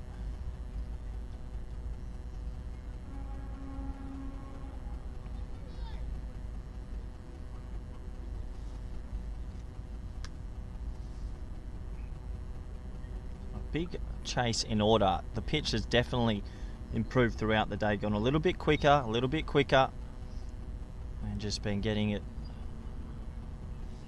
firmer for these batsmen that like to play through the line a little bit and giving them some confidence in their shots.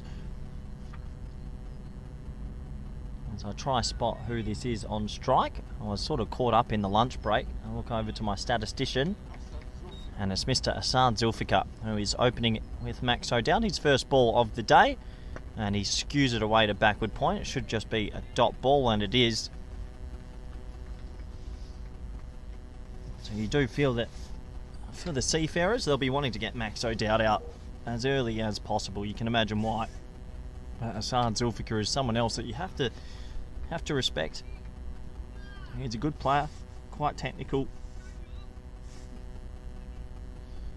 He'll be looking to play innings of substance to chase down 270. You really do need someone to go quite big.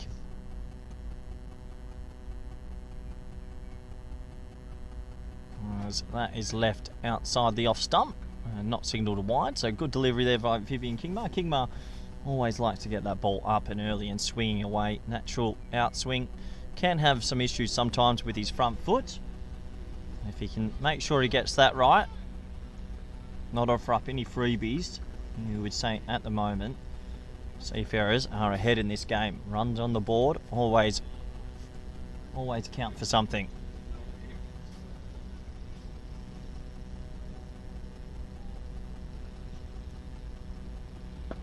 As that's punted back to Vivian Kingmar.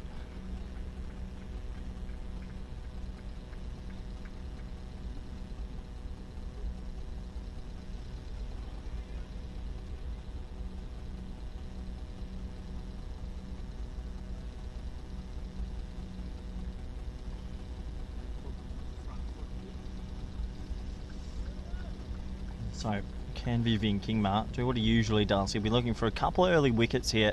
Get that ball swing. We've got a Vikram Singh at pretty wide first slip, it must be said, and a gully in place.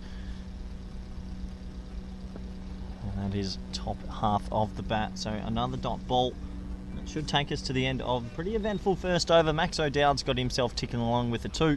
There's a leg by, and not much else to ride home about. The first over is complete, and the score is 3 for none.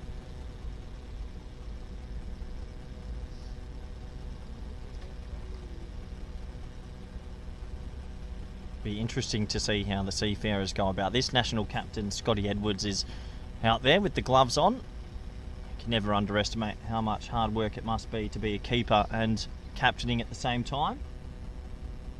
Looks like it'll be Kyle Klein from the airport end. Not too sure if there is an airport in that direction, but I reckon if you kept going you'd find one. University end, I've been told. My apologies. University of Aerodynamics. So Kyle Klein following in his brother's footsteps and bowling from the university end. His first ball to Max O'Dowd.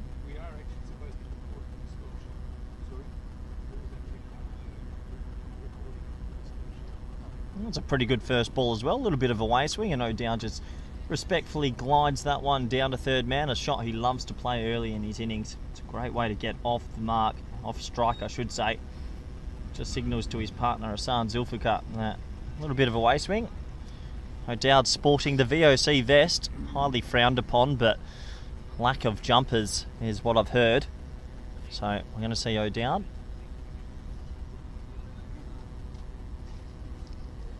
Who has palmed the strike over to Assad. Well, it's not bad from Kyle Klein. A little bit of a way swing there this time. Zulfikar respectfully leaving that.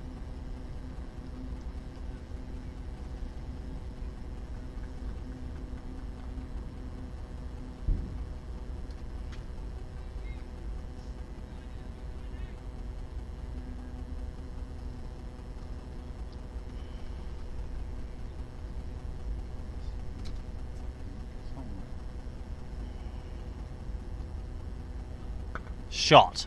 Yeah, nice shot from Assad Zulfikar. Wasn't that short, but he swivels quickly and gets those hands through the ball. And yes, the outfield's a little bit slow today, but not slow this time. He gets that away for 4, and that is the first boundary in the run chase. The scorers mark it up, and Zulfi, he's off the mark with a glorious little pull.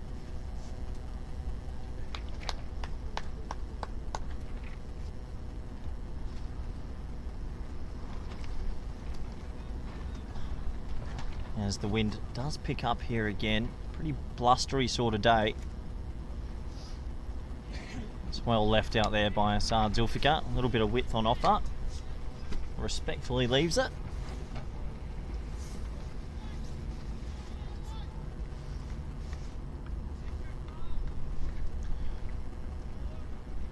So probably key to a couple of keys to this chase. Obviously wickets in hand at the back end, but a good power play as well. Anything in that 50 region off the first 10 they'll be happy with. Good from Kyle Klein there. Better length that ball. A little bit of climb through to the keeper Edwards.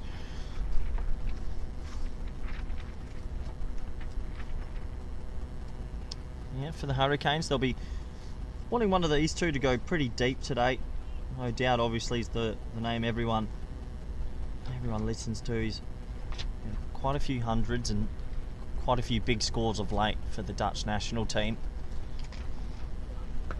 And it's well bowled again from Kyle Klein. So only the one real loosener in that over that got dispatched through mid-wicket, but besides that, pretty tidy first over from the younger brother of Ryan Klein. And at the end of 2 overs, the score is 8 for none. See Clayton Floyd walking in the background. He'll probably be listed at maybe 11 or 10 today. We'll have to see.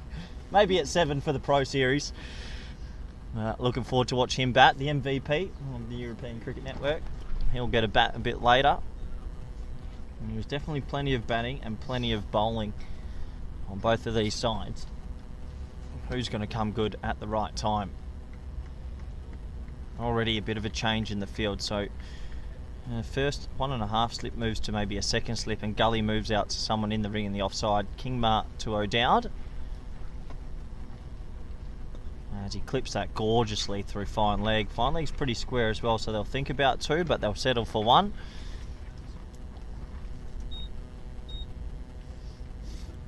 Maxi looking in a rich vein of form. And looking pretty compact at the crease. Hassan Zulfikar plays his cricket out at Punjab Cricket Club at the Zoma Complex, one of the more famous grounds here in the Netherlands. Steep history. Short boundaries. That's true.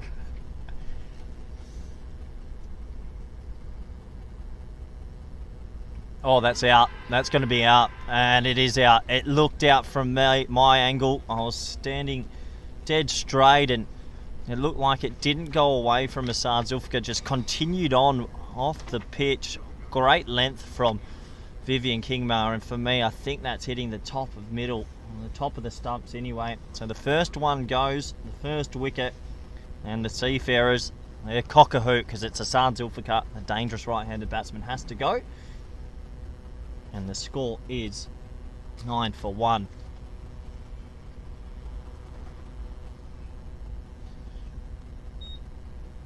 Brings new man Musa Ahmed out to the crease, and well, Musa, another player that's growing in stature the more he represents the national team, made a fantastic 50 against South Africa in his last national outing.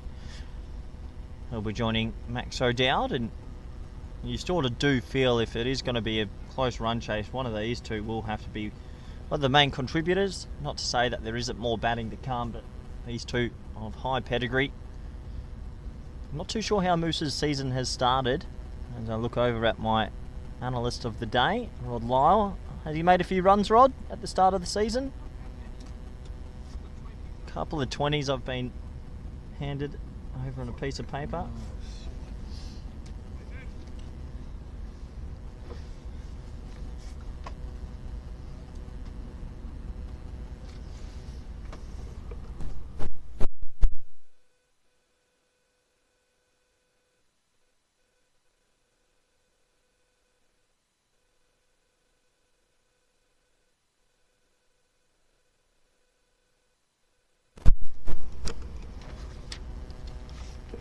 So Musa Ahmed now on strike for his first delivery.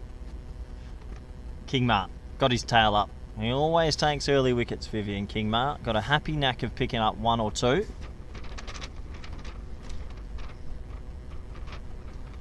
Oh, a little bit of bow that time, coming back into the left-hander. Back of a length though, left alone. So a couple of starts this year so far for Musa Ahmed was the note that's been passed on to me.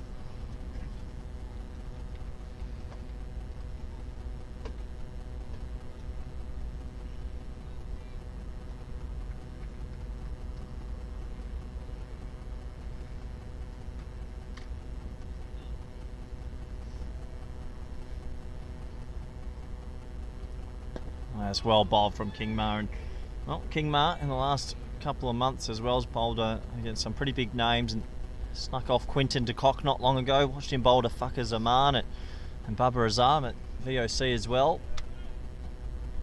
Sometimes he might not get that front foot right, but he does have a happy knack of picking up one or two early ones.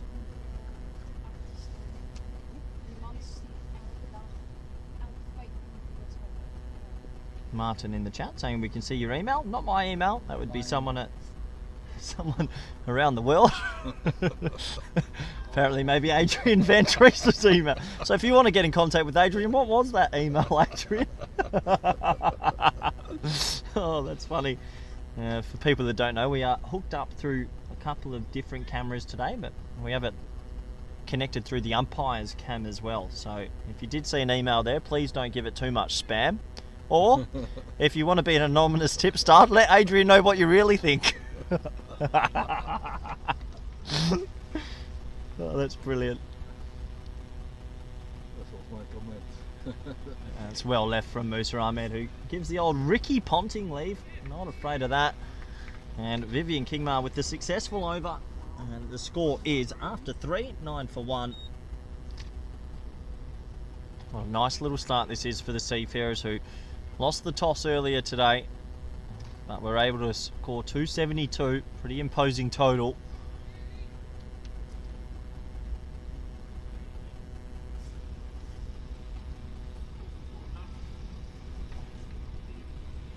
It was great in that first innings to have so many different guest commentators. I'm sure we'll try and get a couple others in the second half.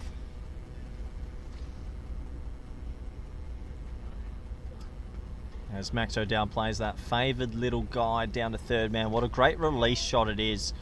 Makes it very difficult for any fast bowler that pitches it outside the off stump and trying to hit the keeper's glove. He just has this happy knack of being able to run it down to third man, get himself off strike, and as an opening batsman,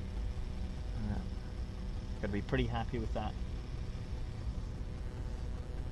Interesting to see Kyle Klein opt to come straight away around the wicket. I would have fancied him coming over the wicket and swinging it back into that front pad, but wants to come with even more angle. Maybe doesn't want to give Musa any room.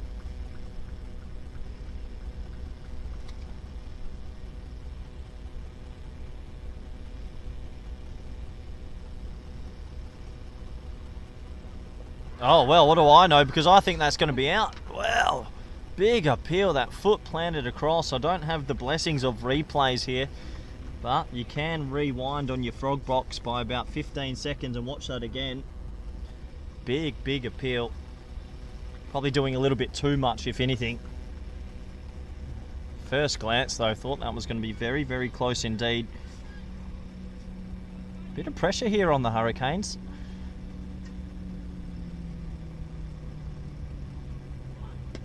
And again, Kyle Klein swinging it back in. I am interested as to why he would come around the wicket straight away. Maybe something in the coach's locker room that they've discussed against Musa Ahmed.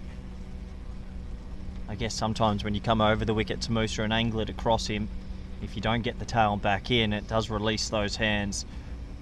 But he's off the mark either way with a single. Brings Max O'Dowd back on strike.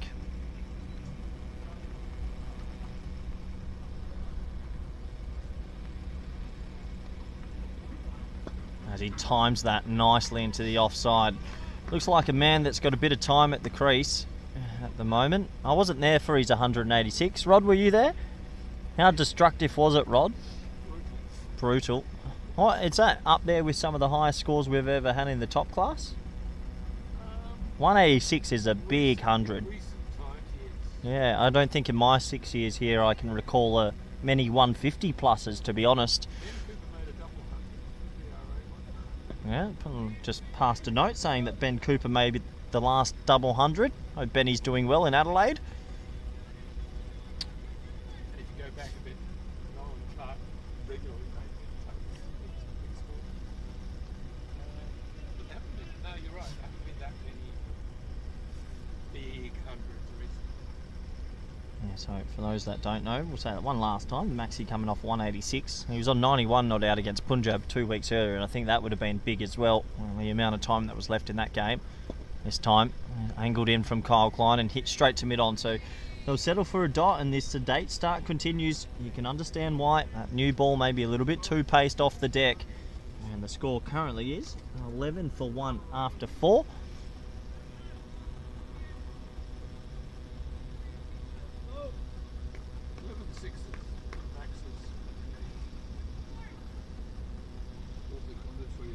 So Vivian Kingma, I think you'll fancy this matchup with that natural tail back into the left-hander. Musa Ahmed on strike.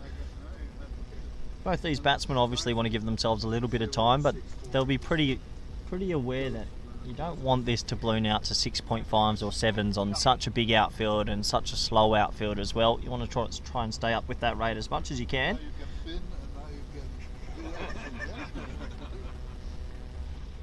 I won't have time. So, That's beautifully timed from Musa Ahmed. As Adrian Van Dries enjoys himself in the background. Beautifully timed from Musa and gets it away for a single. Lucky to get a hand on that Shariz Ahmed, a backward point. That would have raced away. The Seafarers, they look up and about. Bit of chatter out there as well. Plenty of energy. You can understand why. No noses ahead in this.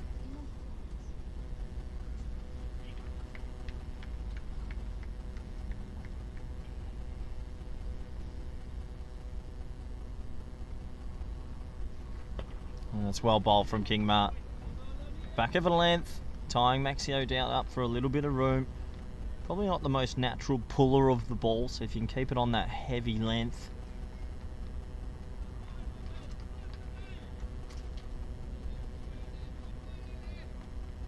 As Kingma just takes the ball to the midriff.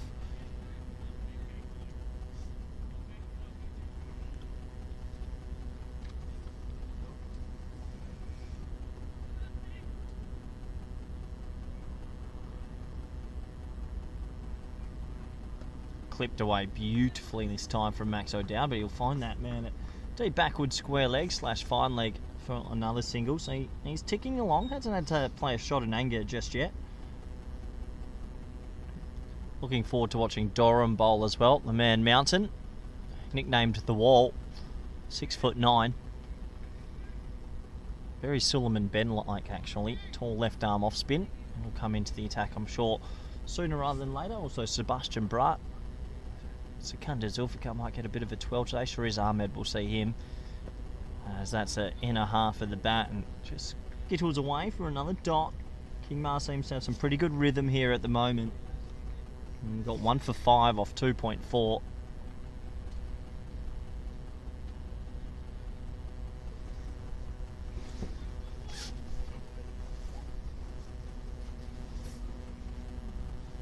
So steady start to this chase. Right now the Seafarers on top.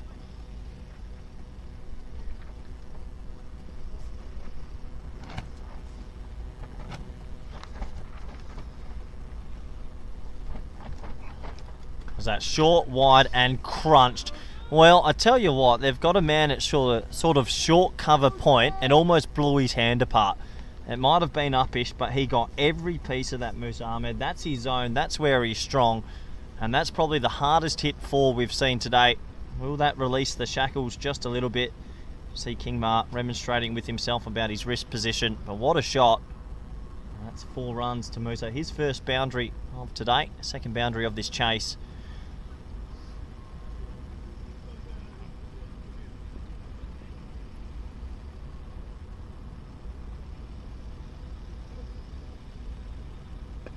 Now he clips it away to square leg, and it's well picked up by Pepe Baresi, who's able to keep it to a dot. They might have snuck through for a 1 there, but they don't, and that does end another over. 5 overs gone, I should say, and the score is 1 for 17.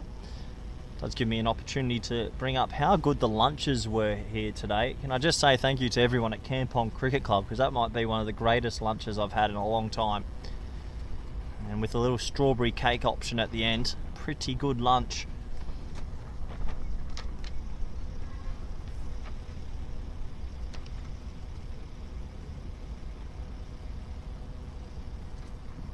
So, Kyle Kine to continue.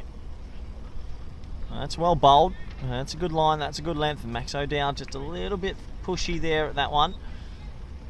And at the moment, they've done well to keep Max pretty much in check. They haven't offered him up a freebie of a drive or something for him to get away.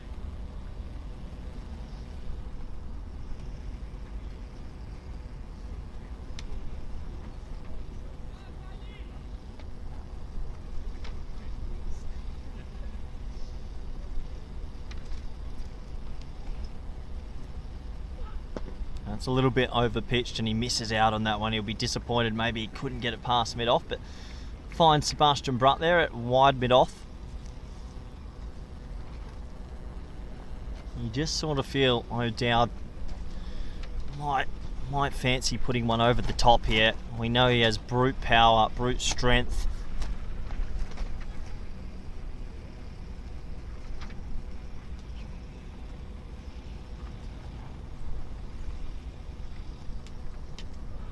And there's the first shot of real authority from Max O'Dowd. And I tell you what, that ball's gone on to the other field. The men in whites over on the second field are going to have to do the retrieving that time.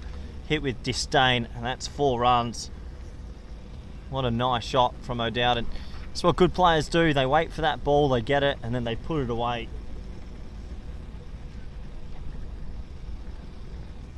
That will probably, or potentially, open up a few bits of floodgates here for the Hurricanes. Musa Ahmed with a beautiful square drive the previous over. Max O'Dowd with a gorgeous flick. Will that get the ball rolling for them?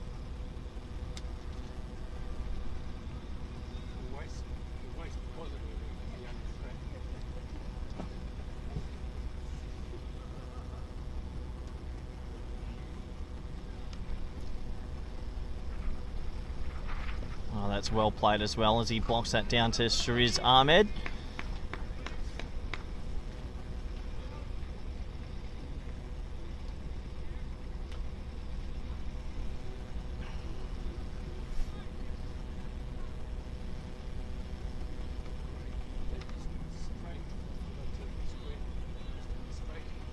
Yeah.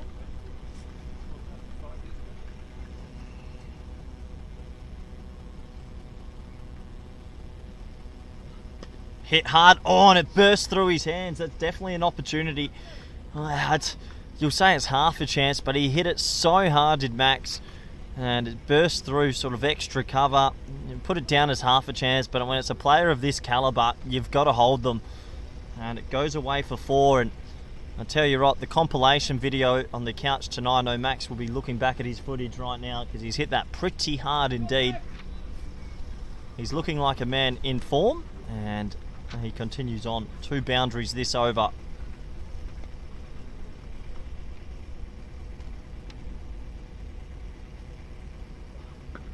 And now softly pushed into the offside. So good adjustment from Kyle and the over, but a good over overall for the Hurricanes, who continue on doing their thing. They're 25 for 1 after 6, and you'd have to say while O'Dowd is there and Musa Ahmed, 2 men who have played high calibre cricket around the globe, they will fancy themselves to put on a pretty big score today and get themselves close to this total.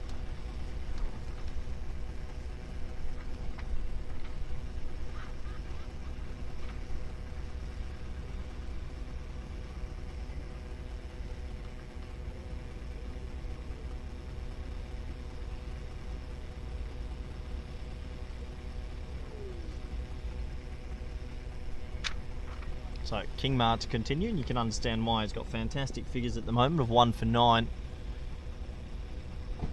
Oh, almost make that 2 for 9. That's almost the dream ball that King Ma's hoping to deliver, tailing back into the left-hander and clipping the off stump. Just goes past this time. Musa Ahmed, that's a loose looking drive from his standards.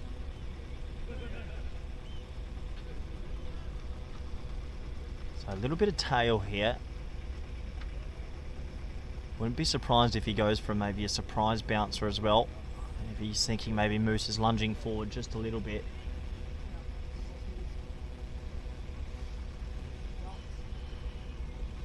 And there it is. I call it, but I call it wrong because he mooses it. What a shot from Musa Ahmed. I thought it might be a surprise bouncer. The only person that wasn't surprised was Musa Ahmed, who swivel pulls that beautifully. One of the shots of the day. And another boundary as the Hurricanes, who have had a bit of a truncated day, seem to be awakening and playing some better cricket.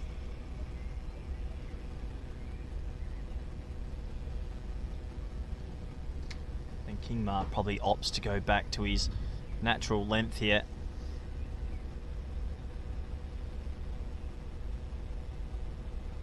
Yeah, there it is, and a little thick inside edge onto the pad, but they'll settle with the dot. Both these two are boundary hitters. You won't see them run as hard as Shariz Ahmed or Scotty Edwards earlier, but you will see them hit a lot of boundaries. Musa Ahmed showed his ability in South Africa with a splendid 50, as did Maxwell O'Dowd.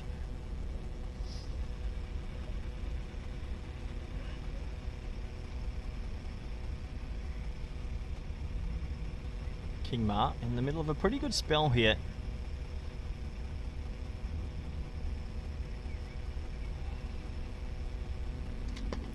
Timed nicely through the offside. They'll probably get an easy 2 here. You're not going to get more than that. Some decent running, and they will get back for 2. So Musa seems to have found his scoring boots at the moment. And while these two are there, the Hurricanes will feel even with a pretty good shot. They'll want to bat deep. You would say that overall that's probably more of a batting side is the Seafarers. Their bowling maybe not as much spin variety that the Hurricanes had. In the air, and I don't think he's picked it up. I reckon that's a half opportunity again. It sort of falls in a bit of no man's land. He seemed a bit flat-footed. Yeah, it's Sebastian Brutt there, and Musa Ahmed maybe with a life. There's been a couple of those today. Players not diving forward or picking it up a little bit late. But yeah, just seeing from the body language, I reckon that's a life.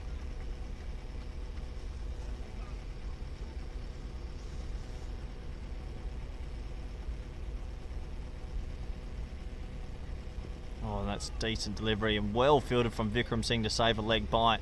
As that skewed away, takes us to the end of another over, and Vivian King might hold his head in his hands. He could easily have had a second that over. The score is after 7 overs, 1 for 31.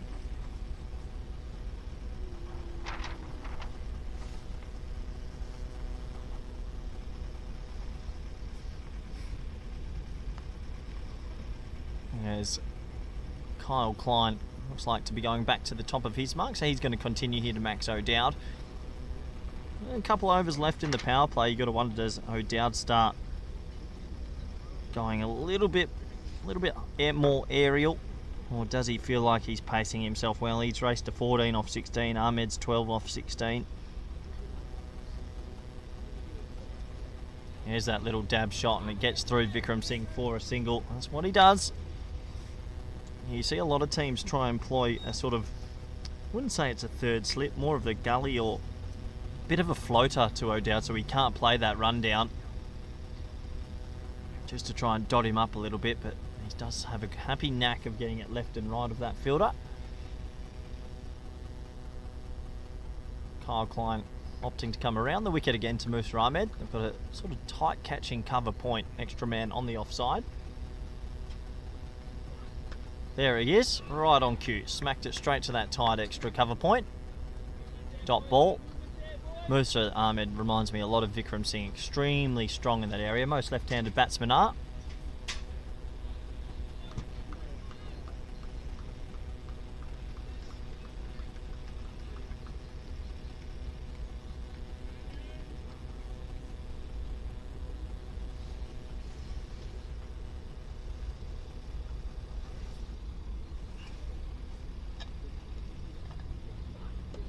It's an underneath edge, and they'll scamper through for a single. It's good aggressive running that time from O'Dowd.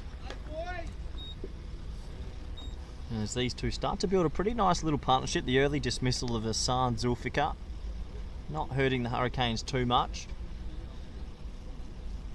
Still, no one has answered me why they're called the Hurricanes. Don't think there's ever been a recorded hurricane in the Netherlands. Not yet. Touch wood.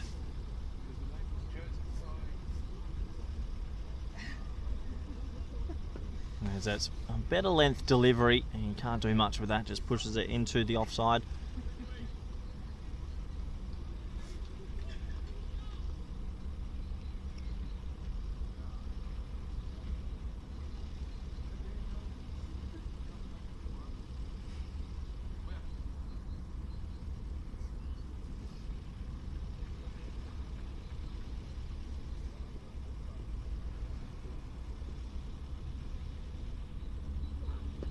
It's really well bowled again from Kyle Klein, just trying to nip it on a decent little area. He's got none for 17 off 3.5, so he's got respectful figures without causing too many issues for the batsman. Fun fact about Max O'Dowd and Musa Ahmed, both have the same agent. There you go, kids at home, you can strike that off your bingo card. And these two have played a lot of cricket together, so they'll understand each other well at the crease.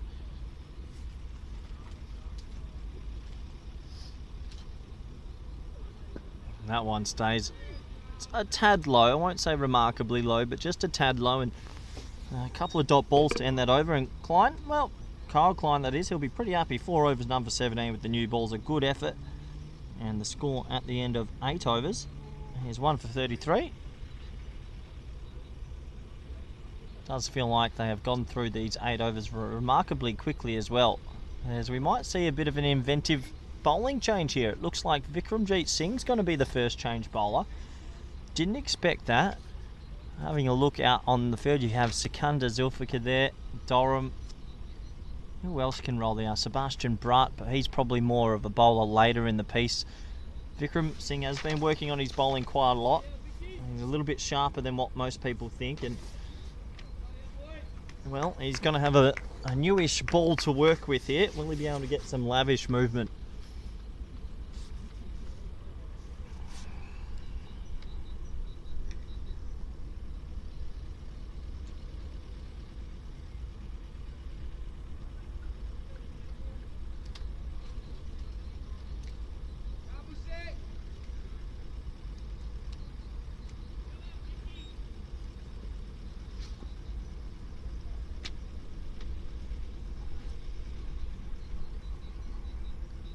nice start from Vikram Singh, and that's well timed from Musa Ahmed into the offside. So top ball to start. Vikram Singh, obviously seen him don the gloves before, top order batsman, but handy with the ball. Wouldn't say it's an amazing pace or anything like that, but it's just steady. It's steady bowling. Can he get a little bit of nip? Something off this sort of slow, benign wicket.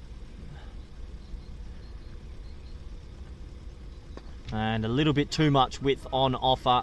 And well, Musa Ahmed hits it pretty clean, but he'll only get 2. As Shariz Ahmed does the mopping up out there with Sebastian Bruck running in pairs. But yeah, it's interesting to see Scott Edwards go to Vikram so early. Might have been tempted to give Kingmail one more. Thought he was bowling quite a good spell. Or maybe young Shariz first, but he's gone with Vikram.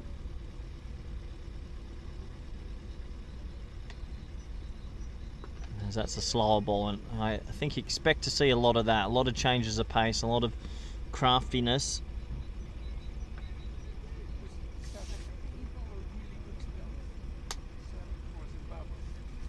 I think Zimbabwe, Vikram bowled a pretty decent spell or two there. I think it's definitely an option as a 6th bowler in a squad, especially if you want to play a longer batting lineup and have a 6th bowler bowl a couple.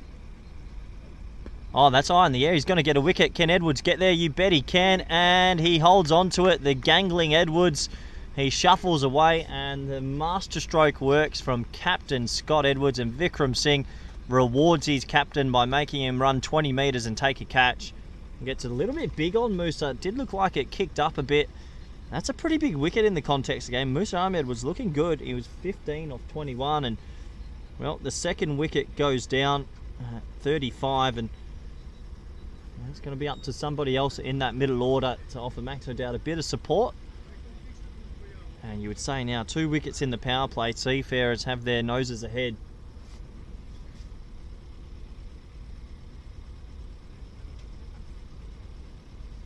We did touch on that Vikram Singh is maybe a little bit quicker than what most people give him credit for, and that definitely looked to hurry him up a bit. And Musa Ahmed, I think he'll be disappointed. 15 off 21 was looking good. He'll have to go. He's going to bring in new batsman. I believe this will be Teja Nidamanuru, the man that recently coming off an ODI 100. No mean feat that, batting at number 7. Don't see that every day. Not at number 7, obviously, in this game. This game, teams divvied out as evenly as possible. He's coming out at number 4.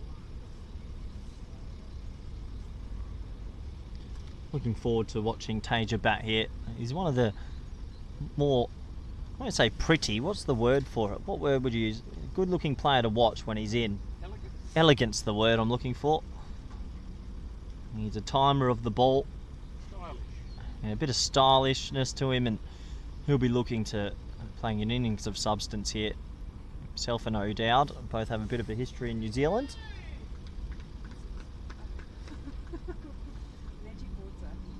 But Scott Edwards took a bit of a punt there going to Vikram Singh, and it paid off.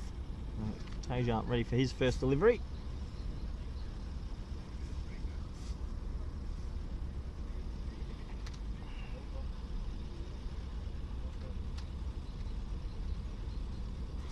And it's flicked away gorgeously. What a nice way to start your innings, with a little 2 through the leg side, back of a length, and clips it nicely.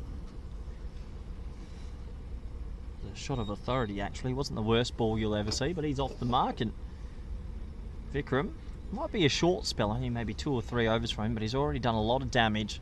Musa Ahmed is such a destructive player. Good to get him back in the shed. There's a slip in now for Edwards.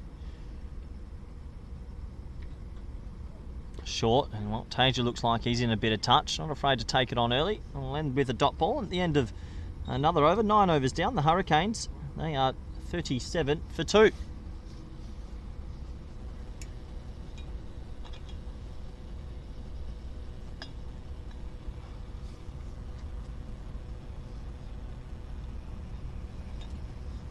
$37 for 2, and looks like the helmet's being brought on from Boris Gourlay, who's gone down there. So I reckon we might see the big man, and Daniel Dorham, who He's been probably the talk of the town, actually, coming back to Dutch cricket after 10 years. And the man from St Martin, he must be 6'9", and he's gigantic. A left arm off spinner, a bit like Suleiman Ben, probably one of the tallest left arm off spinners I've ever seen. He's on your screen there, and against I think that's Ninton, the umpire. He looks like a giant versus him. Niet Yep. So this will be an interesting test. He didn't bowl to Max the other day. VOC played HCC, but Max was already dismissed early, so this will be the first time Max would have faced him in a long time. I imagine they might have been teammates back in the day. Maybe a long time ago, many moons ago.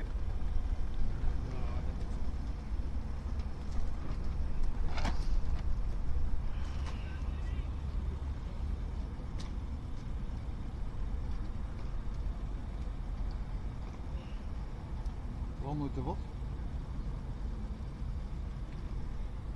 First ball from Durham.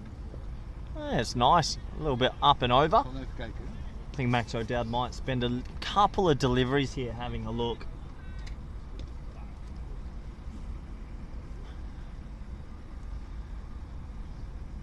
Oh, he goes right across and he sweeps well. He's pulled that out the locker, O'Dowd, and he loves it. He gets 4 for his troubles, and well, I know that the keeper Edwards taught him how to sweep last year, and now he cashes in. What a nice shot. And while Max O'Dowd's there, the Hurricanes can achieve anything.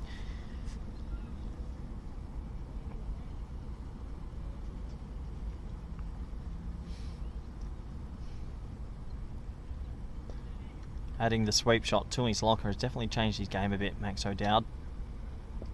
And it's a good comeback from Big Durham, who's landed that one on another good length.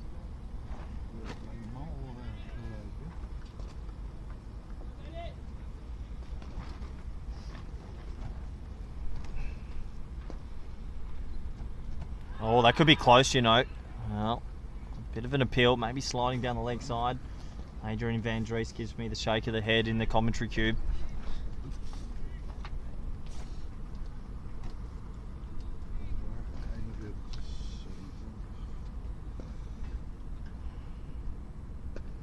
This time, punch straight back to him. Nice start this from Durham. Besides the one boundary swept for 4, seems to be able to land on a pretty good length.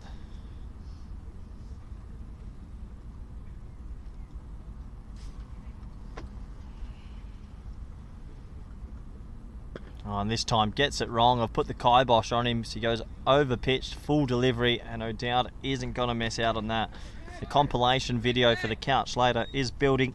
Another 4, and at the end now of the power play, 2 for 45 for 2 for our Northern Hemisphere viewers.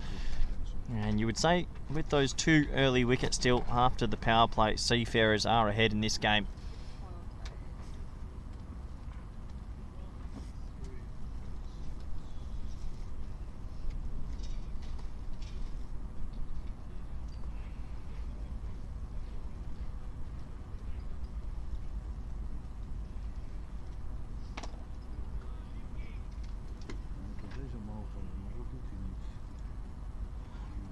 So Vikram Singh gets in second over.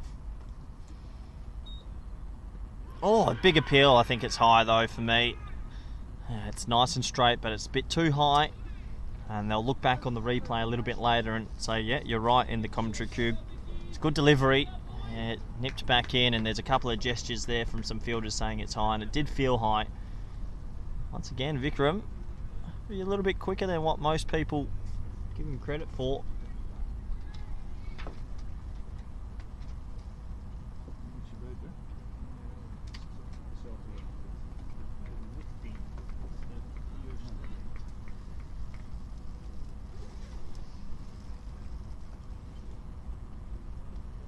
Well, that's closer, but also feels a little bit high.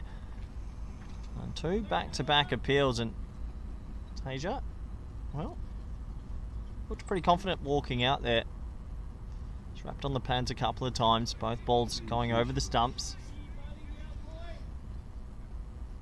Definitely gives Captain Edwards an extra bowling option if Vikram starts to become more and more effective in his young career.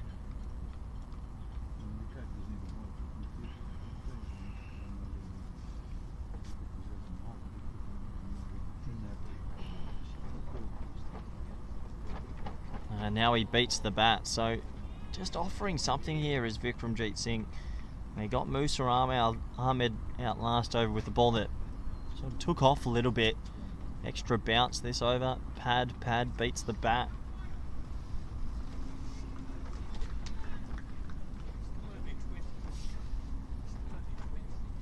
Still only 20 years old, Vikramjit Singh. Notes passed on to me. Been playing in top class cricket for 6 years. And, well, he earns himself a little bit of respect this time from Teja into Manuru.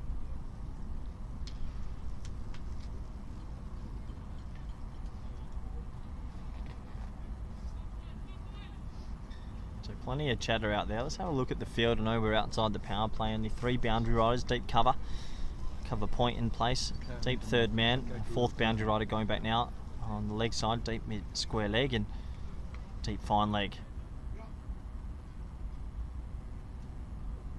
That's a nice looking drive. The sound off the bat, and that's a bit of poor fielding this time from Kingmar. That should have only been stopped for a 1, and it's going to cost them an extra 2 runs as they'll track back for 3.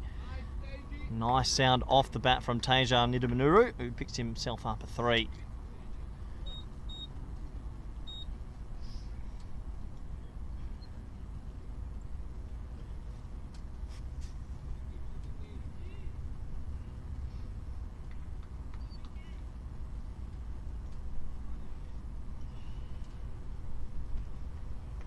So O'Dowd back on strike now.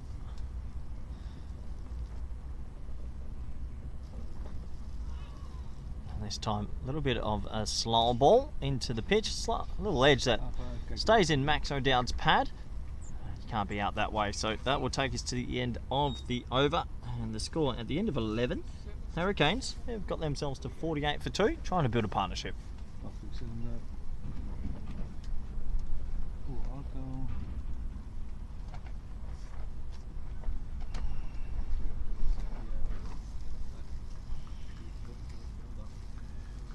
So Durham to continue. He bowled an okay first over. He got 8 off it with 2 boundaries, but it wasn't the worst first over you'd see.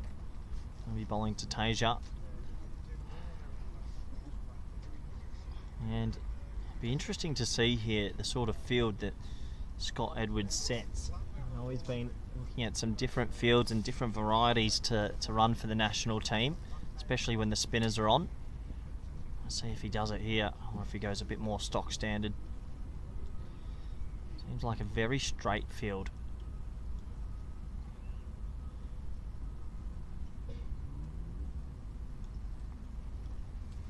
Yeah, so a little bit different here. He's got Vikramjit Singh at a short mid-off. So he's got deep mid-off a little bit wider. And yep, this is a field that he might have been talking to me about the other day. And it's a little bit different, and he believes that he can choke someone if they're trying to go extremely straight. And it's a nice start from Big Durham. It does create a bit of a vacuum of space dead straight if the batsman's good enough to use their feet and try and hit the sight screen, but if not, can it be effective? There's the cut shot through there. I think if you do this field, maybe you could also change 45, bring him across into that point region.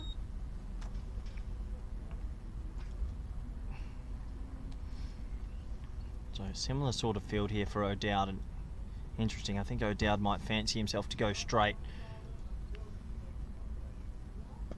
Well, it doesn't have to go straight this time as it's a little bit short, and he cuts that away. And that does bring up the 50, so 50 for 2.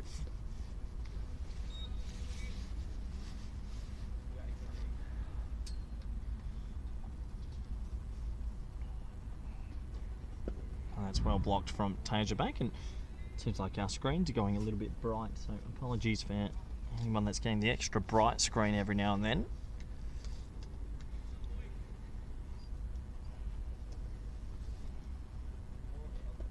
As that's chopped down into the offside, so yeah, it's a different sort of field set, trying to negate sort of the drive for 1 and not have 2 extra covers, have a straight mid-off and a widest extra cover, and then a man in sort of no man's land, but I don't mind it. Something different. That's a nice looking cut shot from Tejan Nidamanuru, and he should get back for 2 this time as it goes on the right of backward point. They will get back for 2, so good over from Durham. And a couple of runs off it, 4 conceded at the end of 12 over. The score is 52 for 2.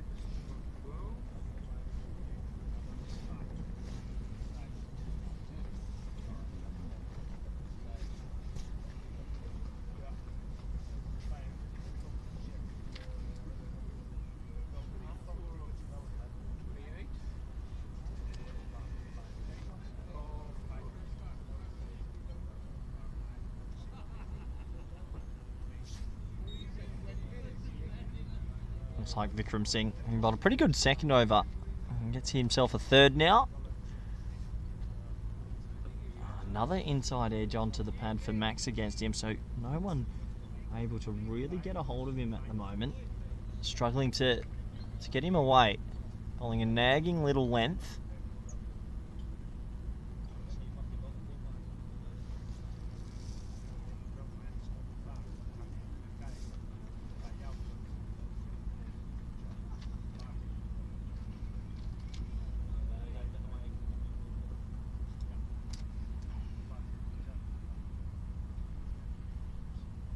There it is again, decent length, maybe slightly back this time, and O'Dowd just punches it into the offside for a single.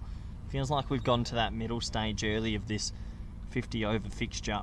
A little bit of a grind on for these 2 batsmen who are trying to stay up with the rate but not take too many risks just yet. A long way to go, 38 overs.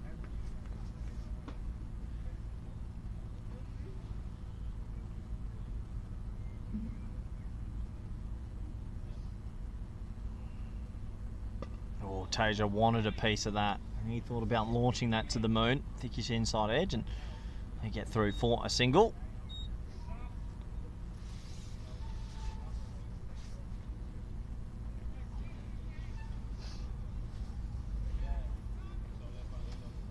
So O'Dowd, he's got himself to 25 off 30 at the moment.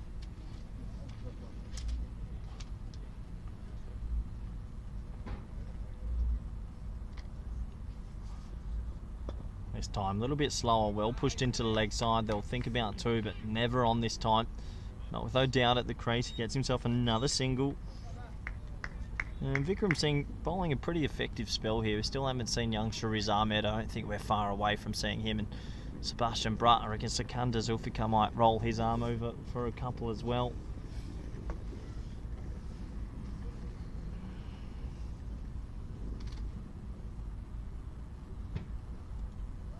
That's a short ball down the leg side and should be signalled to wide, and is signalled to wide. I must say the officiating today by the standing umpires and 3rd umpire Adrian van Dries have been fantastic. Arguably the most important umpire in Dutch world cricket.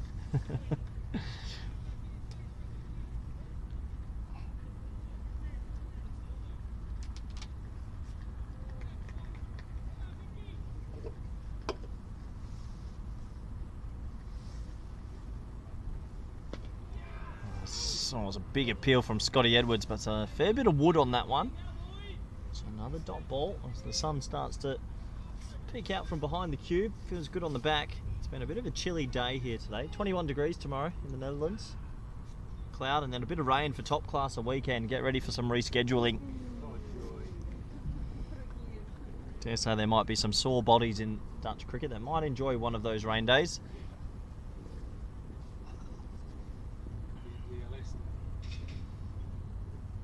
Full, and that is gorgeous from Tejan Nidamanuru. 1 bounce, 4.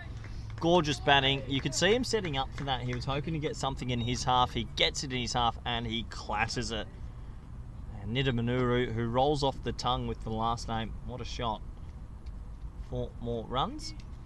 And at the end of another over, 13 overs gone, and they're trucking along here okay. The Hurricanes, they're 60 for 2.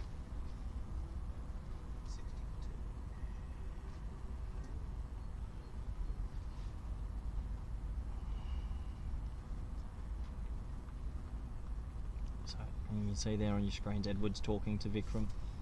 Questions will be, do you continue or do we see maybe, I think it might be time for a bit of Shariz. Just while these 2 are starting to tick along, maybe it's time to to bring in one of your spearheads and break that partnership. I think Vikram's done a serviceable job so far. There's Durham. He's now going to be bowling to O'Dowd. And he should get that away for a 1. 45 is back.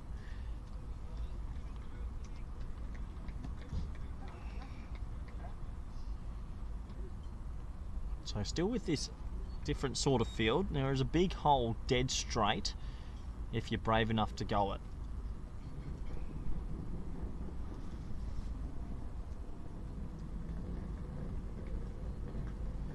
That's well bowled from Doran. There's a little bit of purchase there for the big man.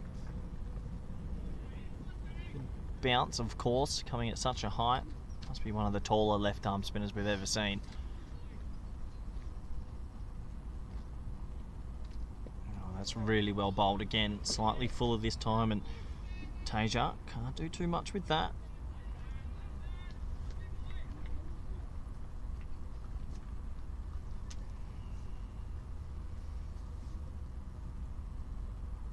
This time comes down the crease and yeah, good feet. Gets himself a single. Will trickle down the crease and pushing it into the offsides. Good batting, especially when a bowler's starting to find his length.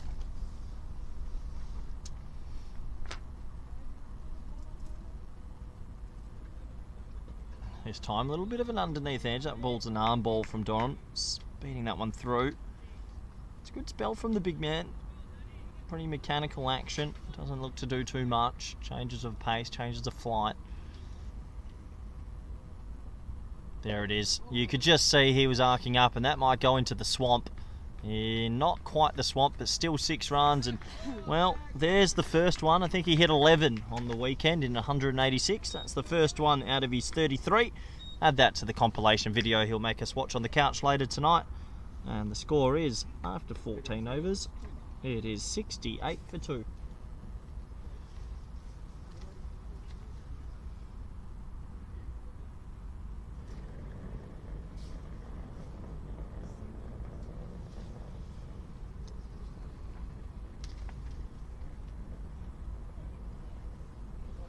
So Max O'Dowd throwing the long handle. What was a pretty good first over. Third over, I should say, from Durham, but unfortunately his last ball seems to continuously keep going to the boundary. That's what good batsmen do. They always find a way.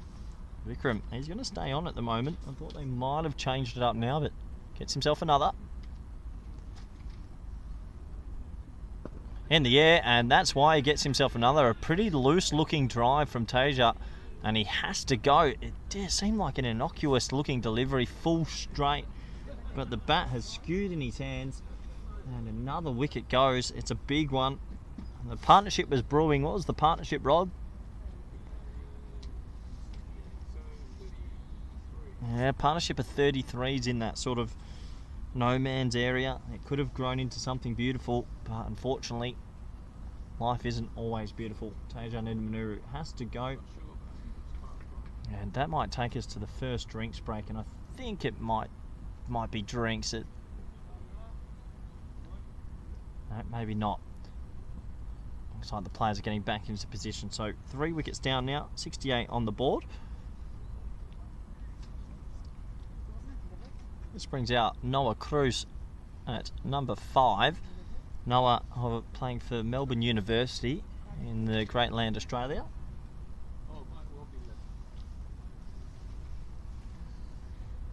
Haven't seen too much of him bat personally, but has some pretty big raps. And well, the Seafarers at the moment, they would be pretty cock-a-hoot with this start. 3 of the top order already in the sheds. They've got the rate under control. They've still got Shariz Ahmed in the locker. I think the only thing that would be worrying them a little bit is O'Dowd is continuing on his illustrious form of the last 3 or 4 years. Well, this will be an interesting contest. Noah Cruz must be a little bit nervous, I'd imagine. First game in the Pro Series and some representative cricket. Really, this is in the Netherlands. Adrian, you have contact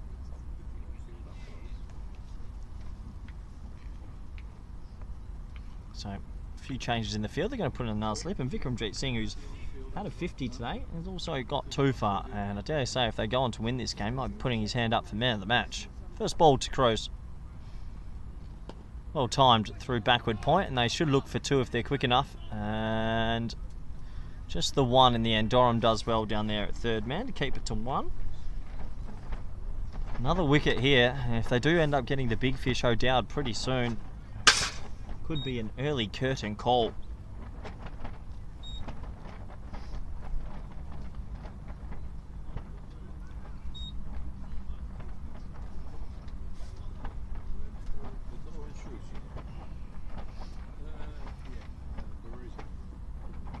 There's O'Dowd. A little bit 30% more cautious, that ball. Just pushes it into the offside. I think for O'Dowd, he'll be thinking, just go about his business. He's going out to run a ball and just hope that someone can support him along the way. Someone else needs to get themselves in and play some sort of innings of substance.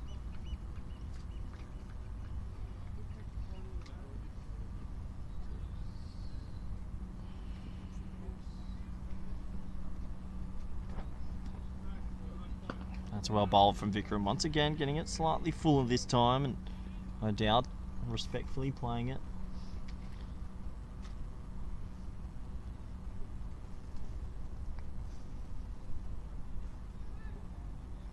So 2 balls left of the 15th over. We'd be getting close to the first drinks break. Yeah, I think the Hurricanes probably could use a drink and a little bit of a regrouping.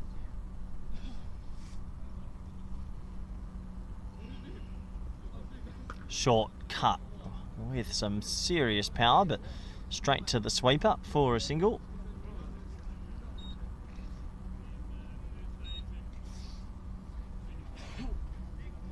So Vikram Singh, tidy figures at the moment of 17 for 2.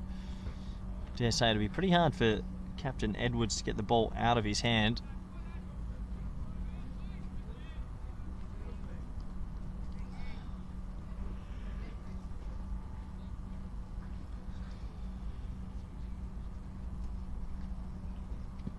That time off the leg, and that should be a leg bye. It will be signalled a leg bye. So a leg bye to finish that over, and after 15 overs the Hurricanes, well, the rate's okay, but the wickets column's a little bit alarming. The score is 71 for 3.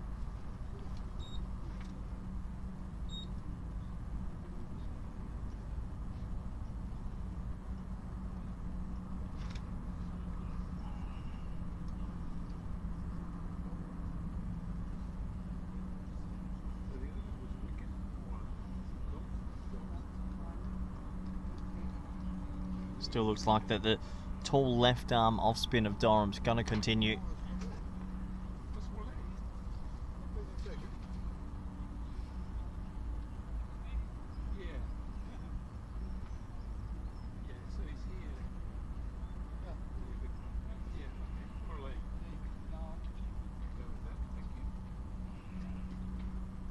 Oh, that could be out, you know. Is that a little pad bat? No, it's not. Straight off the pad, straight up, no appeal.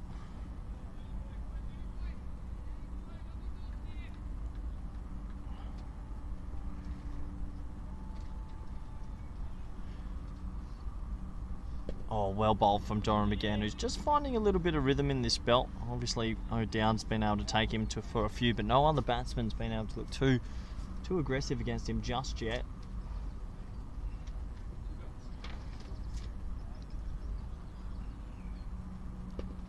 That's pushed pretty nicely into the offside by Kroos, who's obviously wanting to play a fairly good innings here and put his name in front of the national selectors and coaches.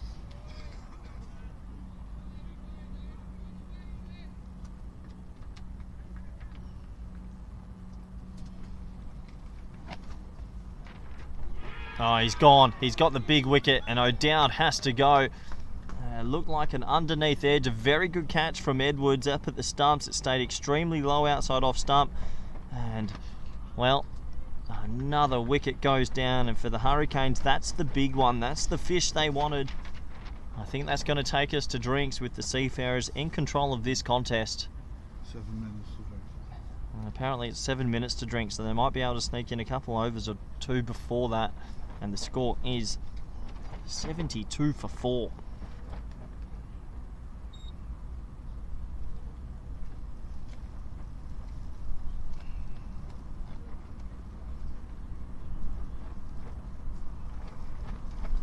big wicket falls in the context of this match, and you have to wonder now for the Hurricanes who's going to be the man to bring them back into it. It does give middle to lower order a bit of an opportunity. It looks like Clayton Floyd's coming out now and given an opportunity.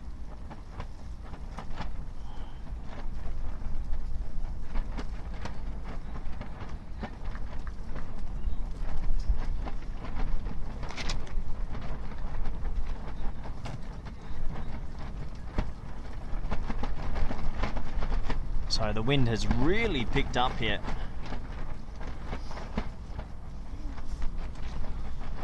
As the wickets have begun to tumble, and here you can see the camera screen shaking.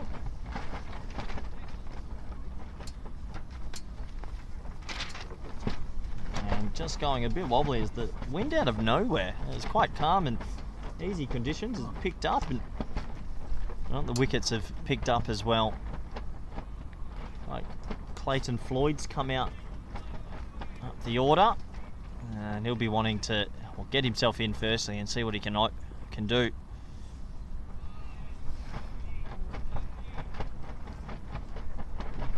So the big wicket of Max O'Dowd went a little underneath edge, one that scooted through.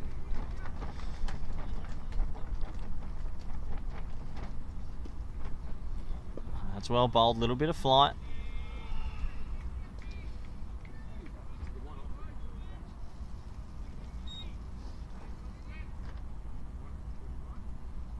And that does take us to the end of the over. So he picks up the wicket. I'll give him a little bit more confidence, and the score now at the end of 16 overs is 72 for 4. And Vikramjit Singh is going to get himself another over here, and you can understand why. He's got great figures, he's taken wickets, and yeah, the question marks will be for the Hurricanes, how do they come back from this, and who's going to step up for them?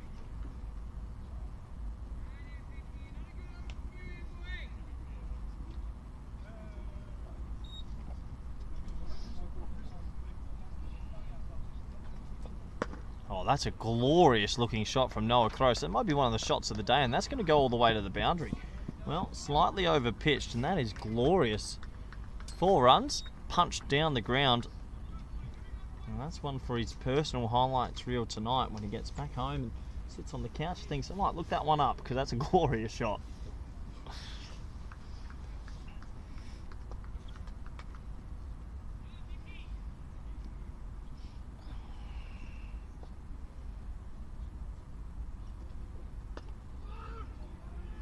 Now this time just respectfully pushed into the offside as Shariz Ahmed throws it at the non-striker's end and lets the ball take a bounce and get that ball a little bit older.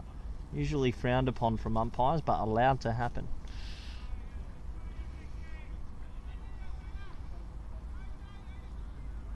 Might be the last over before drinks, and I think the Hurricanes could use a drink.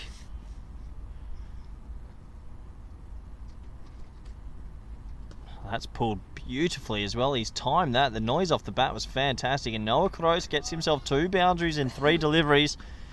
And a little bit of a counter-attack regard from him. Wasn't the worst ball you'll ever see. Wasn't that short. He made something out of nothing. And definitely, he's got an opportunity here to bat time, to bat deep, and to bat big.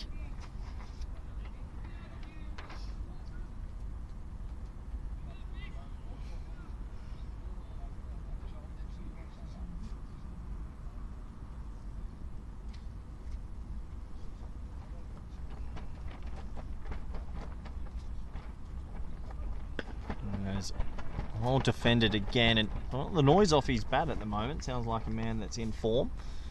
Let me just check with my statistician. Who is Noah Cross playing for this year? He is playing his club cricket for VCC. Another one at VCC. It seems like they've got quite a few this year. Ryan Klein went there as well. Looks like a pretty good pickup, good player to have.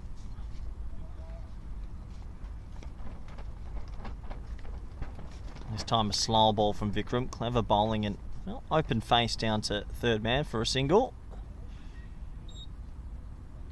So 2 4s and a 1 for Noah.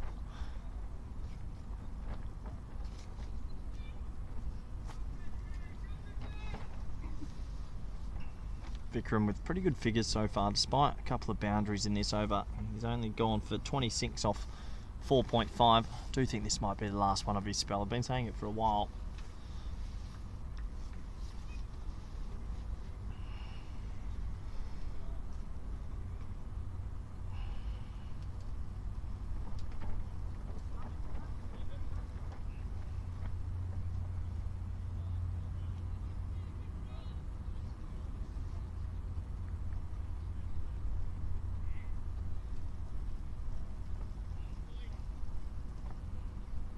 So a few changes in the field. I like that. Even though one ball left in the over, Captain Edwards putting in a bit of a 30 slip, I'll say, in a tight mid wicket, seeing if he can extract one more wicket before the drinks break.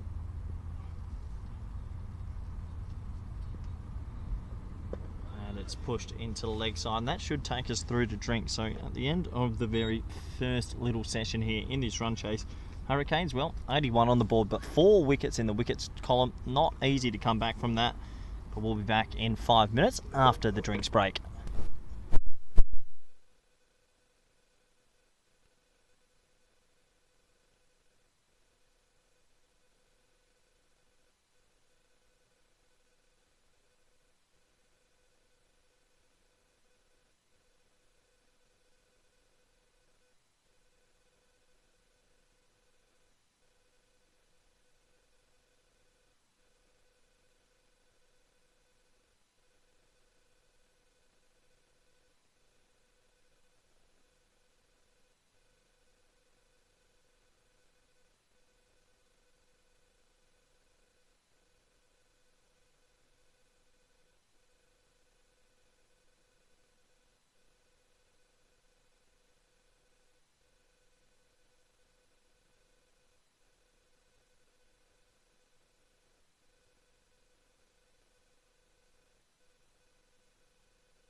Hello and welcome back to Kampong. We're at an interesting stage in this game. We've got the Hurricanes. They're 4 for 81, 81 for 4 if you're from the Northern Hemisphere, and they're chasing 273. A couple of big fish have gone back to the sheds, and well, we had a couple of guest commentators in the first innings. We've got our first guest commentator of the second innings, and well, after a pretty good looking 30, he's in the commentary box now. Max O'Dowd. Max, how are you? I'm good, thanks, Corey. I'd say it's good to be here, but I'm really not that happy to be here, but I'm here right now. Yeah, I can understand, Max, and a lot of people have tuned in, and you did look good once again, and well, a little underneath edge today before we get back into the cricket. How'd you feel at the crease, and how's the wicket playing? Yeah, not too bad, Corey. I felt pretty good, I'm not going to lie. I felt like I was in control of my innings. I was playing the shots I wanted to, and then, one stayed a bit low, caught the under edge, and a good catch by Scotty. Well, some would say you made 34 of 38, and that added on to your 186 on the weekend. That's a pretty good few days. As Shariz Ahmed comes in for his first ball today, and Noah Croce plays a gorgeous little sweep, and that's got some legs on it. You know, this outfield's quickened up, and you betcha that will go for at the right time. Rod Croce, who has jumped into the chat. Nice to join the group from Qatar. Rod, well, he must be brother, cousin, uncle. Let us know who you are, Rod. Could be anyone. Could be anyone. Yeah, Max, we'll pick your brain while we've got you over the next, say, 5 or so overs. You've been on a bit of a journey, over the last 2 years especially. Let us know a little bit about the Super League and what were some of the highlights for you playing the best in the business. I guess for me, Corey, the sort of Super League is definitely one of the best things that's happened for Dutch cricket, and especially my cricket. I think the exposure against the best teams in the world is something that I don't think I'll ever take for granted anymore, because playing against those guys, it's you learn a lot very quickly, and you learn a lot, and you learn how to adapt against the best in the world, and if you perform, which thankfully I did a couple times, you grow in confidence, and it feels like when you do take, I guess what some would call a step down to play your fellow associates, it feels a lot easier. So it was amazing, and I'm pretty gutted it's over. Yeah, I can imagine. Pretty big journey for Dutch cricket. Nice to see Rod. It's Rod Croce, the father. His father's tuned in from Qatar. Qatar, nice part of the world. You've been there? Never been to Qatar, actually. Oh no, you didn't go that serious. My apologies. As he goes with this little fine sweep again, he's got some wood on it, I think, again, for the ball to travel that far. And right in front of us, Kingmar does the mopping up. A pretty good arm from Kingmar from a rotated throw, and they'll get through for 3. Any bat on it? No, leg buys. But yeah, so Max, you Super League and back in New Zealand, played a couple of games for the Aces as well recently, and that. So where do you see cricket going on from here? What's the next thing with Dutch cricket? Because you've just finished the World Cup as well, and now you've got the 50 over stuff coming up. How are you fancying your chances in that one? Well, I think we've obviously got a good chance. It's going to be tough. I mean, the fact that only 2 teams out of the 10 go through, and there's about, that looks out. Ooh. There's 4 full members at this tournament. It's not going to be easy, that's for sure.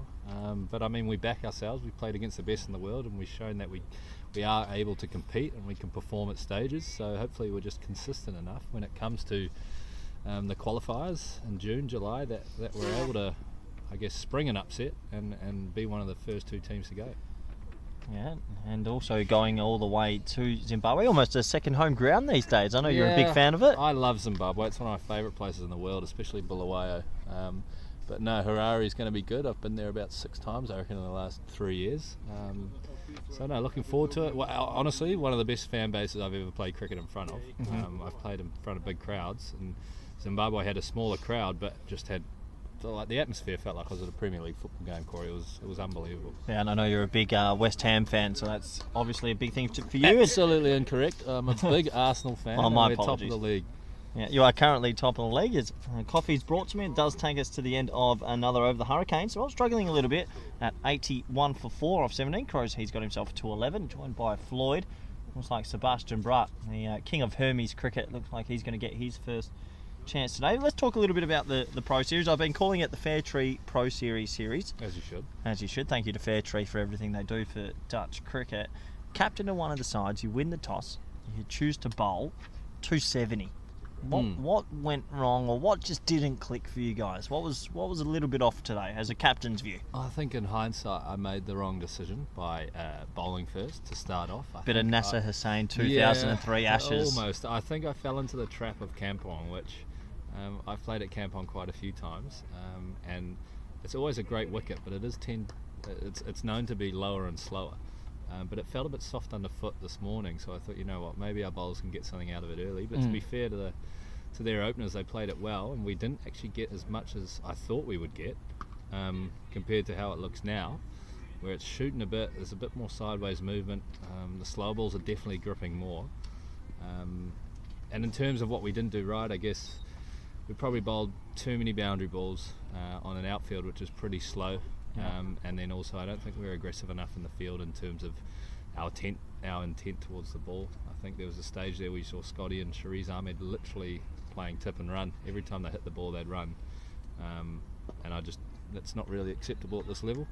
You can't be having that, but fair play to them. Yeah, I like it. I'll give you some kudos on the captain. I liked it 1 for 150. You still had maybe 6 men in the ring at stages, and when you picked up a wicket, at one stage you had 7 men in the ring in a 50 over game in the 33rd over, and you went bang, bang, bang. But you're right, that one partnership from Shariz and Scott it took all the momentum away again. Absolutely, but I mean they batted well, and that's what they do. We know that's how they play. They come in hard, and they're going to run hard. I just don't think the guys were as prepared for that as we should have been. So hopefully going into the next game we're able to turn that around. Well, this game's not over either just yet. The one shining light of that bowling innings, got to bring him up again. Once again, Aryan Dutt, 2 for 40, well off 10. Yeah, well, Duddy's Mr. Reliable, isn't he? Is that the nickname these days for Duddy? Well, no, absolutely not. I still call him Aryan, Arjen. That's my favourite way to describe Aryan. No, Duddy's amazing. He's he does it against the best in the world, so I would expect him to do it here as well. Just reliable, on the money pretty much all the time, and I actually don't think he bowled as well as he normally does today. So that's saying something. Yeah, he did pick up a few rewards late in his spell. Sebastian Bratt started right here. We'll push outside the off stump this time from Clayton Floyd, and Big Dorham. Well, he's going to be able to keep that to one as he basically underarmed it in from. I'd love you to have a look, Corey. I feel like Sebastian Bratt here is going to clip the stumps. I mean, he is awfully close to that off stump. Luckily I've got Adrian Van Dries in the 10. I'm just going to check with the match referee and umpire. Adrian, with the clip of the stumps and bail guy, if that would be deemed a no ball. Yeah, he's confirmed it would be a no ball. Let's have a look how close he is. Oh, I tell you what. Oh, and he strangled him. No, it's a wide. And well, there's controversy here as they yell at the umpire, but I'm pretty sure this is going to be still a wide. Don't go to square leg. You can't come together here, I think. No. He's reversed it, and he's reversed the decision, and it's been given. Well, that is correct. That's interesting. That is interesting. So it's been given now. It'll be interesting to get Noah Crose's information later. His father Rod in Qatar must be pretty upset because it was signalled a wide, and then it's been reversed out. The appeal was pretty unanimous. They were up straight away. Look, I'm sorry, Corey, we don't have DRS here, but if it's given not out, you've got to stick with the decision. Maybe square leg umpire's given him a nod and said, I think it's about. To be honest, it's not square leg umpire's decision, is it? I mean, they can probably work together to come to a conclusion, but I'd like to see them come together there. But I mean, he's probably still hit it, so I think he might have. I'm just going on the body language, but either way, it is a wicket. It is a strangling down the leg side, and while promising innings, Noah Cross has to go for 16 off 17. He did look good. Noah's quality. He brings the classic under the eyes Australian style of play, and it's quite promising to have a guy like him in the group. And most importantly, a nice bloke, and plays golf. Rod Croce lets his feelings felt in the chat, and we'll have to follow him up a little bit later. But while we've got you here, Max, if anyone in the chat wants to get in touch with Max O'Dowd, or ask him about his fledgling DJ career as well. He's a part-time DJ on the side, and does quite a lot for Dutch cricket. But I've got a couple more questions to pick your brain. How about this Pro Series? I think it's a great initiative to get it back, because it feels like it was a bit dormant for a few years there. Yeah, I mean, this is, I think, the first game of Pro Series I've played that's, I guess, officially a Pro Series game. The rest were, I mean, the ones that came before this were all pretty much, they felt like internal games, and we just split the teams and called them the Hurricanes and the Seafarers, whereas now it feels we're creating a bit of an identity for each side, which I think is very important. I think it would be a good filtering system for guys who perform well in club cricket to make the next step, next step up into this Pro Series, and then from there into Netherlands A, and then on to bigger and better things. Yeah, absolutely. Couldn't agree with you more. As Arian Duck comes out, punches his first ball for a dot, takes us to the end of 19 overs. The score is 94 for 5. I've got one for you, Maxie. Obviously, we've been on air all day talking about this, that, and everything. Now, we dived into the two names. Now, Seafarers was called Seafarers because of the Rotterdam port. Do you know why the Hurricanes are called the Hurricanes? No idea. The famous 1717 hurricane that hit Rotterdam. No, I should have made that up. We can't figure it out. We do not know, but we've only got one name. Do you know why it's called the Hurricanes? You represent them. You're the captain. It was an arbitrary call by the then CEO to name us the Hurricanes, I think. Oh, very interesting, as that's lovely push there from Floyd. Yeah, he run should hard. get back for 2, definitely. Now, another question. Look, obviously, going into captain this series against Scott Edwards, captain of the Seafarers, you two know each other extremely well. Some would say too well. Is there a bit of rivalry there, or is it all love and war? No, it's absolutely. There's plenty of rivalry there. I mean, we're obviously mates off the field, but on the field, there's no such thing as mates. Unfortunately, I got into him a bit, and he got into me, as it should be. That's what cricket's all about. I think good banter on the field, nothing that crossed the line. Just bit of tough love here and there, and he responded well, and I think I responded pretty well as well. So I think it brings the best out of each other when we all go pretty hard. That's got to be out. I think that's out, and he's got him another wicket. You could see it from a mile away, Max O'Dowd, great eye. Shariz Ahmed with this wrong, and just not getting picked here by Clayton Floyd, and it's blown his pad apart, and unfortunately the Hurricanes are slipping away in this one. The score now is 96 for 6.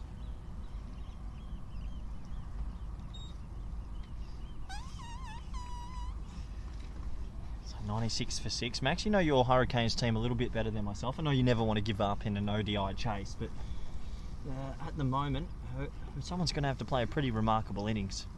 No, absolutely. I think it's pretty obvious that we're in a pretty dire spot right now. But Ryan Klein can bat, Ross de Braak can bat, Flippy can bat, Tell us a little Ollie bit more. can bat. Tell us a little bit more about Ross de Braak. Ross de Braak, born in the Netherlands, I believe. Son of Rob de Braak, played at Haramis. Well, good knowledge. Brother of Dan de Braak, who also represented 2 internationals for Netherlands. No, because Ross hasn't played yet. No. Dan de Braak had 2 internationals. Yeah, right. Yeah, my apologies. I think you meant. Yeah, sorry, no. So who did Dan play against those games? he Can't remember. played first-class cricket against Ireland. Yeah, in Malahide. that's right. It was there actually. And then also he played against Nepal, I believe. Okay. And ODI. No, I'm not sure if it was an ODI. It might have been list day. Anyway, so Ross is here currently participating in the Pro Series, and he's playing club cricket in the UK. But I've known Ross for a long time. I mean, we played at the same club in New Zealand. Went to the same school. Is that Takapuna? That's Takapuna. Takapuna. And we played there together for a while, and he's currently contracted by the Auckland Aces, but he's playing club cricket in the UK. I think he's come over with the intention of committing to the Netherlands. This is what Shariz does, doesn't he? Those little top spinners, wrong uns into the pads. To be fair, this is Shariz's strength, is coming in when teams are in trouble and just rolling through them. Just keeping it low. He's obviously not the tallest man, but it actually works to his advantage as a leg spinner, because most of the time his deliveries aren't going over the stumps. Wrongin. Oh, it was a wrong un. Well picked, and another dot ball. Yeah, so Ross de Braak still to come. We haven't seen too much of him with the bat. I personally haven't myself. And you're right, Kleiny can hold the willow. Arian Dutt's been in good form. Mate, it's never over till it's over. No, absolutely. I mean, what's the point of giving up? I'd like to see these guys have a good long crack at it here. Keep them out there as long as you can. Nice Great looking shot. Gorgeous shot. And he just swivel pull. One thing about Ryan Klein, he's a strong boy, and that has gone onto the white clothed field on field number 2. Apparently a doozy of a game over there. 340 playing 320. Wow. It'll just take us to the end of another over, and the score at the end of 20 is 100 for 6. That brought up the 100 for the Hurricanes. Hey Max, while you're with me for a couple more overs. We'll chew the fat, as we like to say. I was asking Scotty Edwards this earlier, and a few others that had played over the Super League and that. Was there any personal highlight? Was there any one game that you look back at over this period and go, that resonates with me, that was an honour, or we're just a bit too surreal, or maybe India at the SCG, or in front of your family in New Zealand? Was there, or the World Cup win over South Africa? Was there any one moment where it was a bit awestruck? I don't think at any stage I was awestruck. Okay. Or felt like what I was feeling wasn't real or surreal. I'm going to be honest, I felt maybe the first Super League game Windies? No, not the West Indies, maybe New Zealand. I felt, this is pretty cool, you know, we're playing in New Zealand against New Zealand. Yep. And then probably the same against the West Indies. It felt a bit, wow, this is quite cool. And then you actually started getting used to it. And by the time I was facing Norkia and Rabada at, you know, the bull ring on a pink day, it felt kind of normal, like we belonged cool out there. So I never really felt any surreal moments. Yep. I guess the coolest moment for me personally was playing India at the SCG, just because of how big of a cricket country they are. And I actually remember standing at backward point, and Vikram was at short third man, and Kohli was on strike, and maybe 36,000 people in the SCG were all chanting Kohli at the same time.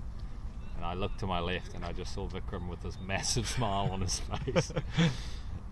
And I asked him, you know, I can't remember what I asked him, but I said something to him, and I don't think he even bat an eyelid. He couldn't see, you couldn't hear anything. I was screaming at Pete Saylor at cover, not Pete Saylor, sorry, Pringle at cover, couldn't hear a thing we were saying.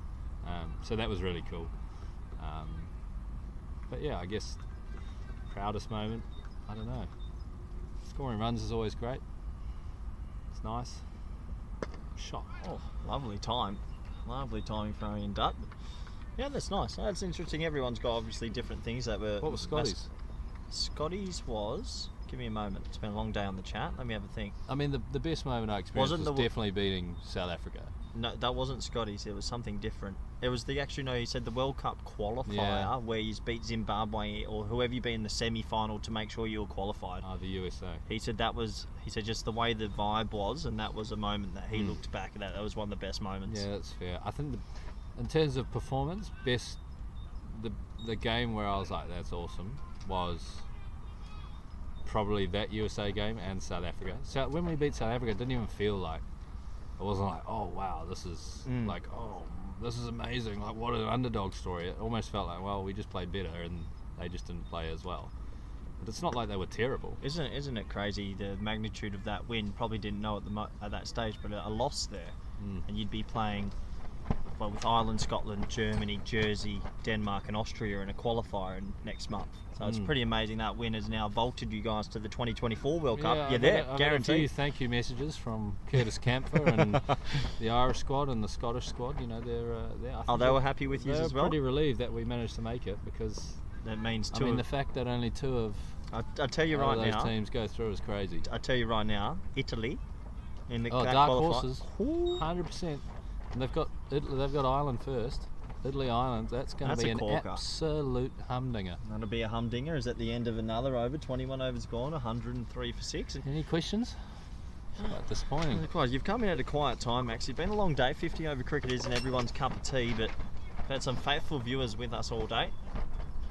Shariz Ahmed to continue here. It's been a difficult day for myself, looking at all those Kookaburra balls worth probably €120 a piece, and knowing I can't take any Espana cricket. And tell us a little bit about off-field, Max. We know that DJing is a pretty passionate area of your life, and with your partner Vicky, she enjoys the DJing as well, and following you into the abyss. Tell us a little bit more about that of your life. That is a very open, bizarre question. Oh, it's not. People want to know who you are. Oh, yes, no, maybe, and direct hit would have been gone. That's Vivian Kingma, who came tight at 45, and well, that's a life there for Klein. That is a life for Klein, but back to my life. Yep. The question you asked was about my DJ career. Now, my DJ career is not as expansive as everyone thinks it is. Every time I go to an ICC event, I've got the ICC media asking me, you know, once I retire, am I gonna be a DJ? And the answer's always no, because like, I love music and I love DJing, but it's not something that I'm like, obsessed with, and that's what I want to do with the rest of my life. I just enjoy it. I have a YouTube channel where I upload my mixes, and I just listen back to it when I travel. And what's that channel called? It's called the Kennel Sets. Yeah, free plug. Kennel Sets, free plug. Yeah. Always good to listen to if you like your house music, your tech house music, your techno, your drum and bass, whatever you want. It's a bit of everything. Oh, it's good. It's good everyone's got something they can unride. Good fielding from the big man. That's Dorham out there at mid-on. Oh, it's good. We were talking to people today about what they do to unwind. Scott was talking about how his yoga has really helped his cricket and what he does to get himself in tune with the game. I think yoga's a bit too much though.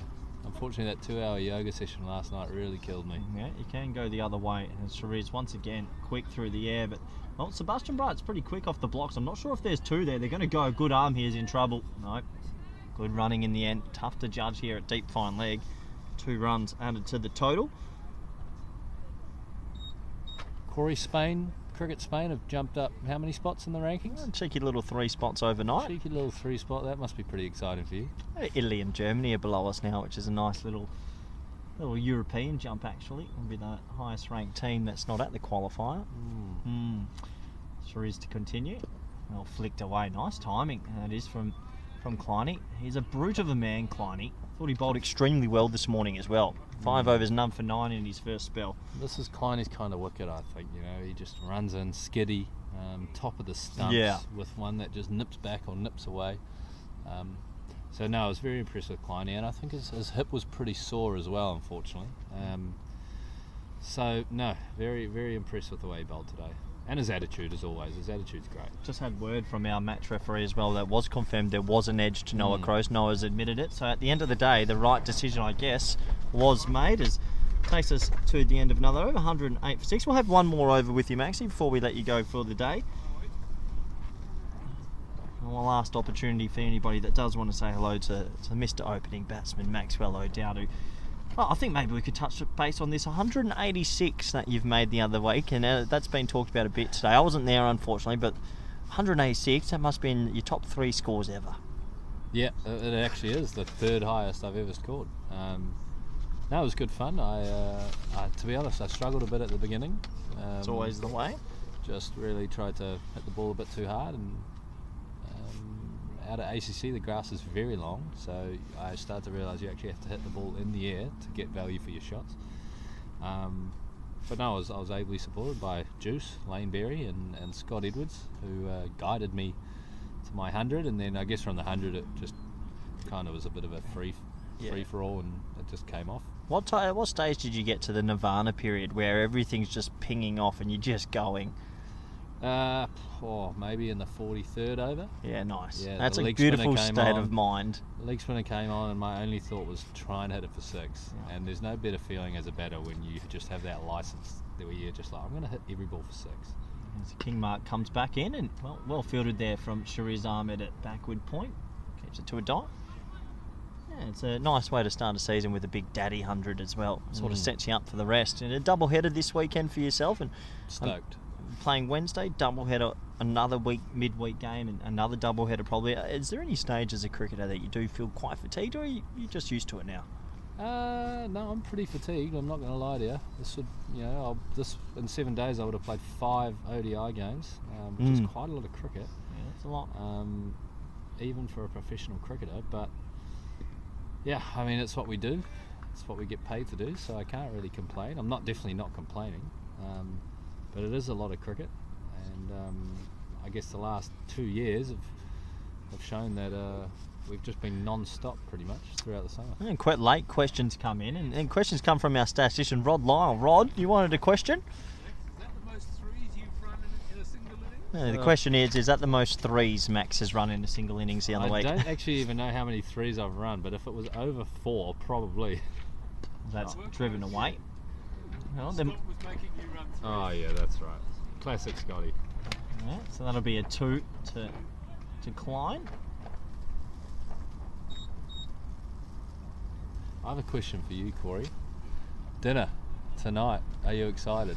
I don't know, have you had your phone on you today? Have you been able to have your phone on a day like this? No, it's no phones here. There was a message from Tom at about 2 p.m. saying, "Oh, I'm sorry guys, there's no lamb." No lamb shank. Oh, yeah, that's so disappointing. not too sure what for dinner is Must be a tonight. Peter Gyros. We'll have to see on the long drive home. That's a lovely delivery from Vivian, who's had his tail up today. You were facing him, looked good. Yeah, he actually swung one in to me today, which is literally the first time I think I went to cut it, and then it just hit kept my coming bat in before I could even react. So, no, Viv's good. Viv's, classy when he swings it away, and this is his kind of wicket. Low. He can come wide of the crease, attack the stumps, and hope he just wraps the pad, which he did with Assad early. Arguably, it feels like this wicket could be a similar sort of wicket you come up in Zimbabwe, right? It's a bit slowish, It's probably a spot on. This could be very Zimbabwe like this. I think I've seen some good signs today then. There's an edge, and well, there's that low no carry, and it gets past Ernest Edwards, and that'll race away for 4. One ball remaining in this 23rd over, 114 for 6. Kleiny doing his best to rebuild. He's on 15 not out. Got looking ahead into the final game of the series, unless one is rescheduled. How would you get back, and what would you do differently to get the W if you weren't to go on and win this one? Well, I said it before. I think we just need to be a bit more boring with our attack, with our bowling. I think the way Ollie Allenbar showed what to do at the end there, just hard into the wicket, slower balls, stump to stump, make guys make mistakes. I think it's going to be very key. And then with the batting, just look to rotate the strike. How are you going to get off strike, and how are you going to hit the bad ball for 4? I think that's the most important part. It's getting off strike and punishing that bad ball, because that's what they did, I think, early on, and definitely did later on. Well, Max O'Dowd, the captain of the Hurricanes, been great to have you with us. Good luck for the rest of the series, and we'll see you at VOC. Thank you very much, Corey.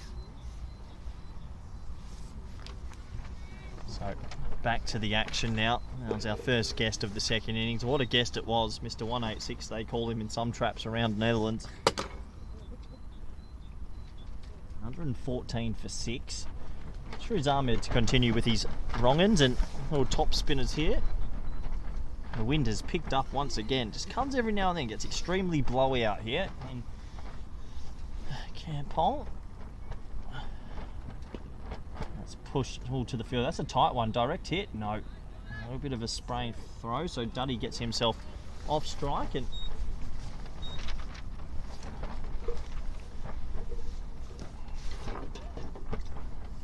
there's a couple of spillages of drinks as the wind really picks up. Still, at least we've had a full game of cricket today after going to VRA last week. Everyone was slightly disappointed with the rain that we had. That's well bowled. There's that wrong and again from Shariz.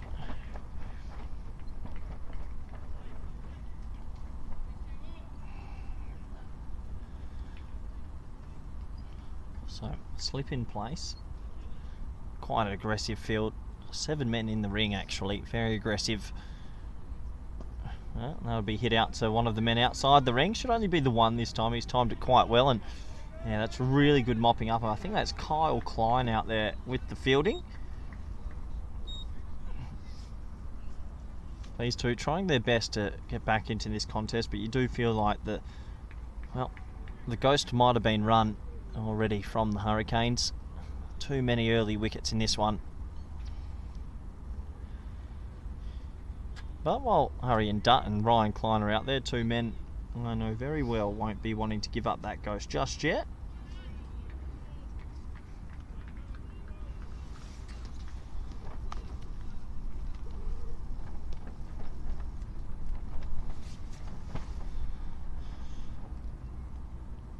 That's really well bowled again from Shariz. Stump to stump.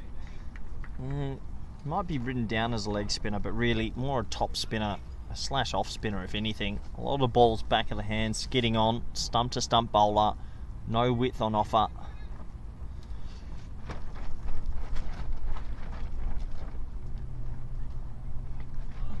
That's good keeping from Scott Edwards, as that'll be a leg side wide, just drifting down a little bit.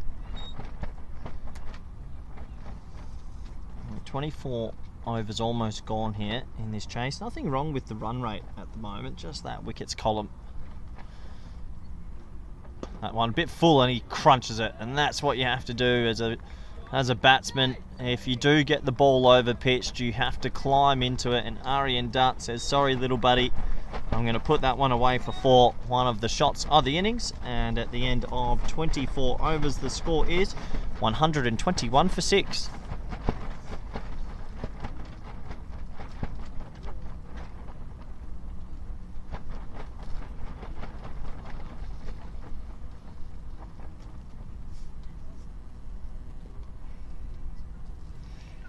So 121 for 6.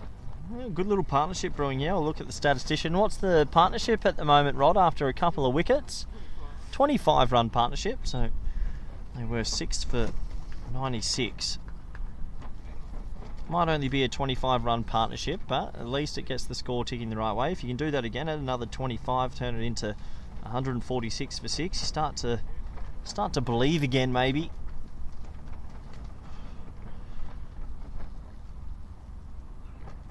King Mar, back of a length, and that's pulled away just for a single, down to fine leg. So Ryan Klein looking in a pretty good rich vein of form at the moment. He's got himself to a cheeky little 17 off 16.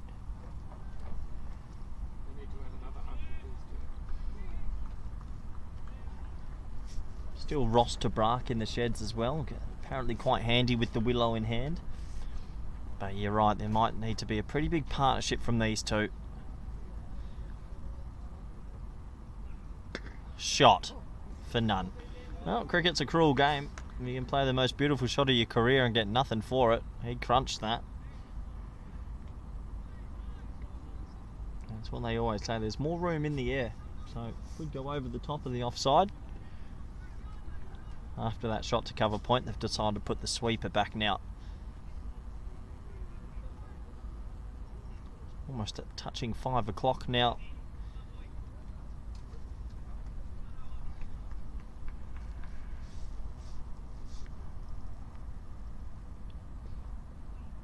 That's well bowled from King Mar, and this will go out to the sweeper as Duddy just leans on that one quite nicely.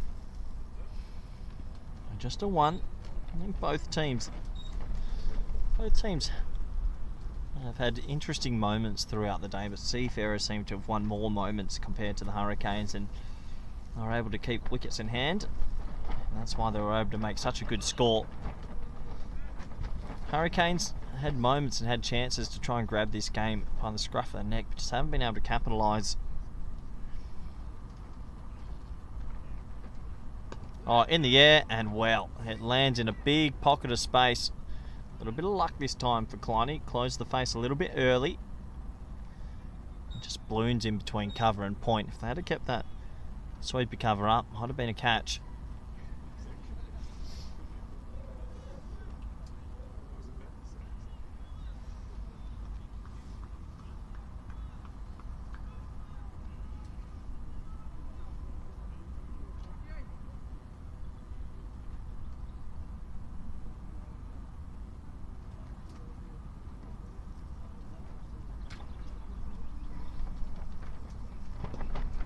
Well timed again. Aryan Dutt looks like he's in some pretty good touch at the moment. Timing the ball beautifully. Gets that one to the leg side. Kyle Klein does the mopping up once more, so just a single. It takes us almost to the end of another over. Almost halfway there. You double the score at halfway. They're actually on around about 250, so not that far away. Once again, that wickets column's the real red alarm. Both these guys have gotten themselves in. Can someone playing in innings of substance? That's the question. A little bit of a toe ender that time, so we'll end with a dot. King Mar has pretty impressive figures, 6 overs, 1 for 25, and the score at the end of 25 overs is 125 for 6.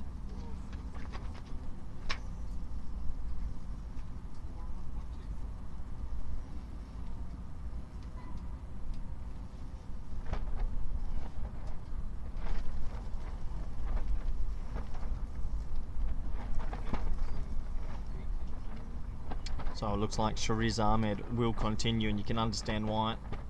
His array of oppies and wrong-uns, and a little bit of a mystery bowler, isn't he? Lots of batsmen struggle to read him.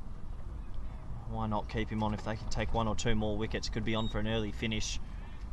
One of their spearheads with the ball.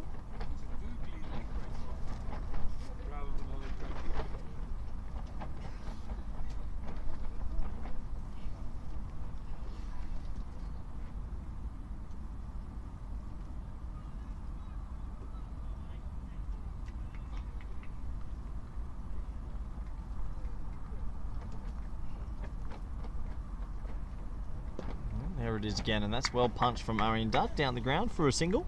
He's giving himself a little bit of room in the crease then to free the hands. Good batting.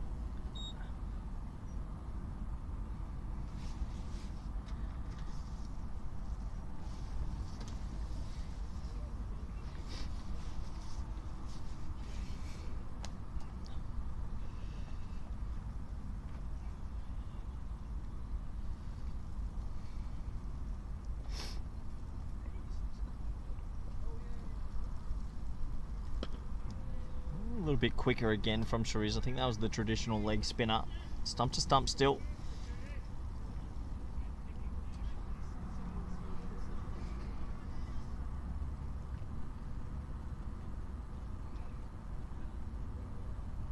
And it's well bowled again, and Kleiny showing some respect to young Shariz, who has figures of 1 for 25 so far.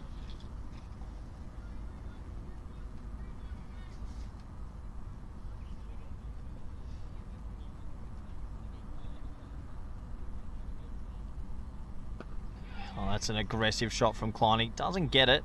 Goes out to deep square, who gets himself around, and only the one. Nice to see Kleiny try and take him on though. Doesn't want to be bowled to. These two, after coming together with their team in a lot of peril, building something pretty nice at the moment. Plenty of time left in this fixture. You can never say never.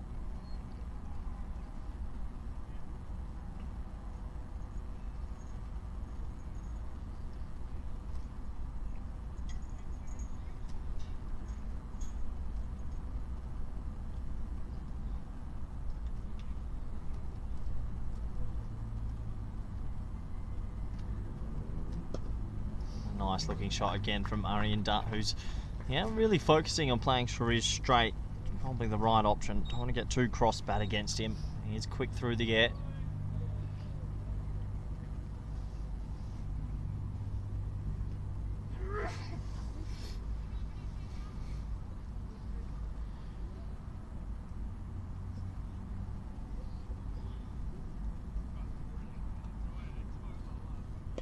Pulled away again from Kleiny. Gets it out to deep square leg, and the mopping up's done by Sikander Zulfikar. So looks like another over ended. Shariz 5 overs for 28, and the score now after 26 is 129 for 6.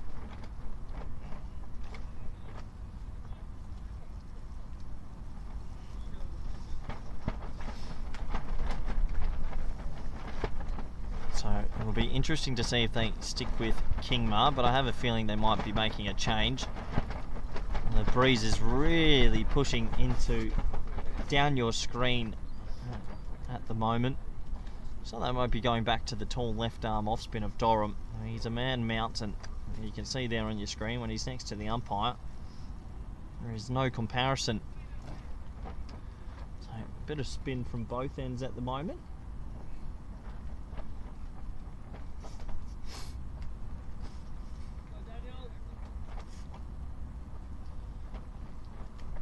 So it'll be interesting to see if Kleiny fancies this with the breeze. If he does get it straight, I guess any bit of wood in it, you imagine it will sail.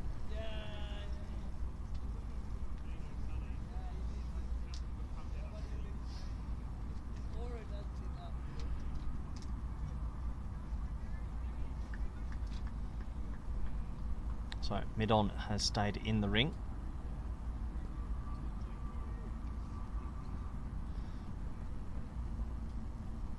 That's a nice start from the tall Dorham. On for his second spell here today.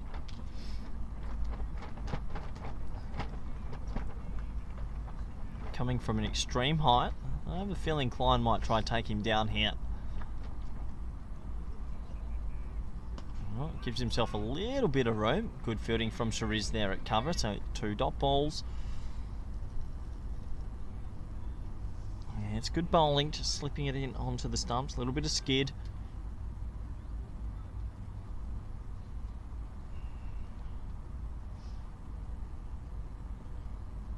And again, giving himself room, and yeah, good batting, finding that gap on the offside. Shariz can't cut it off at point, so a single there. Brings Dutt back on strike. Klein's moved into the 20s.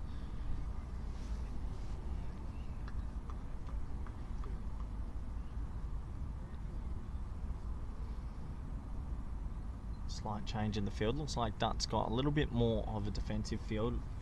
Mid-on goes onto the boundary. 2 covers in place and a deep sort of square point.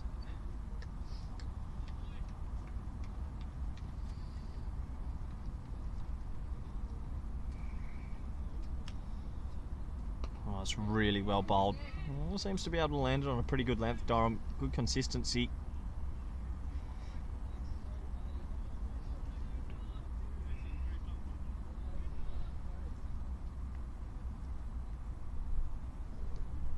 Oh, it takes him on. Just doesn't get it anywhere near the middle of the bat and just clops it down to long on for a single. Good little over this from Durham. It's only gone for 2 runs on it. Big Danny.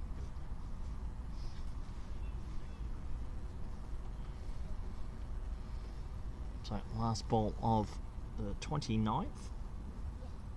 27th, I should say. Oh, Kleiny with the sweep. Getting pretty fancy, but really, really good fielding there. And another dot ball to end the over. So Kleiny getting a little bit inventive there, but can't beat 45. Take us to the end of another over, and the score is 131 for 6.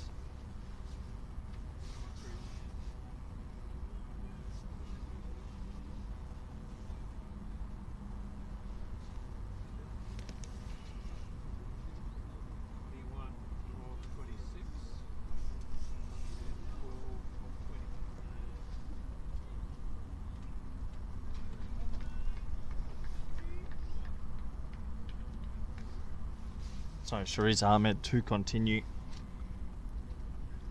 Spin to win at the moment.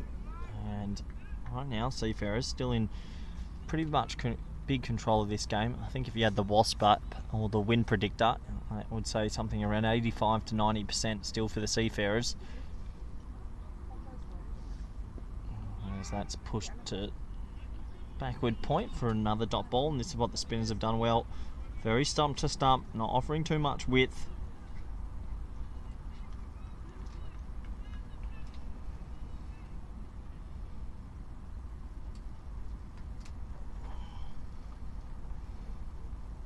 Oh, that one needs a little bit of width, and Scotty's held on to it. Well, it's another wicket, and a good catch from Scotty Edwards in the end. He had to make big ground to his right. This one was slightly flighted, a little bit wider, and he holds on to it.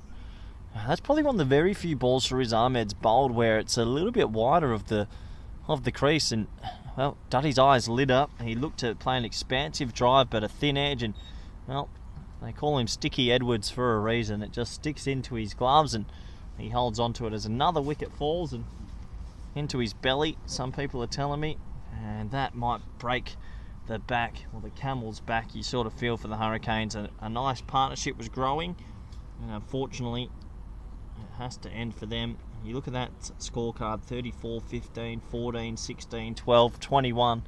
It's a day of starts for the Hurricanes, and well, they'll be disappointed with that.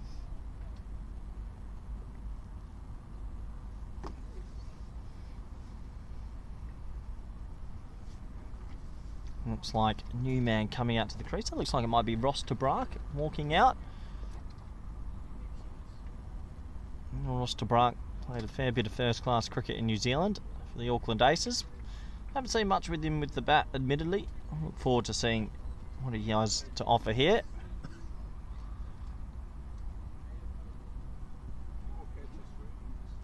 That's the 4th catch, I believe, for Edwards as well. So having a good day with the gloves in hand, good day as captain. He's also scored a pretty good score with the bat, put on an pretty vital partnership with Shariz.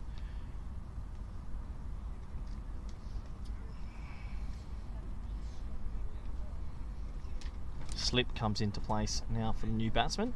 Dare say this first ball will be a wrong un to Ross Tabrak, aiming in at those stumps.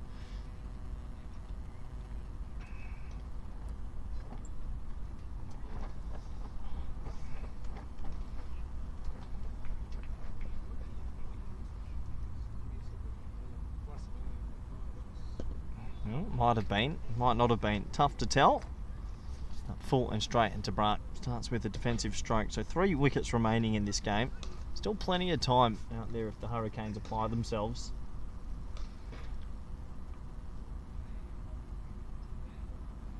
Oh, it's well bowled, and well, good mopping up from Kingmount.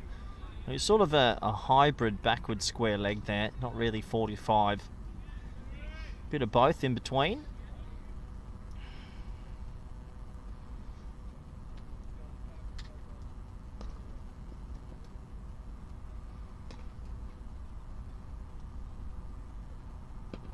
It's well bowled again from Shariz, stump to stump. He gets the wicket with the one that was a bit wider, but he's one ball away here from a wicket maiden.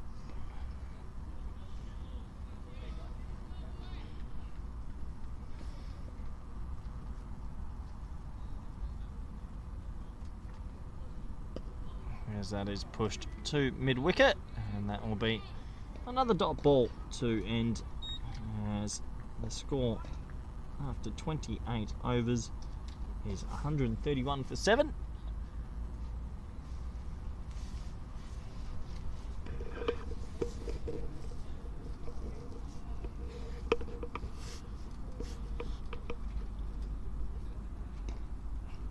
Looks like the big man Dorham's going to come in and bowl once again. So spinners chiming through the overs here now, just racing through.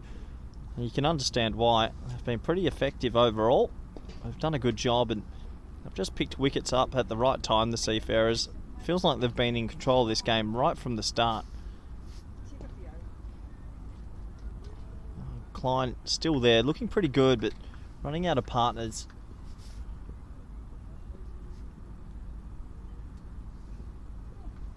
Oh, well bowled from the big man once again. A little bit of flight. And he's a big, big man, a mountain of a man. And, well, speaking about mountains of men, welcome back, good friend, co-commentator, all-round good guy, Pierce Fletcher. Pierce, as coach of the Seafarers today, you must be ecstatic with the performance. We've bowled very, very well, Corey.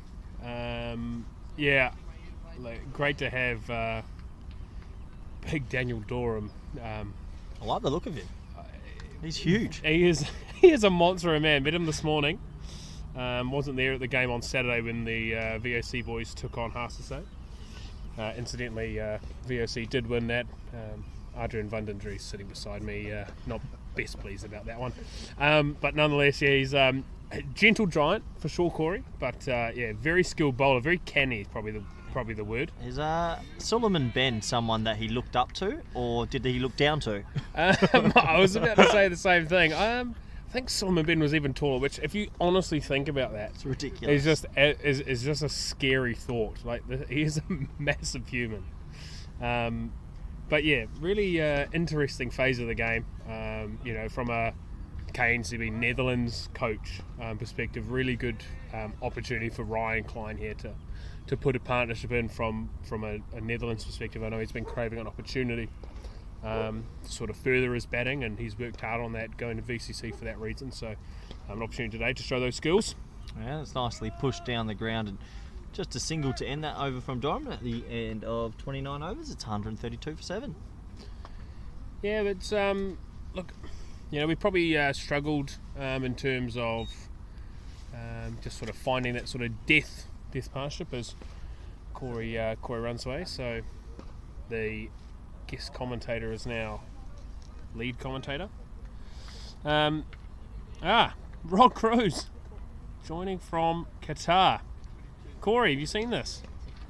Yeah, we saw it. He wasn't too pleased with the old. Well, I can tell right you, decision was made in the end. It felt like. No, absolutely. I spoke to Noah after he got it. He definitely hit it. Looked good. But, he did look good, Noah. Yeah, again, I think what's exciting about a player like that is he's sort of done his time in Australia. He's learnt his cricket.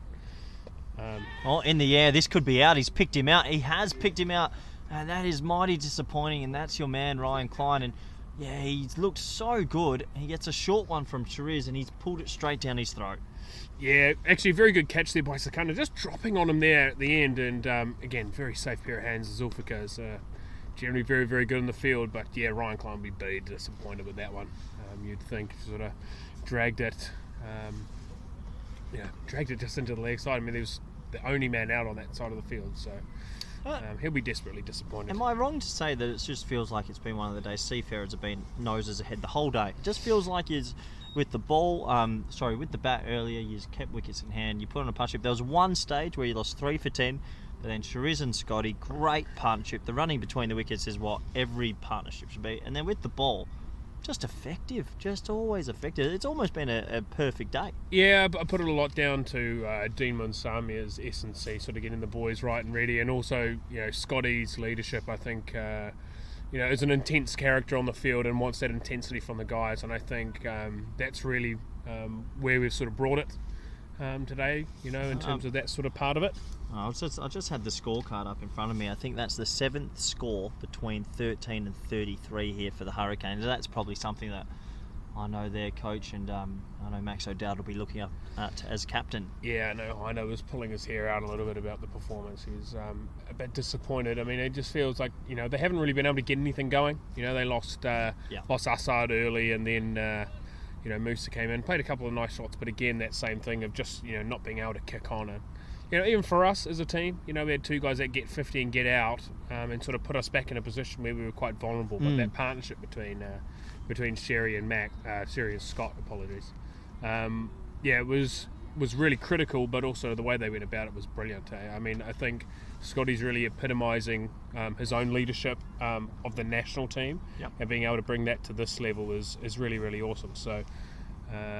Very, very pleased to see the way that the boys have performed, and I think our fielding has probably been better than they are as well. And I think it's just some days you just get in a roll as Flip Bossavane comes to the crease. A question for you from Floris DeLang.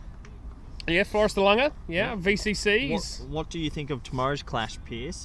Weather looks stunning. Yes, 21 degrees, I believe. Yeah, so we've got a Netherlands under-18s squad. So we're we're prepping for the World Cup qualifiers that are hosted here in Holland, in the Netherlands later in the summer. So in August.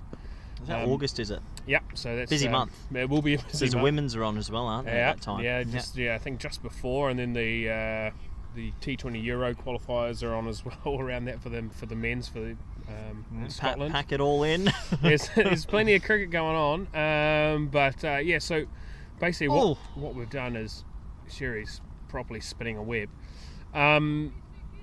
So with that, so we're playing like an under 25 team, Corey, sort of a squad that I've sort of tried to put together that has some sort of variations in attack that we might face. So really pleased with the squad we put together. That was the wrong, and I think Viv will struggle to get there. Yeah, that joins us in the little commentary tent. That's going to be 5 wides, one of the few loose deliveries from Chiriz. I heard also while I was talking to Ryan Van Niekerk, he was mentioning the Bulldogs team, and there's going to be coaches 11s, and there's plenty of cricket going on, isn't there? Yeah, look, there's a lot planned, and I think what's really exciting is that Subir and Roland Lefebvre and the high performance guys have really sort of jumped on board and really sort of understood that as a wider playing squad and how to improve these guys is to just play more cricket. Yeah. You can train as much as you want indoors in the winter, and you can hit as many balls on the nets in the summer, but actually that's not improving our players. And more match time is the only way that we're going to be able to step these guys up and prepare them. There's no better practice than match practice. Is that something you say to your Spanish guys? Oh, we don't get enough match practice. We'll have you over next year for some 50 over games if you fancy. 100%. Well, could we do a little combo? Could we do like a couple of T20s and then into some 50s? Yeah, look, anything's possible. You fancy Daventer? I actually fancy February, early Feb next year. What, us coming to you? Potentially, sunny country. Yeah. You can always come across the ditch. That takes us to the end of another over, and this one winding down 139 for 8 after 30. Yeah, Oliver Ellenbaas, the only batter left in the shed. I mean, look, still very capable batter. Yeah, he is. But, Actually, didn't realise that's a pretty good 11. They bat to 11. I mean, look, we've got Viv Kingma batting 11 for us, and that's obviously, probably a slightly different level of batter. But look, nonetheless, Viv's had a lot of cricket balls in the last couple of weeks. Thought he bowled well again today with that new ball. Always takes wickets up front of Viv. He's as much as it's he probably doesn't want to hear it, he's very much a veteran of this squad. He's been around a long time in Dutch cricket, you know. I mean, he's very, very canny and wily cricketer, as we see another one trundling into bowl. Yeah, that's well bowled. Ross de Braak, obviously from your neck of the woods, New Zealand. You might know a little bit more about him than me. His batting, is that a sign of his game that's grown, or is it a sign that could be useful for Dutch cricket? Handy enough? Very, very good. 2 first-class 50s playing for Auckland. Okay, so if you're hitting a first-class 50, you've got to have some technique. Yeah, I mean, he would bat 8-9 for Auckland. But you know, he has opened a lot in club cricket as well. Like, I mean, you know, you look at his setup. I mean, he doesn't look like a mug when he gets to the crease. You know, there's some guys that you sit there and go, well, that shot probably wasn't the best representation of it, as Michael Levitt tries to scuff the ball from 8 yards away. But yeah, no, very capable batter. And I think, you know, his bowling today wasn't quite where he would have wanted to be. But again, as he mentioned, it's the first time he's touched a white ball since December. Oh wow! Okay. You know, so they've played a lot of red ball cricket in New Zealand. He hasn't played a game since the end of March. So it's been a couple of months since being out in the middle again. So good opportunity for him to be around. He will join us with the A squad next week as well. Yep. You know, we're really excited for that one too. So yeah, nice to have him on board in the squad. Yeah, it's a nice looking stroke down on the ground for one. Yeah, good use of the barrier by Kingma as well.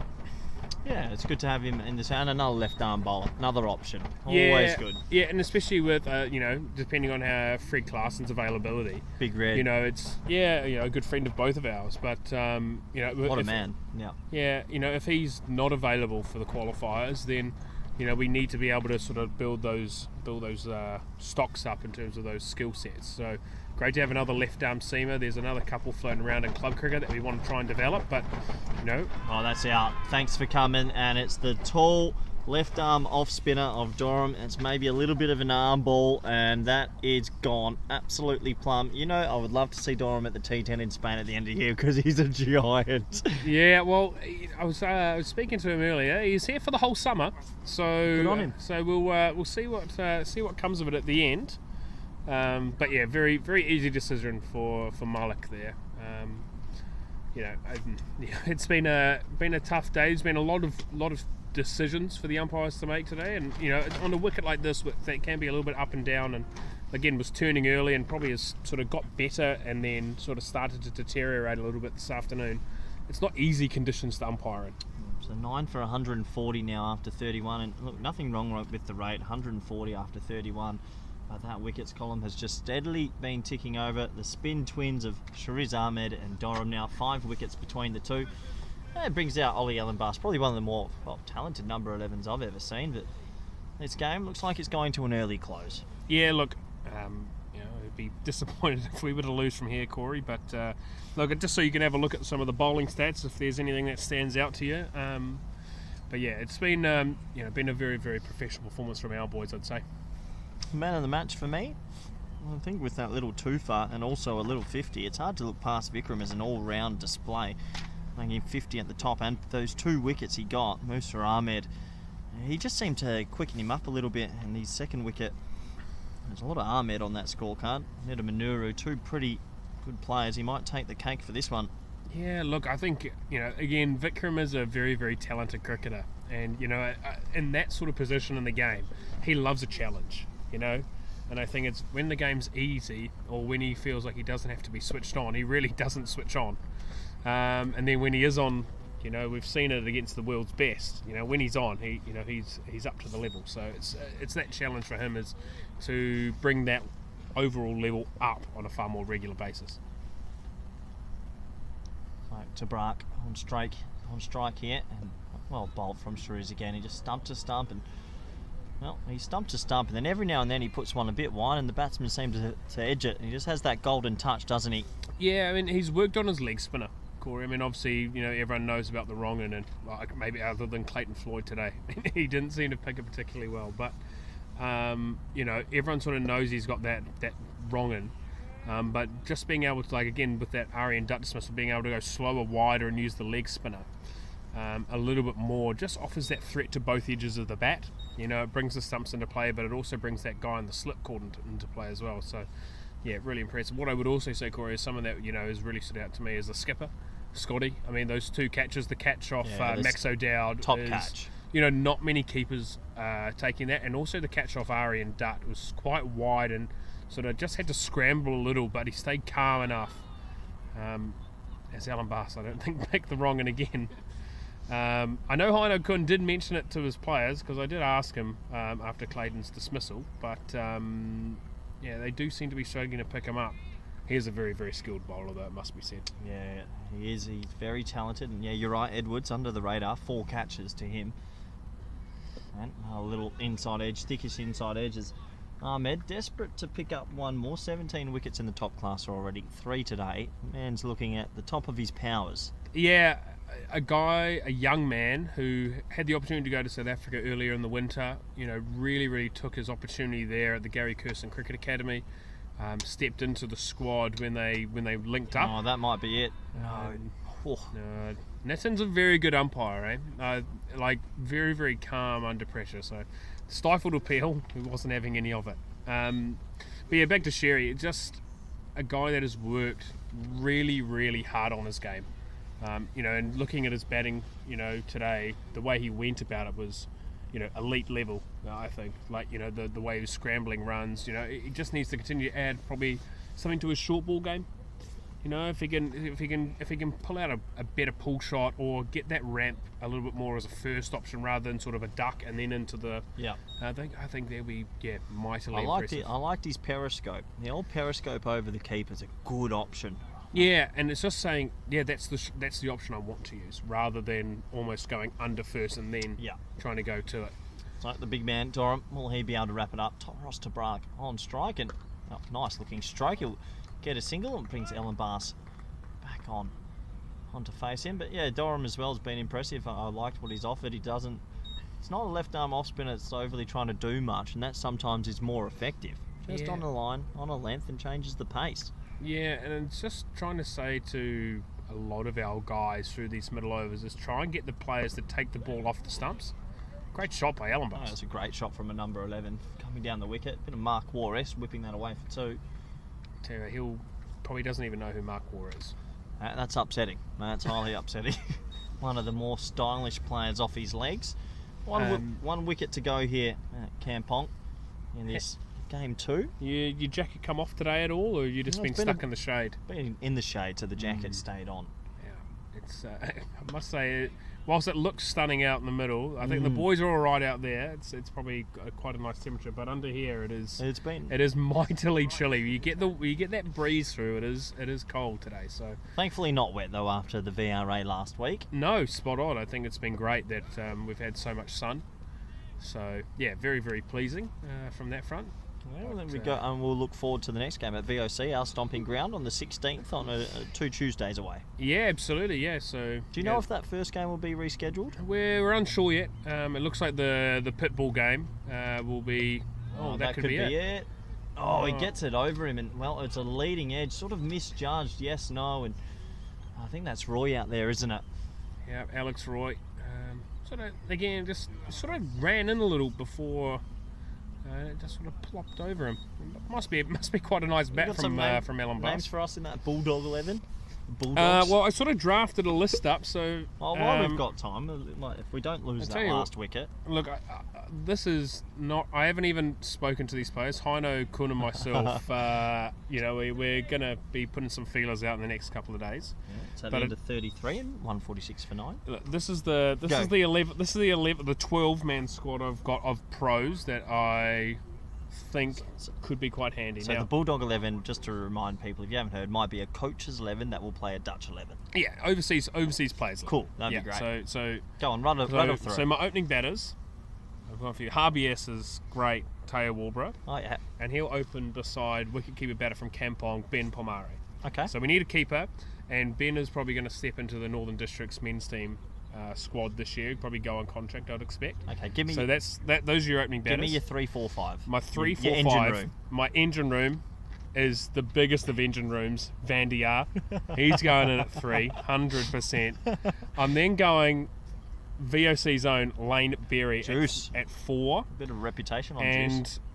And someone that you might not know a lot about, Corey, but I've sort of seen a little bit of him in New Zealand, is Will Clark. He's playing at Sparta this year. Yeah, never heard of him. Powerful top order, right arm medium pacer, and right hand batter. Okay. I've then got Johan Smile from VRA, who I've heard is trying to qualify for the Netherlands, Corey.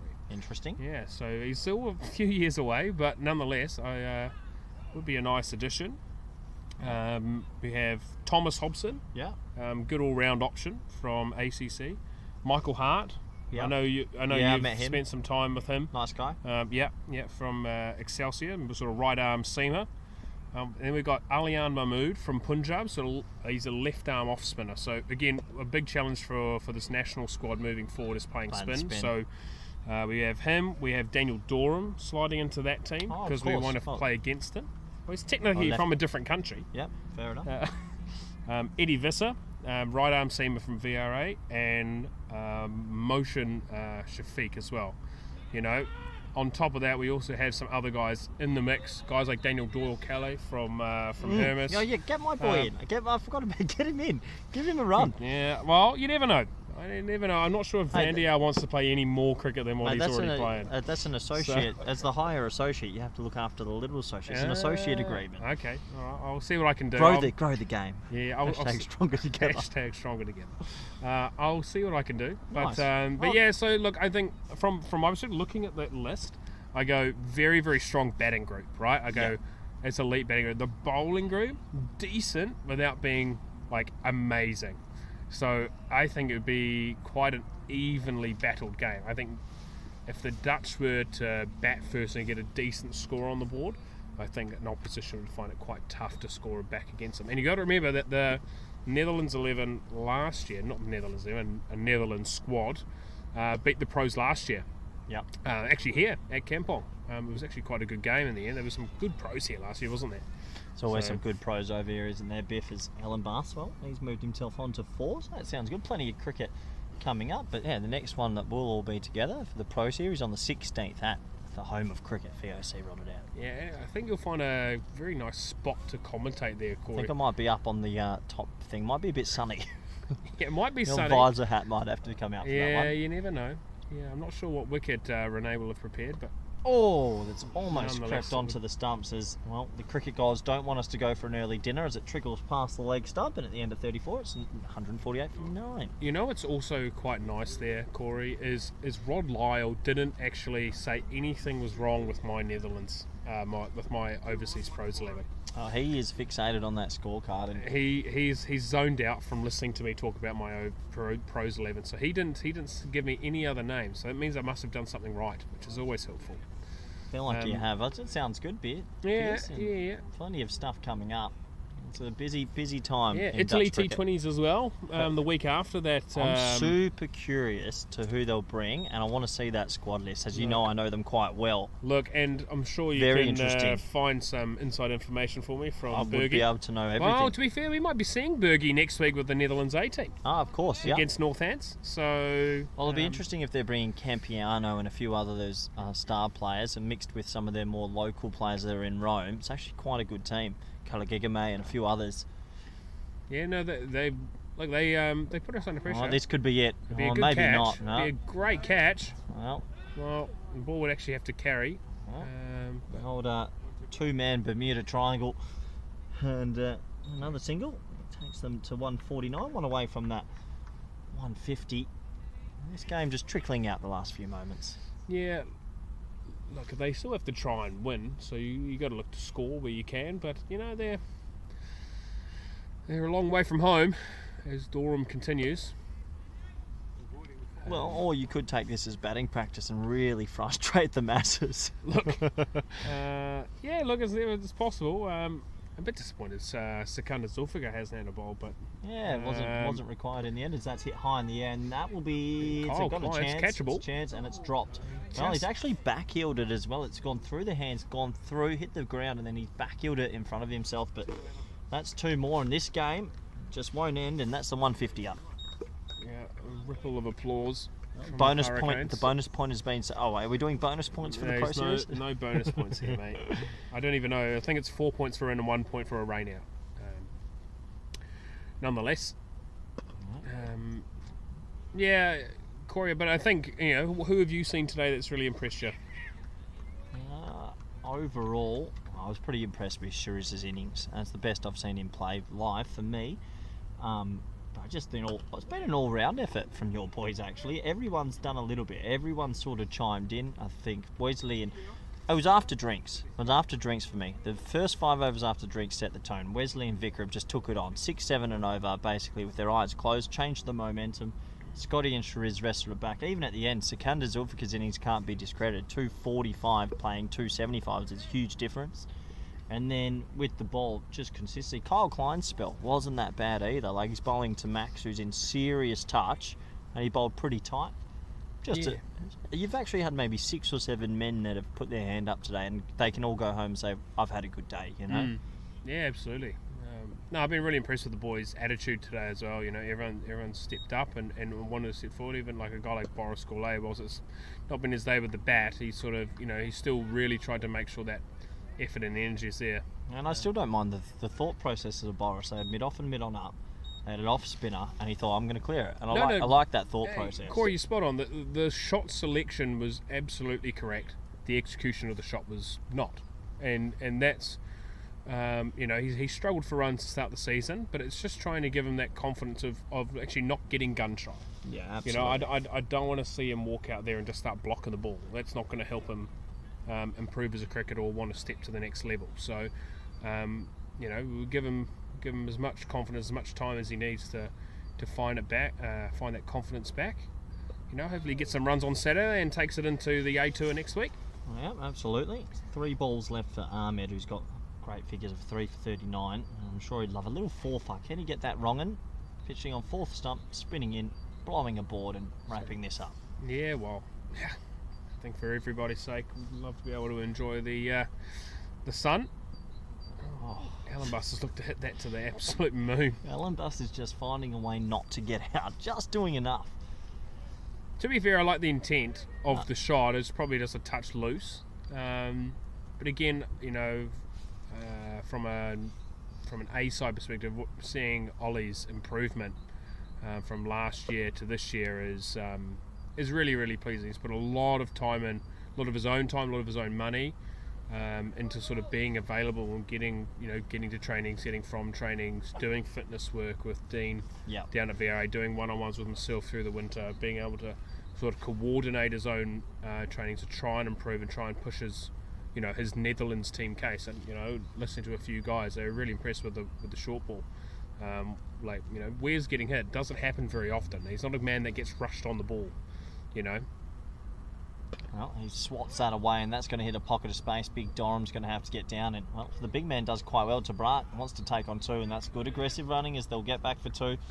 Direct hit will end the over, and Ahmed spelt good figures of 341 as we'll hold on to Piers Fletcher as this game winds down, and the score is 154 for 9.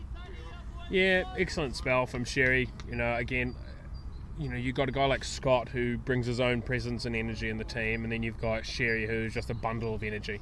You know, and whatever he does, batting, bowling, fielding, he's a live wire, he's a dynamo. So great to have those sort of players in your team, and you can see that the guys in the squad have also sort of taken that energy from him also. So yeah, really nice to see him have a good day and, you know, show his quality. You know, he's got that #1 leg spinning spot in the country at the moment for a reason. You know, he's putting performances in both internationally, nationally, and at club level. So that's all you can ask, can't you? You know, performances warrant selection, Corey.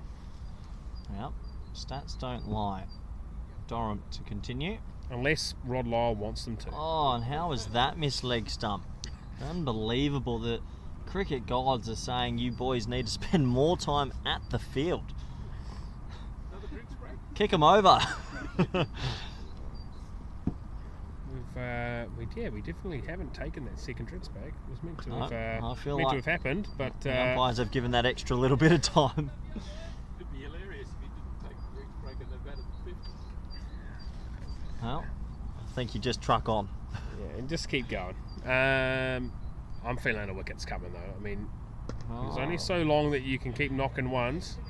This is it. I feel like this is the wrap up. Durham's got 3 balls remaining to make it happen. A little bit of a moon ball to Ellen Bus might work the trick. You know what else, Corey? I wouldn't be surprised if Scott Edwards looks to turn to Wesley Baresi for a bit of off spin. Wow. You know, just a different variation, sort of spinning the ball back into the right hander as opposed to away. Yeah, nice shot from Ellen Bus. Uses his feet again and clips that away to Kyle Klein out there, who just shelled him not long ago. So 2 runs. Yeah, really nice piece of fielding there in the end. He actually got the ball away quite quickly, so prevented the 3rd run. Yeah, Corey, what else have you enjoyed about the day? I mean, Kampong's always a really lovely place to come. I mean, it must be nice to see. The lunch. Yeah, the lunch was good, wasn't it? Phenomenal lunch. Chicken skewer, pasta, rice, whatever you want. Everything. A little bit of strawberry cake afterwards as well. No, it's been good to watch some proper cricket, some calm cricket and some good performances. As Durham's got 1 ball left. And he's got figures at 2 for 36. So I'm sure he'd love a 3 for. Yeah, he's been a welcome addition. I mean, we miss Saqib Zulfikar today, so to be able to add a man like Daniel Doraman just to provide that 10 overs of quality really makes a massive difference for us. Yeah, plenty good cricketers on show. At the end of another over, 37 overs gone, 157 for 9. Yeah, no, spectacular performance from Daniel. Not sure if. I wonder who they're going to go to here. Actually, do they go to Sebastian Brutt maybe and ask him to slow it up? Yeah, I'd like to see Subba get a second go. You know, I think a real stalwart of this sort of Netherlands squad, and sort of has had a couple of opportunities that have sort of just gone missing either through COVID or something's come up or whatever else. But you know, the consummate professional without being professional. Yeah. You know, and love the sort of energy and intensity he brings. So, you know, as a Netherlands T10 captain, it's really nice to see him sort of taking that lead in this sort of squad. You know, bringing that experience to the guys like Kyle Klein and even Alex Roy, who's obviously not playing today, but in the squad. So nice that we've got 2 sort of older seamers, older heads in our squad today. Yeah, we got Sebastian on the comms earlier today as well. Good to get his thought processes on everything Dutch cricket. He comes in now and pushed into the offside. Might think about 2 if they really want to go here. They'll settle on 1. Good fielding from Kyle Klein despite the throw. Yeah, I've liked the energy that our fielders have brought today. We've sort of really attacked the ball hard, and I think we've learnt from the guys in the first innings that, you know, we don't have to protect that boundary as much. We're trying to protect the 2 a lot more. So I think those are like the little things you can learn sometimes. What I would say is a really good toss to lose. You know, you know, Max Adele winning the toss and choosing to bowl was, you know, I can understand it as well, having saw the wicket prior to the start. Yeah, he said on air just before, he said if he had his decision back, he'd take it back, but hindsight's a beautiful thing. He said, yeah, it's always the way. Thought a bit of moisture early, and he thought he would do a bit more, but it just didn't. Yeah, it was really damp to the touch. Like, it was really cold to the touch when you put your hand on the pitch this morning, and it was like, okay, like there is some juice in it. But what I would also say is like almost like it was too damp for the ball to sort of do anything from. And actually, what you saw is it actually spun more because of it. So you actually got the spinners got more out of it this morning. They've got sort of less out of it now. So those sort of things are quite nice. At the same time that, you know, we were able to sort of weather that period, and I think again you go back now, you look at that partnership between Vikram and Wes and sort of seeing like the difference of being able to build a really good platform and allow guys to come in and play so freely. You know, I don't think Shari's and Scott can play the same way they did if they're in the 14th over instead of the 34th over. So yeah, like I say, we've had a good game today. Just got to finish the job now and take it this last wicket.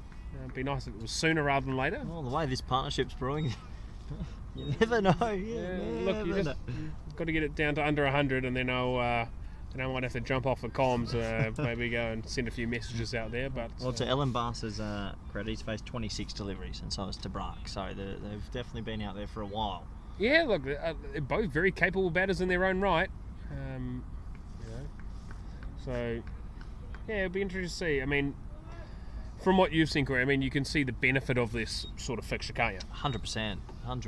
Best players in the country going up against each other that's outside the top classer.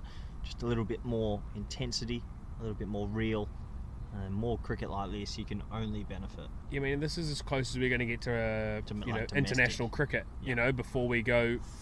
How was that miss the stumps? Honestly, there's a curse on this ground right now. They don't want it to end. It's been that good as Kingmar looks like he's going to come on and bowl the next, and 161 for 9 after 38. I'm not sure Viv will be particularly happy with having to come back and go again here, but nonetheless, you know, I think we could have used maybe Kyle Klein for a little spell here. I would have really liked to see his aggression being utilised, but he does have a game again on Saturday. I mean, there's so much cricket going on, Corey. I mean, double headers left, right and centre, so... And a little bit of bad forecast this weekend as well. Could be interesting. Oh no, that means another inhale, Corey, and no one likes an inhale. Yeah, it'll be interesting. Interesting to see. I think there is a few thunderstorms that are forecast, but we'll wait and see. I do like that though about the Dutch comp though, Corey. You know that we have such a short season, but at the same time we try and pack as much cricket in as possible. Yeah, I don't mind. And the opportunity to replay some games is also, you know, I think for the benefit of everyone. So I think the only thing that I would like to see with that is that the umpires are a little bit more proactive in terms of being able to utilise those in-hull dates as opposed to just trying to hang around till the last minute when, you know, the conditions are not going to be, you know, even for both teams. Edwards is up to the stumps. Yeah, I like it. At this stage of a game, you just don't want to walk back 6 extra metres. And Scotty staying up to the stumps to Kingmar. As Ellen Bass helps himself to a single, little edge down to third man. Well, Tabrak, he's 10 off 27. Ellen Bass 13 off 28. This game meandering out to its completion, but can happen. As a statistician, what's the partnership for the last wicket at the moment, Rob? 22 run, 11th, 10th wicket stand. I often get that. I tell you what, it's so good that you've got someone that can give you those sort of stats there. All day. When we did the New Zealand versus Netherlands T20s last year, it was literally myself, Peter Saylor, and or Shane Dietz, and we had poor old Kate Holdsworth was hurriedly passing me sticky notes, just random times, just with stats. So it's quite nice that you've got the statistician right beside you that can just literally just shout out. It's quite helpful. I'll tell you where I was during that New Zealand series. Oh. Yeah, no, Luann is brilliant. She's scoring for us yesterday with the under-18s, and again tomorrow. Oh, well bowled, more scoring for Luann. No. If there's anything better to do when the sun's out, you know, and what? The cricket's good to watch. I feel like you might have cursed me. I feel like if I was on my own, the wicket would have fallen. It could have been. And with that, Corey? No, hold on, you've got 3 balls left. 3 balls till we're at the 39th. As the players are extremely parched, they do not want the second drinks to come on. A little bit of controversy here at the Pro Series, Fairtree Series. Yeah, great to have Fairtree on board though, Absolutely. Corey. You know, I think, you know, the addition of the player incremental contracts have also been quite, you know, welcome for the squad also. So I don't know if you've had much conversation about that today as well, Corey, but no, you know, not too much. I think, you know, I definitely won't say that they're contracts, but you know, they're sort of, well, when stepping I say stones? they're stepping stone contracts in terms of just starting to provide players with, you know, a little bit of, you know, a little bit of incentive to be more available. I mean, you know, we have a lot of guys here that are working full-time jobs that are taking days off to be able to play in this Pro Series, and you know, be able to give them the opportunity to you know, to at least be able to sort of cover some of their cost. You know, it's a starting point. You know, we obviously want to continue and build and improve that, but it's nice that we've got something along those lines. Yep, absolutely. Well, the players always put their time and effort into these series and their time for the country, so good to see them get a little bit of reward. As Kingmar's last ball, and Pierce, just pray he gets it straight.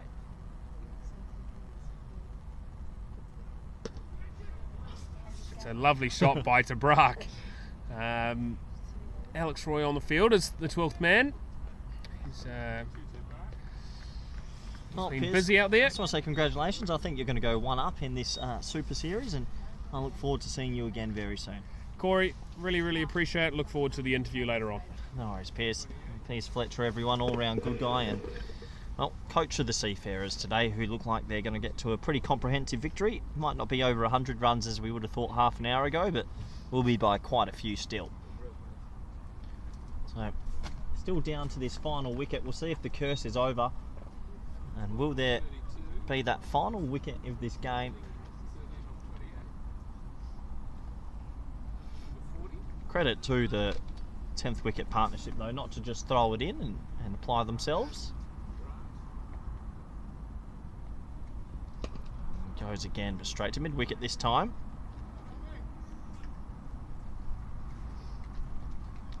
So 164 for 9, and just lost wickets at the wrong time, and haven't been able to build a big partnership at any stage.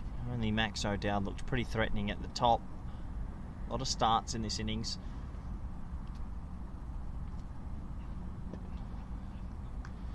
As that's pushed away for another single into the leg side, and well, as 10th wicket partnerships go, this will be right up there. Just making sure that the scorers earn their buck today. No early leaves for anybody at the SV Kampong Stadium.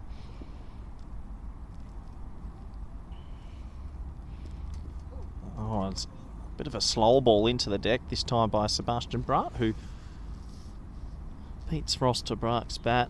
Ross has looked okay, maybe a little bit out of his natural touch. Hasn't played in white ball format in quite some time apparently, since December I'm hearing.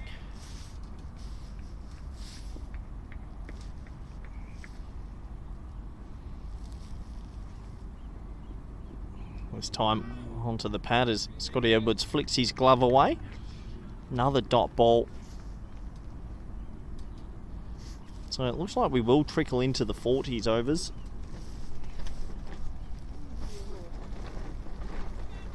As the breeze picks up, hopefully for the last time today. Just every now and then, getting pretty fresh, as you can see the camera holding on for dear life.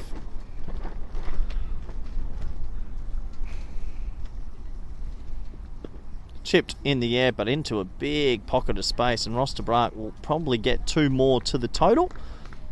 And another 2 from Erlenbach and Tabrak, who keep defying logic here for the last wicket.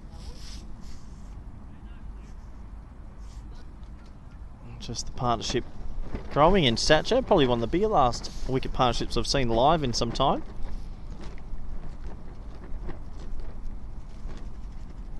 In the air, will it be caught? And the big man does it. And a great catch, and that will wrap up proceedings here. And well, the final wicket goes. It took a while, but they get there in the end, and that does mean that the first Pro Series Fairtree series will come to its closure. And for me, it was the Seafarers all the way. They were comprehensive winners here today. 50s from Vikramjit Singh and Wes Barassi, with Shariz Ahmed and Scott Edwards batting well as well, and then Shariz Ahmed again with the ball, Vikram with the ball, and everyone chipping in. Kingma with a wicket himself, Sebastian Braat at the end, and overall the Hurricanes just never really got going. 34 for O'Dowd, 15, 14, 18, 12, 22, 14, 14, some of the scores, 17 extras, 40 overs completed, and disappointing for the Hurricanes to not maybe make more of a game of this. But credit to the Seafarers, they run away victors by 105 runs. It's a bit of a smacking here in the first game, and well, we'll be back again in just a little under 2 weeks, in 2 Tuesdays time, on May 16th at VOC Rotterdam. Thanks very much for everyone being with us today. I'm Corey Ruckers, and I will be with you again at VOC on May 16th. I hope that's the right day. I'm pretty sure it is. Bye for now.